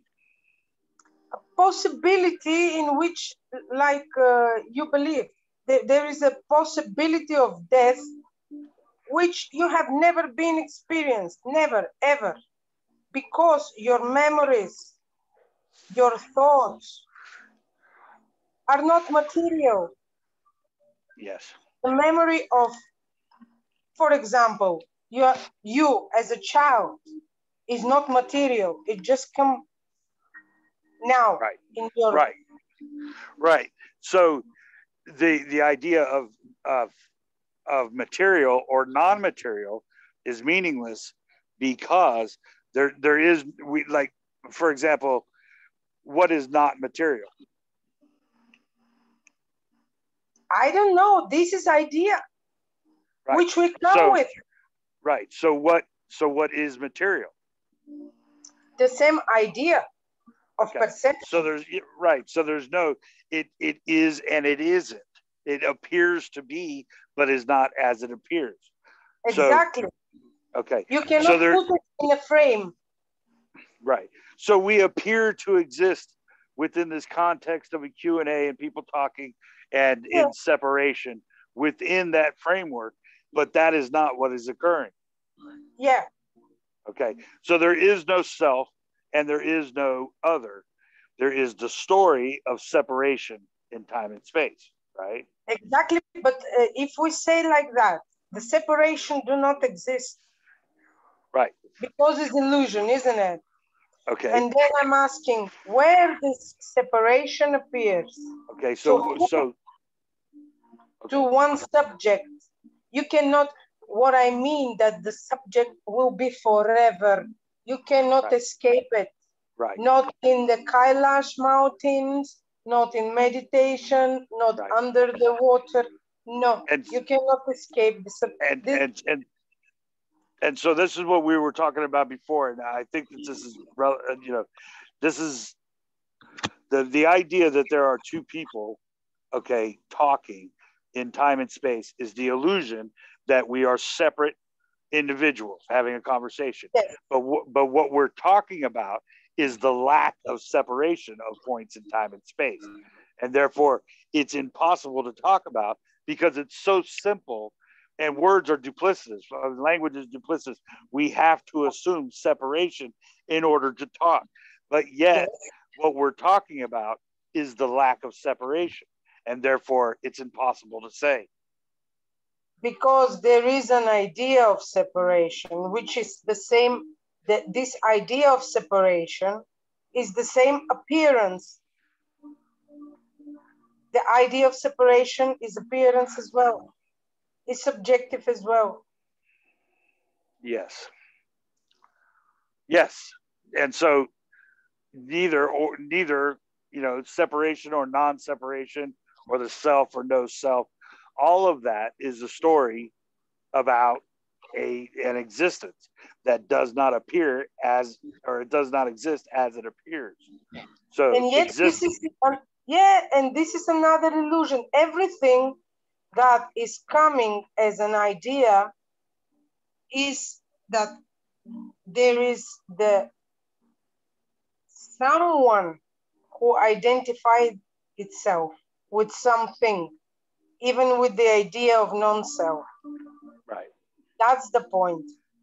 Right.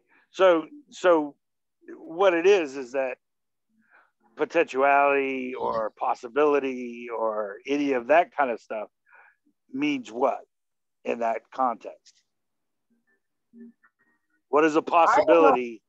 Yeah, what is a possibility without separation? It doesn't. So there's no possibility. There's no perspective. There's the appearance. The non-possibility is another perspective. I mean that everything is perspective. Everything is perspective. If everything is perspective, what is acknowledging the perspective? I mean, what does it that mean? You cannot perceive it through through concept. Therefore, it cannot be ever expressed. But it doesn't mean that it's not present, because you know it. You have this feeling. You cannot have this conversation with me now if there is no someone that identified itself. And yeah, but that's you only believe that there is something beyond this story. Do you believe that this is real? Yeah. Somehow it's real. Okay. But so that's it happens like I have this attention of the body and I identify myself with the body. My attention is there. Right. If I had no the attention, I would experience everything.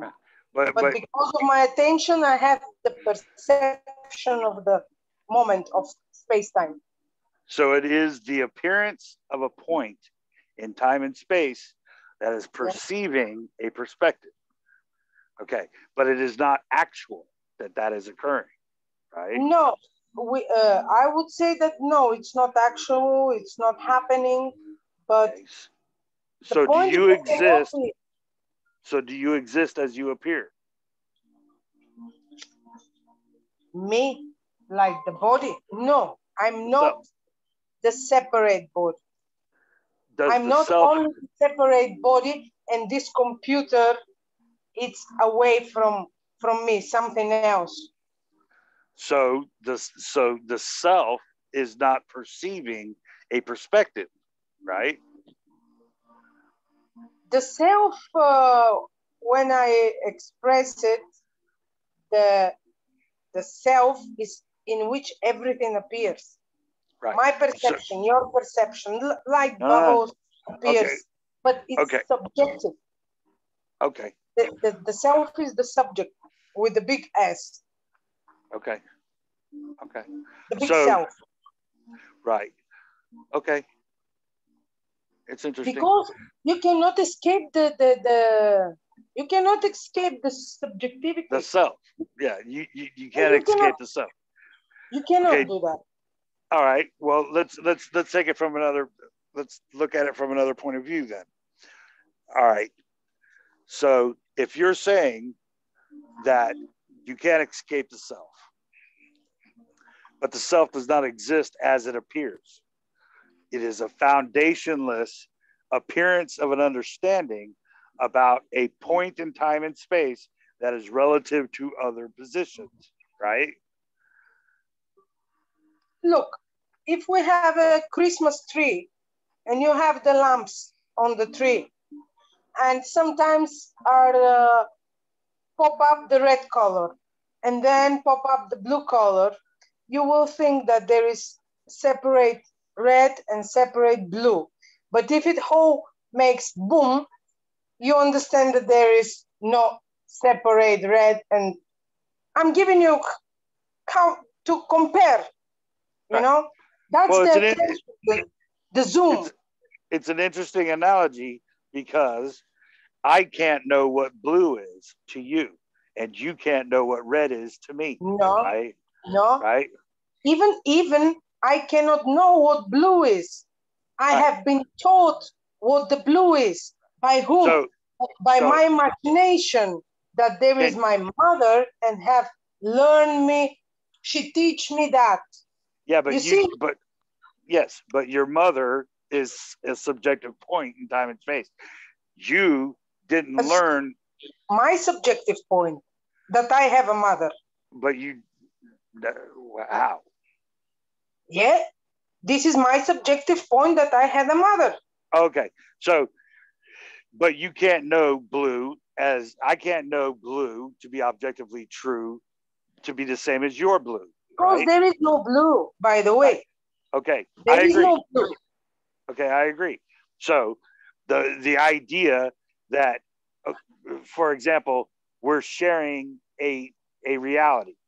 Can you tell me what an apple tastes like? You remember, I have told you before the same. Do you know what is the taste of an ice cream? If someone didn't tell you before that this is an ice cream and this particular taste is sweet, you cannot know. If you have been not told if the cheese is not soap that we wash with hand, you cannot know. This is your subjective perspective that someone exists, that you were born, that you had a family, and they learned you what the perception is. Otherwise, you cannot know. Right. Well, but all those appear now in the subject. You and me.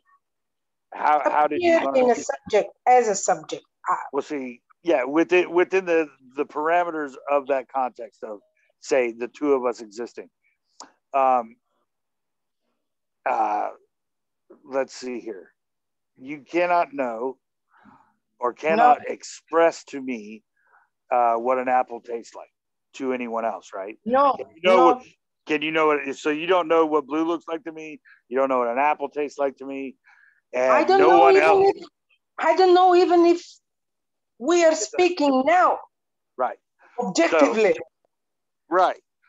So the idea of separation, as far as paradoxically, the idea that any of us are thinking and aware of others is the story of individuals in time and space, but that is not what's happening.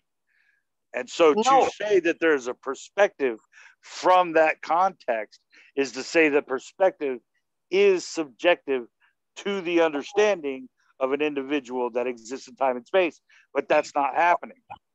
No, right? That is not happening. It's not when we say it's that's it, nothing of this is. That is the point. But the point is, my point is that you cannot separate your perception of body from the experience as a whole. Okay. Well, let's deny the body. Well, let's look at that. So if I cannot go beyond, what I think is myself, all right, and I can't know myself, then isn't the entire thing foundationless? It's baseless, tetherless. It doesn't have any. It doesn't have any objective truth attached to it. So there's no one thinking. There is no other. There is no time or space. There's the appearance of a story of all these things, right? So perspective itself is the illusion of a point in which other things are relative. Okay. Therefore, it is called awareness. Okay. Without the following the thinking process and the ideas, even of self, non-self, separate consciousness, separate awareness, identification. Separation is another concept, but otherwise it will be numb and dumb. Okay, when you, let's say, when you dream, if you think of a child, like a random child, okay, within that thought, does that child think? No, there is no one that is thinking. Right. So there's no one thinking. So beyond this understanding of, so there's no you thinking of a child. So you're not thinking, and the child that you're quote unquote thinking of is not thinking. So the understanding that there is something other than the appearance of this would be what? You say awareness. But what can that awareness No. The awareness is not something else. That's what I wanted to say. You cannot separate the body from the awareness. You cannot do that. Yes, I agree. So that there is something beyond separation is simply the same. It's like the kid you're thinking about thinking, or that you are thinking, or that there is something else, is all completely subjective, right? Yes. So there is no real awareness. Tell me what is not subjective. Tell me what is not subjective. Any idea. I can't. Even the idea of dimensionless. Okay, I can tell you this. I cannot tell you of anything beyond concept, right? But I can tell you that there is something beyond the ability to think or to explain.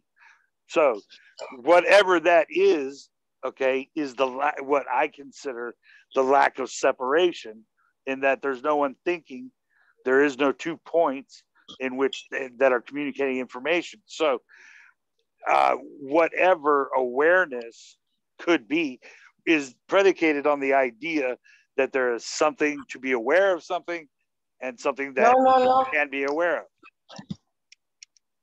If you use that awareness is perception, I don't use it like that. I don't use like my awareness and my perception like an individual. But what I want to say, in the awareness, in one subject,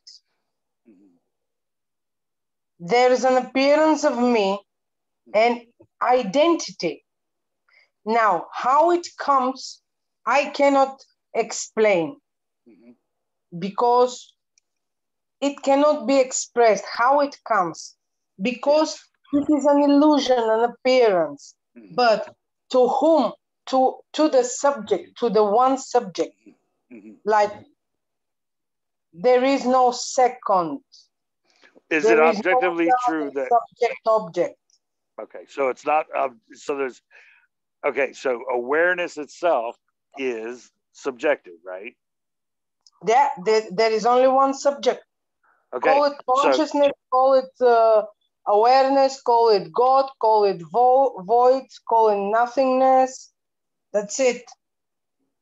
But the information is the possibility. Like this perception now, it's just a possibility. Mm-hmm. Because there is a potential, but you can measure the potential only through matter and measurement, subjectivity. Through the concept, right? Through the subject. Through the concept. Right. I mean, everything is a concept. Self, non-self, differentiation, non-differentiation. Mm-hmm. Like, the point is that there is a tendency of the thought appearance to be followed. That is the zoom, the attention. If Right. there is no zoom and attention, what it is called thoughtless state, the experience is different. It's not what it is. And yet, this is against subjectivity. Yeah, yes. So really, there is no knowing. There is no objective truth. There is no, even, the awareness or the possibility.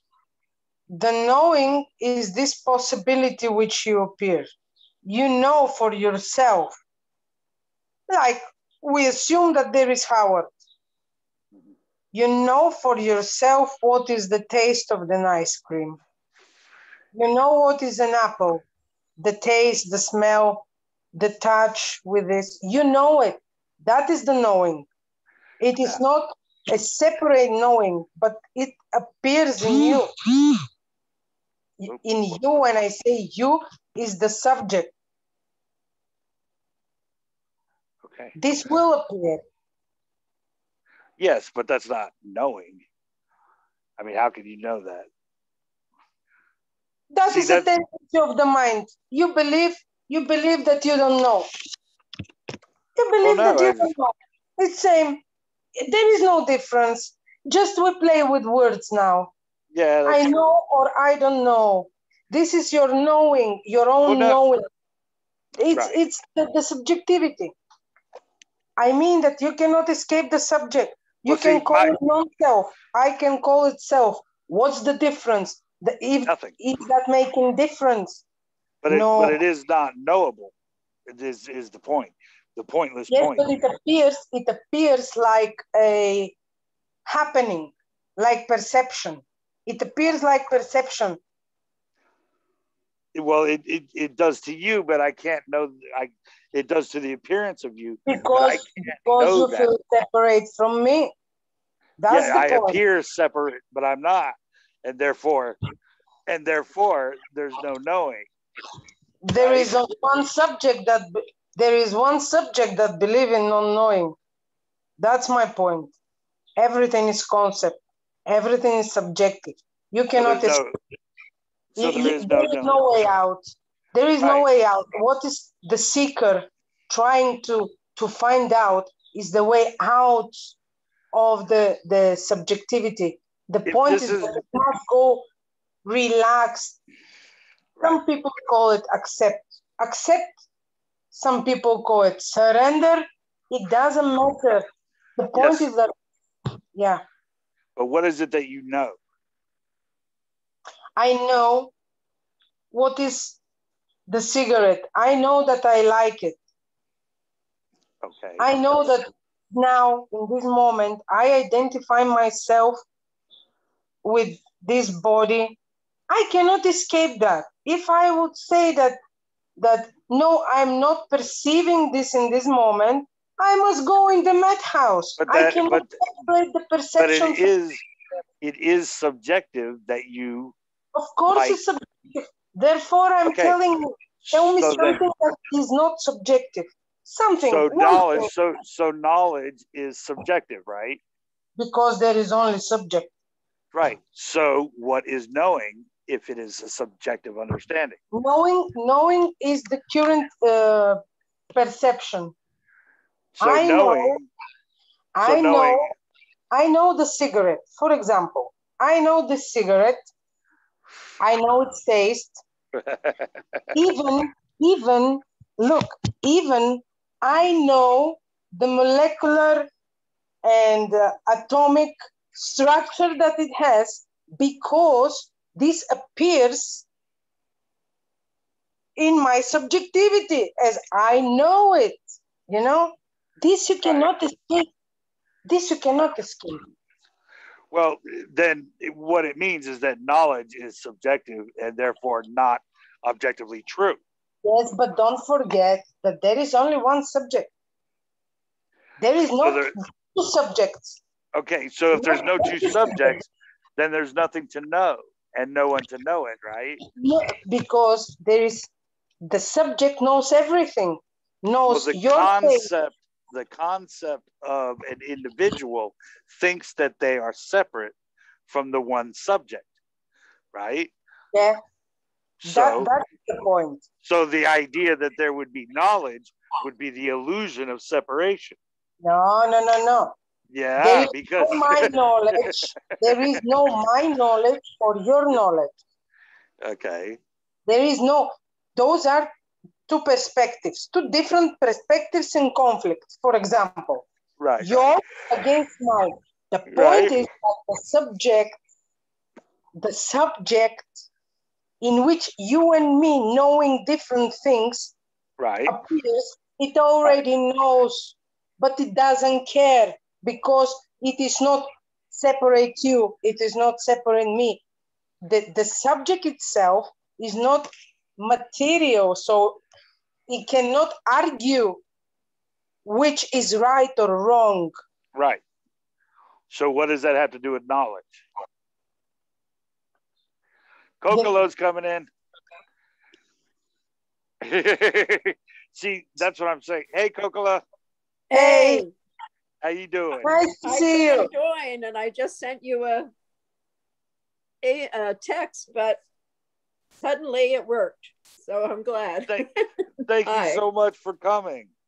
Oh, I was looking forward. So what I was saying to Jessie is that what you're saying is that knowledge exists subjectively, and what I am saying is, if that is the case, then what is knowledge? Because if there's only one subject and there's only no separation, then what is there to know, and who is it, and who can know such a? I mean, is there a subject or an object that knowledge is even required? Because if there is no you as an individual in time and space, and there is no me separate from yourself, then there is no knowledge, right? I mean that there is the knowledge of everything, the knowledge of your perception or your possibility, my possibility. Those possibilities are already known from the subject itself.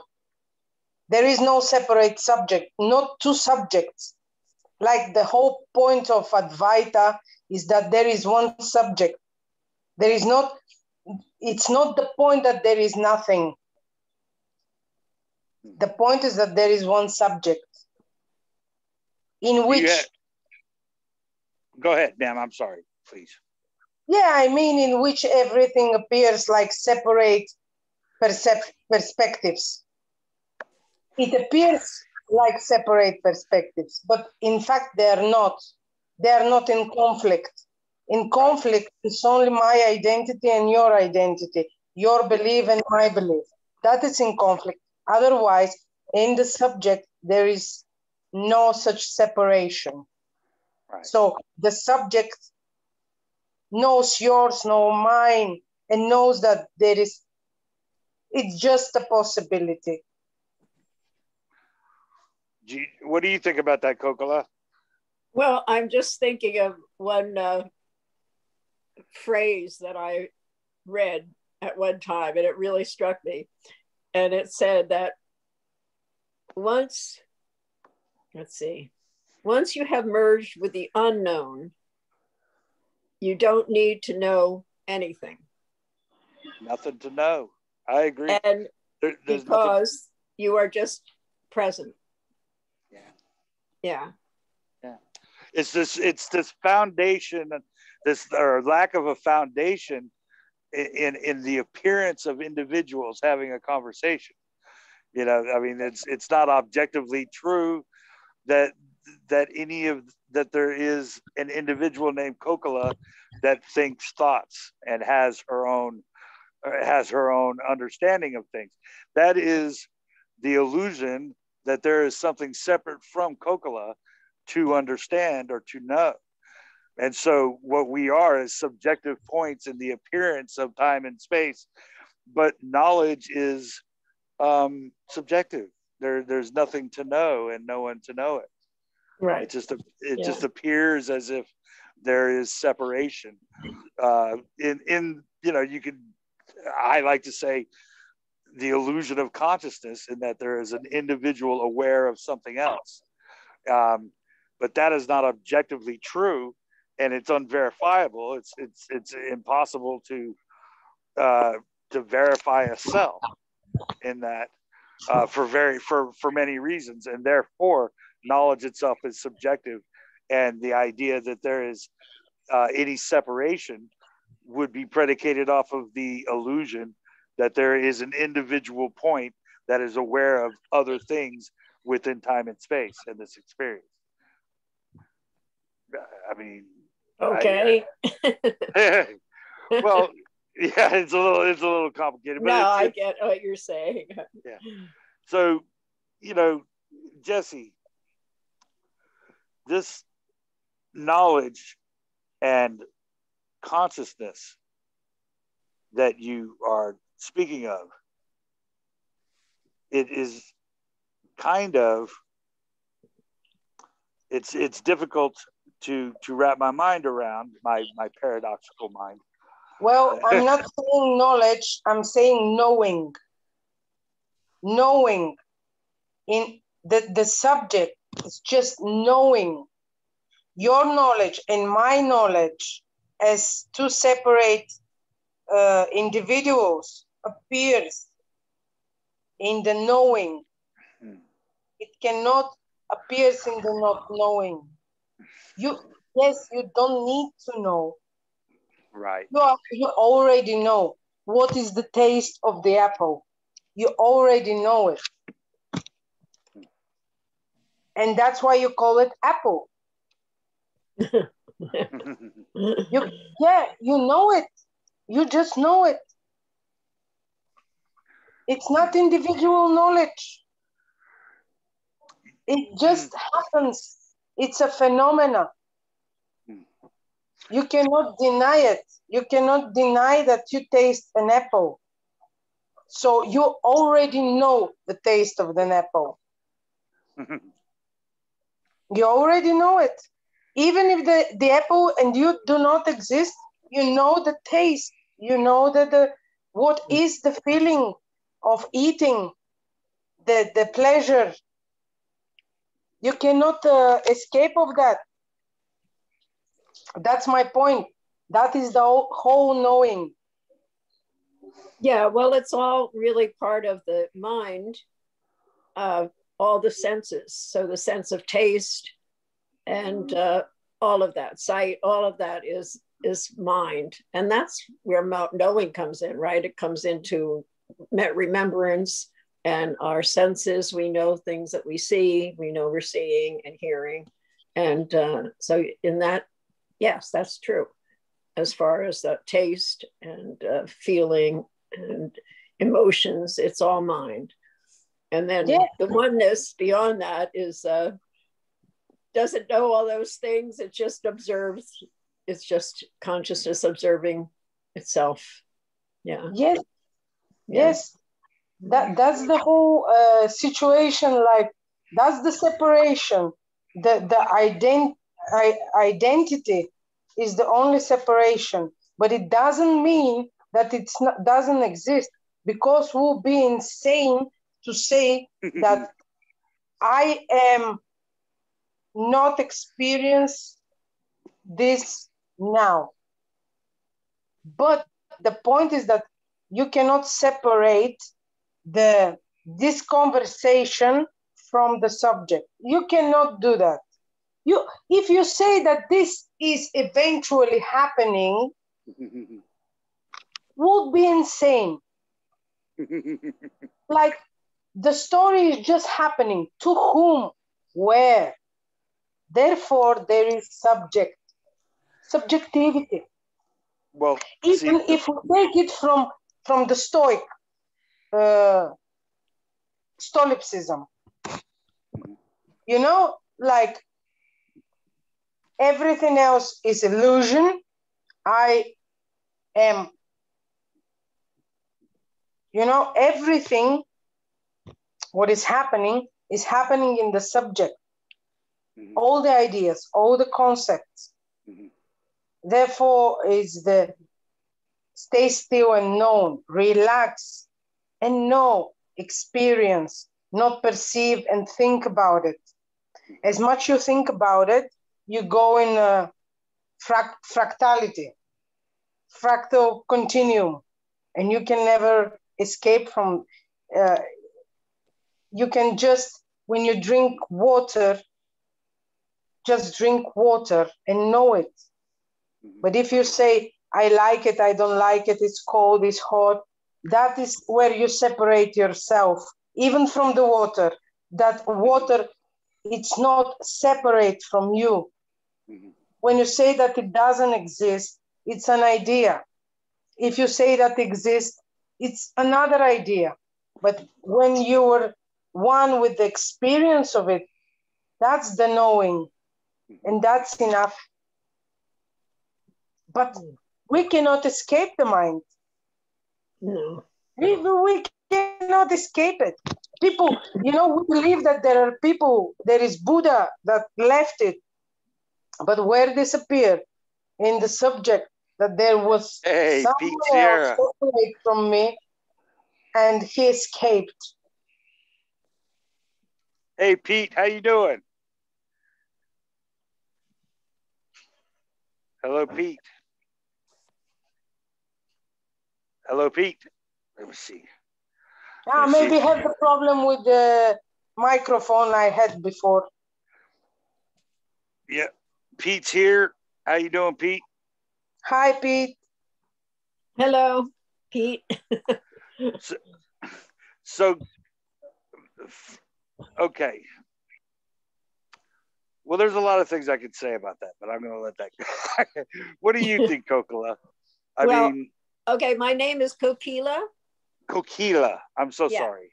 And when you say Kokila, it reminds me of Kukla, Fran, and Ollie, Kukla, Fran, and Ollie, which is a show on years ago, a little puppet show. So, yeah, it's spelled the same. It's a Kokila, so it's Kokila.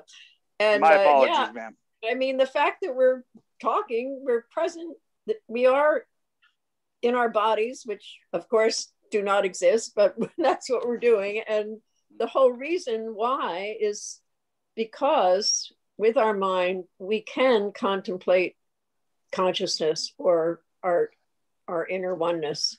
Without that, it's like being asleep. You know, we're just present and conscious, but we don't really know it. We're not really subjectively there. You know, we're out.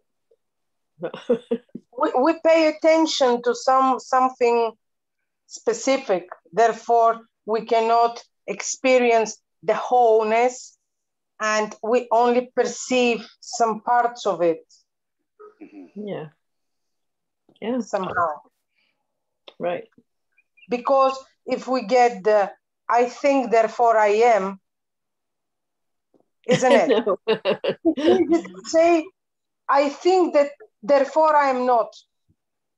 Same craziness. Same craziness. The point is, okay. Now. Well, if we, okay, Descartes was wrong. I mean, in the strictest sense, Descartes was wrong about a lot of things, but in particular, I think, therefore I am, is completely subjective. There's absolutely no basis to that whatsoever. Right. The assumption of a pineal gland in the brain having to do with objective truth is completely baseless. There's no truth to I think, therefore I am. That is completely subjective. The reason being is because you are not your brain and you are not your mind. Why are you searching something outside from subjectivity? Well, let me just paint this picture for you. Let's say, like you guys are saying, mind is all there is. Consciousness is all there is, okay? And within the subjective understanding of us having a conversation as points in time and space, sharing intellect, okay, this appears to be real, and we cannot escape that as self. Yet, there's a thing called hypnotism, right? Where a hypnotist can use suggestion with words, okay, to change someone's perception of reality. In that, a hypnotist can get you to stop smoking, run around like a chicken, If consciousness is existence and you can't escape that, and somebody can say, come up to you and get you to stop smoking by sheer manifestation of suggestion, in the illusion of separation, that there is someone like the subjective self, another subjective self can say A, B, C, and hang on, and to get you to stop smoking, or to get you to think blue is green, or to get you to think that you're a chicken and running around. But this if existence, this appears in consciousness. Let me just say this. There is someone. What is the appearance? It appears that there is someone that is hypnotist and trying to make you cut cigarettes. Right. Again, appears in consciousness in the subject. You cannot find the reality outside. Right. So if consciousness is that malleable, okay, if consciousness is that open to suggestion, and you are suggesting here that consciousness is all that can be known, then what are the odds that consciousness is actually depicting a reality? Is depicting any kind of manifestation about an objectively true existence? Do you understand what I'm saying? Tell me reality outside of subjectivity. Tell me reality outside of subjectivity. Okay, that's a beautiful point. You can't, because there is no not material, because within the contextual understanding of consciousness is derived from a physical brain in time and space that culminates in mind. No. You have to believe that this exists so you can finish your sentence. Within the context of separation and yes, within context of us having a conversation, yes, we are conceding that we're separate points in time and space in order to have a conversation within the illusion that there is someone thinking and actually conveying information. But that is not objectively true. It has no foundation in reality, in quote unquote reality, whatever that may be, because it's not objectively true that you are actually thinking. How do you know what is not true? You don't. Through your perspective. Well, you can't know true or false. That's the pointless point of it.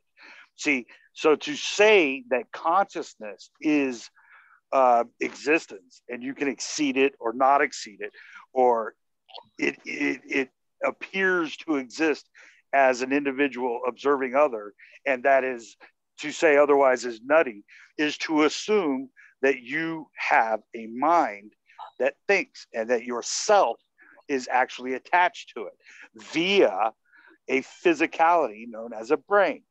So the mind telling a story about a brain in time and space to the self is subjective, and therefore there is no objective knowledge. There is exactly. Yes, there is no object. The point of non-duality is that there are no objects, no others. There is just subject. You cannot experience non-subjectivity. You can experience non-individual self, non-personal self, and yet this is disappears in the subjectivity, in the subject. You can assume that there is another subject you are talking to, but that's again in the subject. So what does knowledge mean? The knowledge is the possibility of an ice cream. The possibility this is knowledge. Right. But the subject already knows that this is what it seems to be, and in fact, it's none of this. Right. So is there an ice cream? So is there an ice cream? Is there an ice cream? I love it. I love it. It might be not real, but I love it. Remember, so to say that you know that there is an ice cream is a misnomer, correct? Yes, I know, and I love it. Do you remember the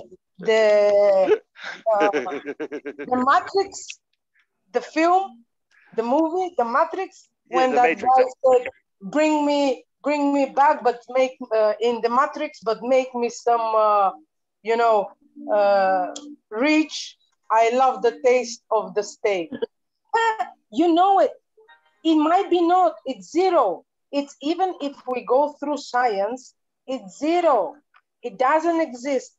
It's empty. And yet you know the possibility of being tasty. That's the whole point. Subjectivity. You cannot go out from that. You cannot go out. You cannot go to nirvana, separate nirvana from what you are. You cannot experience death. You cannot experience birth. You can only assume that you were being born. And yet, you know the taste, you know the touch, you know the smell. That's the point. Yes. Kokila, what do you think?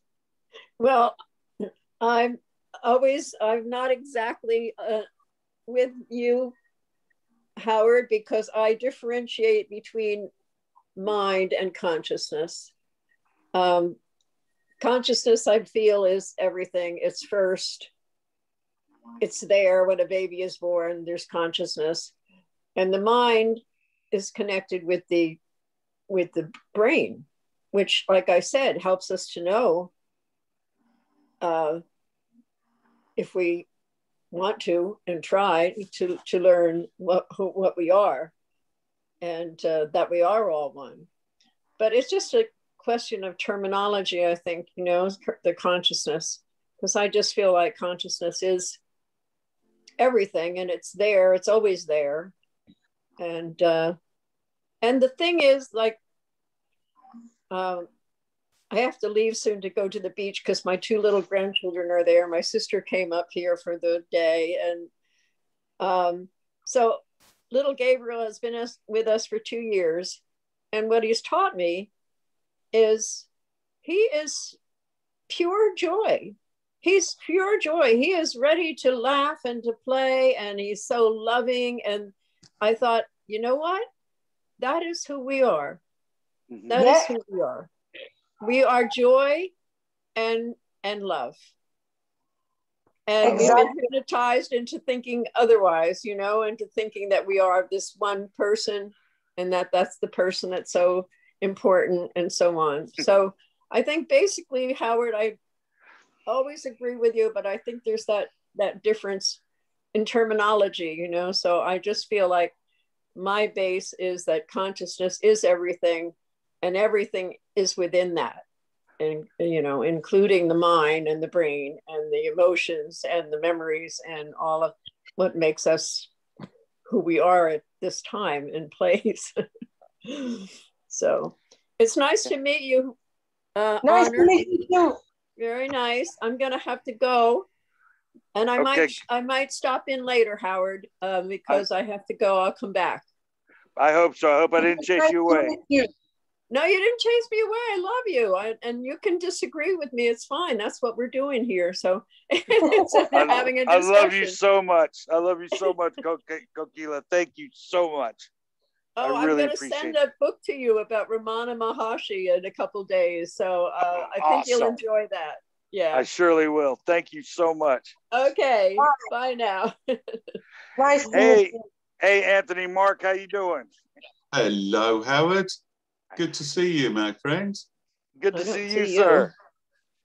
Oh, I like the background there. Not too much, you think? Are we in a forest today? I'm the. When I saw it, I had a choice between like a choo-choo train, a shelf of books, a building, or this, and I figured this might be over the top, but it kind of reminded me of the Buddha under the tree, and I thought it was just egotistical enough to go with. Actually, you look like Gandalf to me. Well, you know what's killing me is that I had a nurse. She said, "Well, let me trim your beard," and she went at it with a weed whacker. She cut like 8 inches off of my beard. I was traumatized. Wow. I felt assaulted. Wow. 8 inches. I'm impressed. Oh my gosh. I mean, it was coming down to here. It was coming down past my chest. Yeah. Good on you. Yeah, it was bushy. Yeah. I've never had my beard that long. I've sort of had a goatee for years, but I used to have hair down to my bum. When I had it on the top, it's gone now. But yeah, oh yeah, the top's definitely left. Yes. Well, I was very lucky though, because my dad went bald when he was like in his late 20s. He was completely bald on top. But I managed to last until I was about 52 when it finally gave away. Yeah, I think I was more like your father. I think by the time I was 32, it was gone. Yeah. Oh, yeah. well. Well, I've got Jesse Wasab and I've got Pete Sierra. Mr. Sierra is on just video, or I mean just audio, like yourself. And we were talking about all kinds of things, just non-duality and stuff like that. Is there something that you had in mind that you wish to talk about? No. So what? Howard, I prefer never to have an agenda. My preference is to just come at it as cleanly as possible. Yes. With no sort of agenda of thoughts, opinions, beliefs, anything. Yes. Then I can just be surprised. I tend to have I have that attitude, and then I get caught up in a conversation, and I forget that. Yes. I forget that. Yeah, I forget, and I get mixed, and I get tied up in the conversation. But a lot of like what I'm trying to express to Jesse and to Kokila before, that consciousness does not exist, is basically it's as Jesse would say, completely bonkers. It's just a foolish thing to say, and I'm trying to express what I mean in this way, and that consciousness is the illusion of separation, and the illusion begins in many ways, but it culminates in the fact that the only thing that we can know within this context of separation, within this context of people having a conversation, is that there is no objective truth. So the only thing that we can know is that we can't know anything. So from that position, it's difficult to talk about these things because, there's no point to defend and no position to attack, because everything is neither true nor false. And so is there anything then, in a sense, that's not ridiculous? Anything we say, no. It's all ridiculous, isn't it, really? Absolutely, completely ridiculous. And isn't that wonderful? Yes. Isn't that liberating, yes, to know absolutely, that whatever we say, it's ridiculous? Right. Yes. Yes. Hey, sorry, I don't know why, but I'm not. Are you not seeing my video? No, I'm not seeing you. No. Oh, I'm just have a look. Let me see. See what I It need says to here. Oh, Pete left. No, your video's off. Yeah, I'm just trying to because I. Oh, hang on. No, it's being stubborn. It's crossed out. It says I've got a start video button, but it's got a red line through it, and I click on it, and nothing happens. It says allow. It says put in waiting room, remove. Ask to start video. So let me just ask you to start video and see what it does now. Okay. Yeah, I've clicked on it.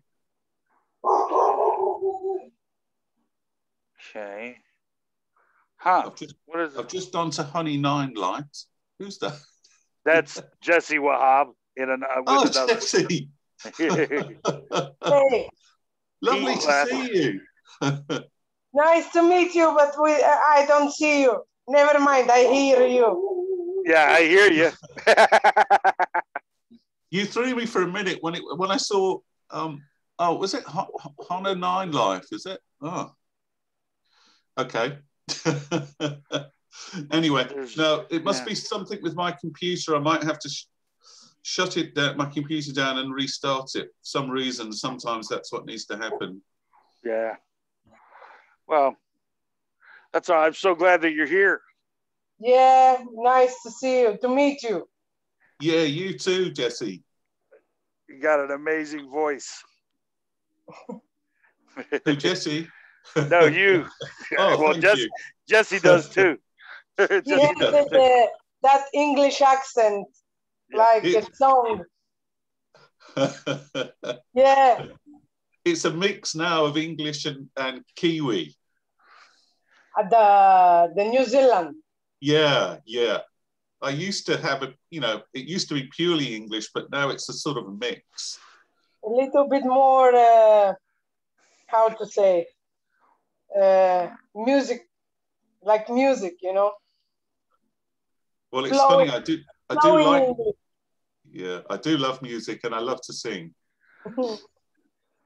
How's the piano going? Oh, look, I'm so lucky. I work in a church, and most of the time the church is empty.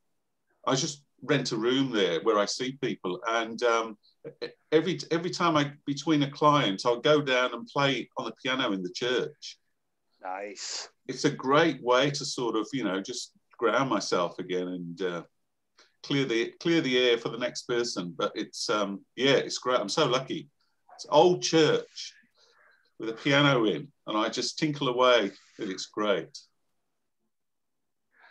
I would love to have that ability. I can't play the piano at all. Have you ever tried? I've tried. It's I used to play the bass a little bit and play the trumpet a little bit, and I just never had the ability to go beyond the notes. You know what I mean? To actually, I just never could put that flavor on it. I could keep a beat. I could keep a swing beat, and I could do rudimentary 4/4 step and stuff like that, swing step, but anything more complicated than that is I would get lost pretty quick. I was very lucky to have amazing musicians around me that carried me quite a bit when I did play. Wow, cool. I've never had a music lesson myself, and I play about 10 instruments. Wow. That's great. I just make up my own stuff. As soon as I'm on the piano, I'm just making my own stuff up. I used to do that with the bass. I would just tinker around with it, and I loved it. I loved just playing around, with myself. But as far as putting it to music in a band, I just never could do it. Yeah. Oh well. Is there It's never too late, Howard. Yeah. I don't know anymore. I can't really. Hey, we could do a music session on here sometime. Yeah. I have to go to feed my cats because the babies and must eat every 3 hours, and now he's coming here now, hungry. Maybe come later. I hope so. Good to see you, Jesse. Good to see nice you, Jess. To see you. Yeah. Thank you. You come late. See you later. Love see you later. Thank you. Bye. Bye. Bye. Yeah, it's been a great meeting. I started at about 8:30 this morning, and somebody came in that I had seen around Facebook, you know, just here and there doing different things, and I was so glad to see him come in, and then we just talked forever, and then Jesse and Kokila came in, and Pete Sierra. So it's been a great meeting. I just I think the first fellow, Walter, and I had a pretty good understanding. You know, we were kind of seeing eye to eye,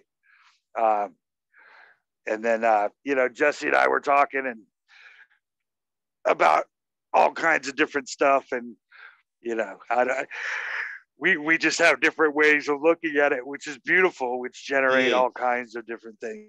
Yeah. You know, generates all kinds of different fun ways to explore. Yeah. Yeah, absolutely. That's the beauty of it all, isn't it? You know, I like the way you said it. The bliss of the unknowable. Yes. And the fact that there is no objective knowledge other than you cannot know objective truth. I mean, for me, I mean, that's how it appears to me. Perfect. You know, there is no right or wrong or true or false or good or bad. It's wonderful, isn't it? Oh, it's so beautiful. Yeah. Yeah. I mean, I guess that's why I went with the donut metaphor quite early on. It's just like, because it's just as truthful as absolutely anything else I could have said.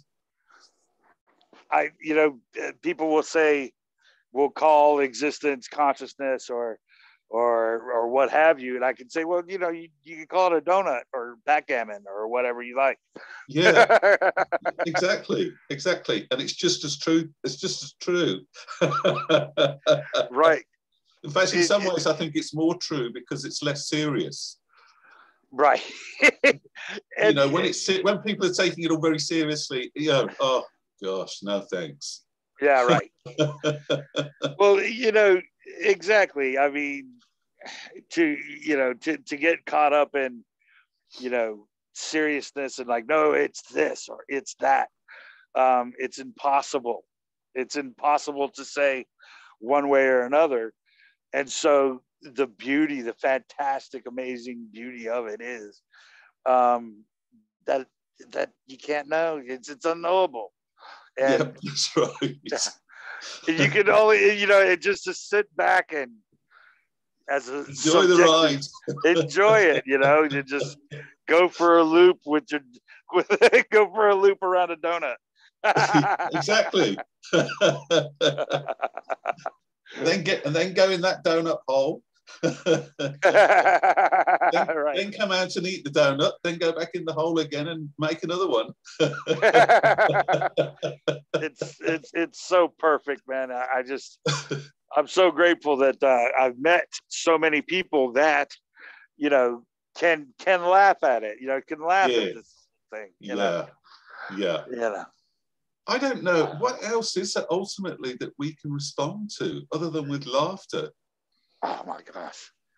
You know, kindness, you know, I mean, the beauty of it is that there's, you don't, you know, you can be serious if you like. It's, you know, I mean, and I don't know what there is to be serious about personally, but but you know, I mean, that's the beauty of it though. There's nothing stopping you from being one way or another.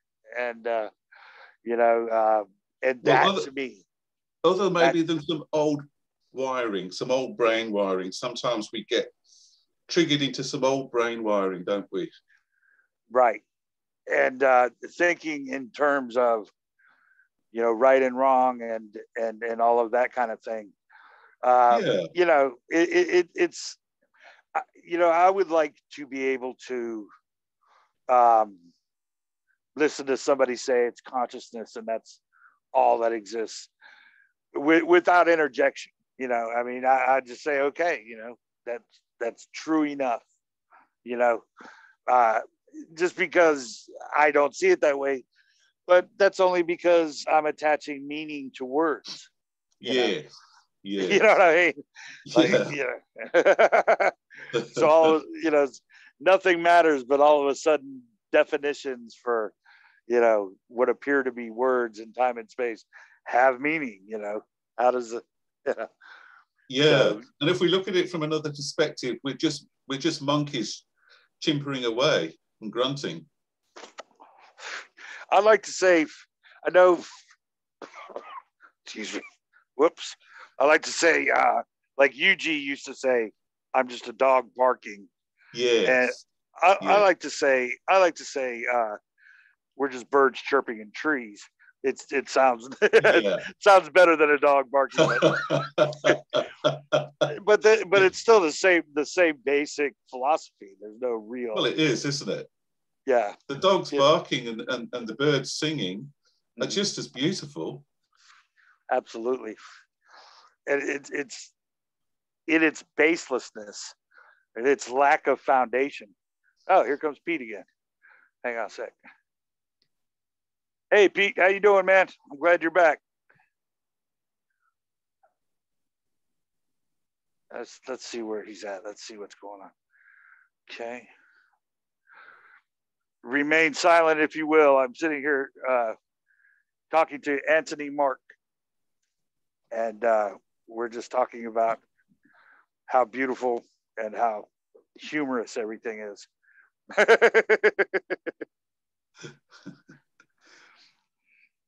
Yeah, Pete's a quiet one. I'm glad you're back, man. But yes, I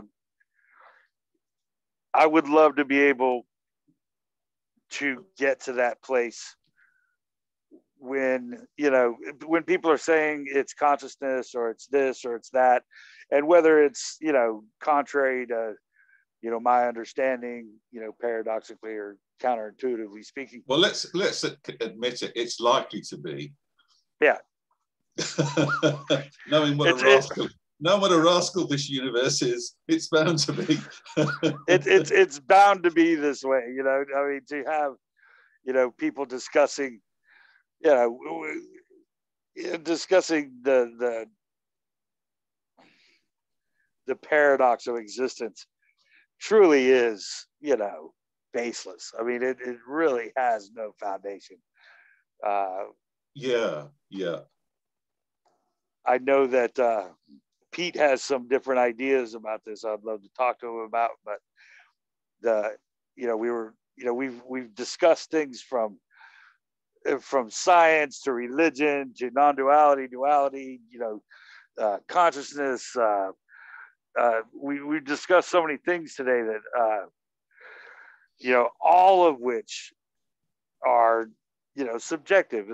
They're baseless, tetherless, meaningless words. Well, you've been telling yourselves lies then all day. Yeah, we're telling stories. Yeah, and that's the truth. And that's the truth of it. We're just sitting around telling stories about, you know, what appears to be existence. Yes. It's quite, I remember it was quite liberating. I can't remember exactly when, but there was a point when I just realized, hang on a minute, everything is a story. Yes. Everything is a story. There's no way to make anything, there's no way to know anything to be true objectively, and therefore everything is the appearance of a happening. So amazing. Yeah. I love Absolutely. it. I love it.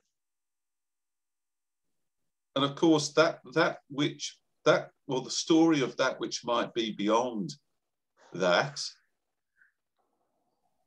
it can still only be a story. Exactly.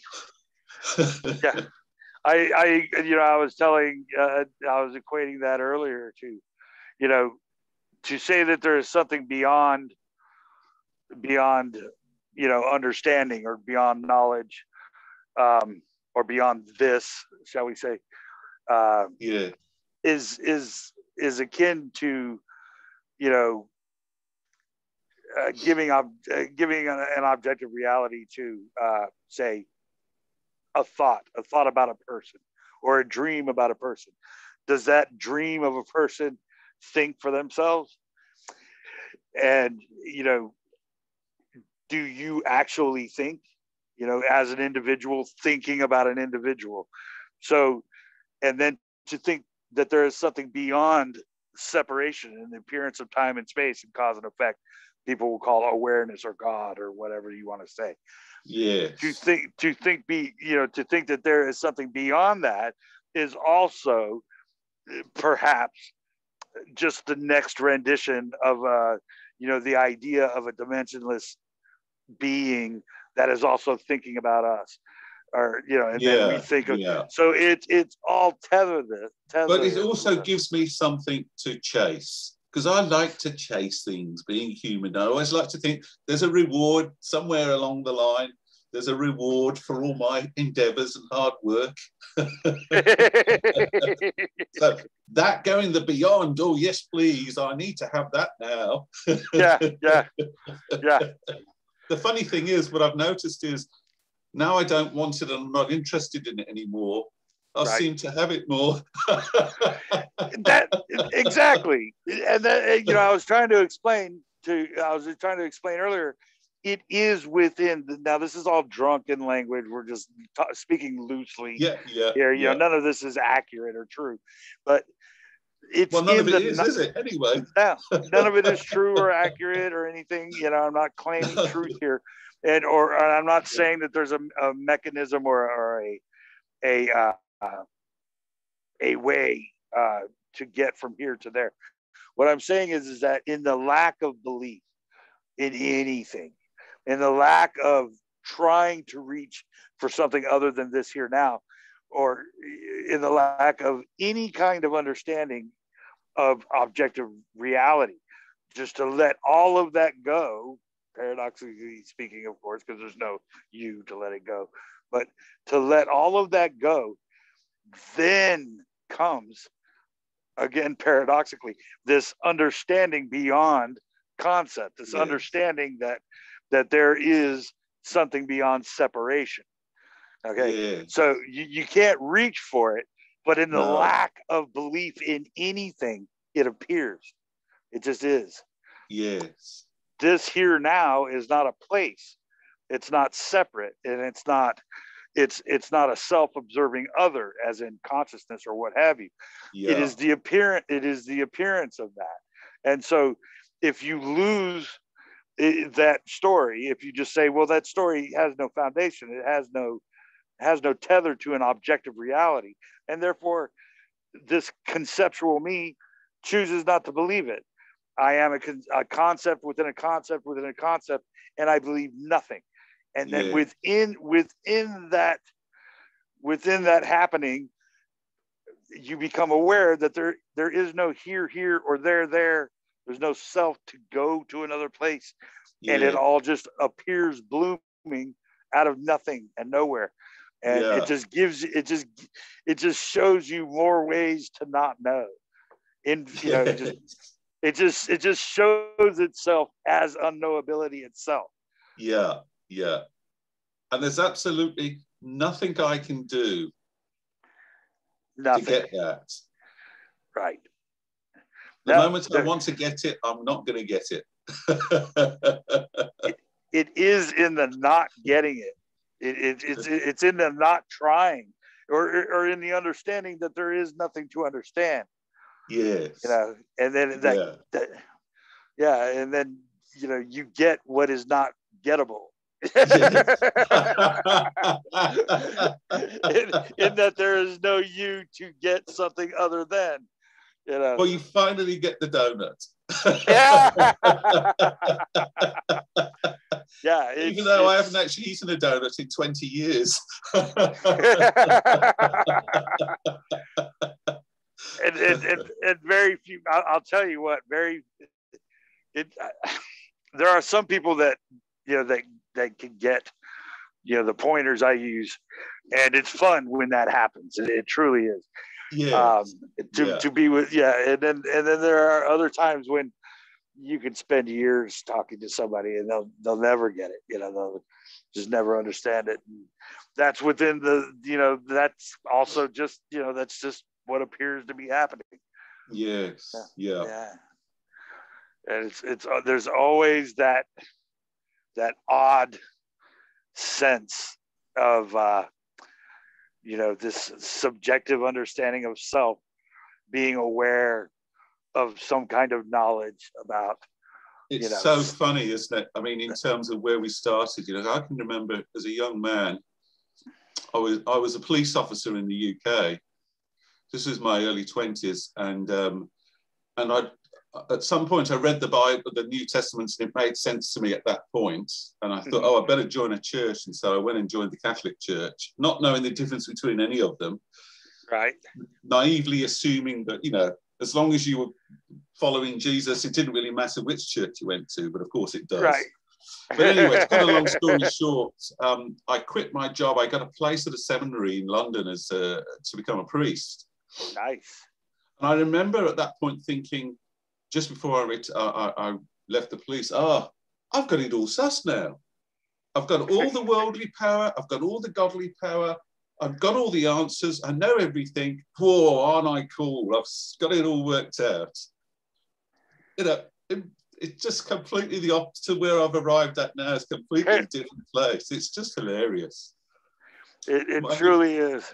It did help, though, that I took a year off before I went to the seminary and fell in love. That you know, as a Catholic priest, you're not allowed to do any of that. So how did that work out? Not too bad. It gave me some more learning, but what happened was, the funny thing is, like, I was doing voluntary work in London with homeless people, and when I first got there in London, and I went to the local Catholic church to connect up with the local priest, and he said, how can you work with those bums? They deserve everything they get, those drunkards and all the rest of it. I was thinking, well, my God, is this Christianity in action? But he did me a favor, because I kept questioning anyway. I didn't really like the obedience and all that nonsense. And then I met Krishnamurti. That's when I met, somebody gave me a book. I said, this guy's onto it. And I went and met him in his place in the UK. This was a 24-year-old. I was absolutely terrified of meeting him, but I did. And that took me in a completely different direction. Really? Yeah, completely different direction. So then I was heavily into him for a while. And then I said, I just want to live my life now. I don't want to listen to anybody or experience it from anybody else's eyes other than my own. But it's just fascinating, the journey, isn't it? It really is. Oh my gosh. I know that speaking of Jesus, I read the Bible myself, and I was into it too. And it just lost its meaning to me in that it kind of, in the same way that this lady brought Jesus up the other day, last week, actually, in this meeting, she said the unconditional love of Jesus, and I almost said something, and then I stopped, and I thought, I mean, I could say something here akin to, well, actually, the whole love of Jesus is predicated on the condition that you love him. Otherwise, he, sends you to hell. So well, that's right. So it's like it's this thing where, you know, it's completely conditional. You know, it's not. And so I kind of I know the beyond that. You know, I know the understanding of the beyond the word of Jesus, but that knowing, or that you know, that transcendent kind of feeling or whatever. But the words of Jesus are conditional. I mean, it's so you know, that's where I left it, because it's like, yeah, it's fine as long as I believe him. But if I don't believe the story, then you know, Jesus, meek and mild, takes on a whole new meaning. You know, he's the guy that's going to chuck you into the fire. So I was like, that's not really. The funny thing is, Howard, my sense when I first read the New Testament, I wasn't really interested in the Old one very much, but I did get it. I got a sense of the essence of Jesus, and it wasn't any way connected to how it was being expressed in the church. Yeah. Oh gosh, I couldn't believe the difference. Yeah, it was. Yeah, it was shocked. I was appalled. I was on fire when I first. Yeah, I was on fire when I first read Jesus. You know, and got the sense. Me too. And then when I went to the church, and it was where's the fire? There's no fire here. I went to 7 different churches trying to find a preacher that, you know, was reading the same book I was reading. I'm like, we're not reading the same book here. No. But have you ever come across the Aramaic versions of the Lord's Prayer, the Aramaic translations of the Lord's Prayer? No. They're utterly beautiful. I mean, they're saying that they're closer translations to what Jesus actually said, rather than the King James's version. And it's like a completely different language. You know, he acknowledges the feminine and the masculine. He says, birth, the creator of the cosmos, is the opening statement. Right. If you get a chance, have a look. Just Google search Aramaic Lord's Prayer. There's a few translations, but they're all utterly beautiful. I love that, you know, you said Aramaic, because if I'm not mistaken, I think Mary, if not Jesus himself, spoke Aramaic. Did he not? Yes. Yeah. So they're trying to translate into the original language of Christ, and it says something completely different to what we're used to in the Lord's Prayer. It's just so different. It's radical, and I suspect that was closer to probably what Jesus was really saying, not all the interpretations that have come afterwards. Oh, I have no doubt. I saw this. I saw a gentleman who used to be a priest, and he woke up one day and realized this is not true, or at least the Bible he was reading wasn't true, and so he decided to.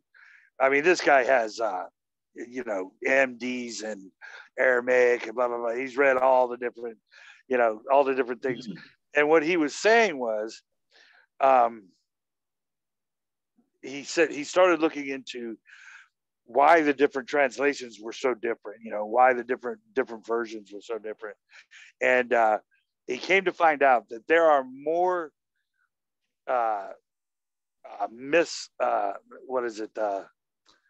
more misrepresentations or more mistakes in the Bible than there are letters. So the Bible has been misinterpreted so many times that there are, that it's just, there's no way that you can say that the Bible that we read today is the same Bible that Jesus read, or the same words that Jesus spoke. All that time ago. Yeah, absolutely. And I would assume, just as a matter of course, that Aramaic, being his language, would at least be closer. Absolutely. Yeah, absolutely. So, hey, look, Howard, I'm going to have to, unfortunately, it's Tuesday morning here and I'm having to get ready for work. So I'm going to have to leave right now, which is a real shame because I'm actually really enjoying the conversation. I hope we could do it again, man. I really do. Yeah, definitely. It's just this time, unfortunately for me, it's like my night time and early morning time. Yes. Well, if there's any way that you would allow me to interview you, or at least have a conversation, like a one-on-one, I would be honored if you would okay that, and we could do it anytime. Yeah, if you wanted to do that, we could come up with a time and a place. If you want to, we could do that sometime this week if you want. Yeah, not this week. I've got a busy week, so maybe I don't know. Are you around at the weekend? Sure, the weekends are great. Yeah, same here. Yeah. So I'll PM you and we'll set up a time, shall we? Yeah, let's do that. Yeah. But anyway, it's been awesome to see you and to hear you. And awesome to hear you. And hopefully next time you'll be able to see me as well. Yes, sir. Hey, have a great day, man. Yeah, you too, Howard. All the best. Thanks. Take care. Right back at you, brother. Love you too, brother. Bye. Bye. All right. Yeah.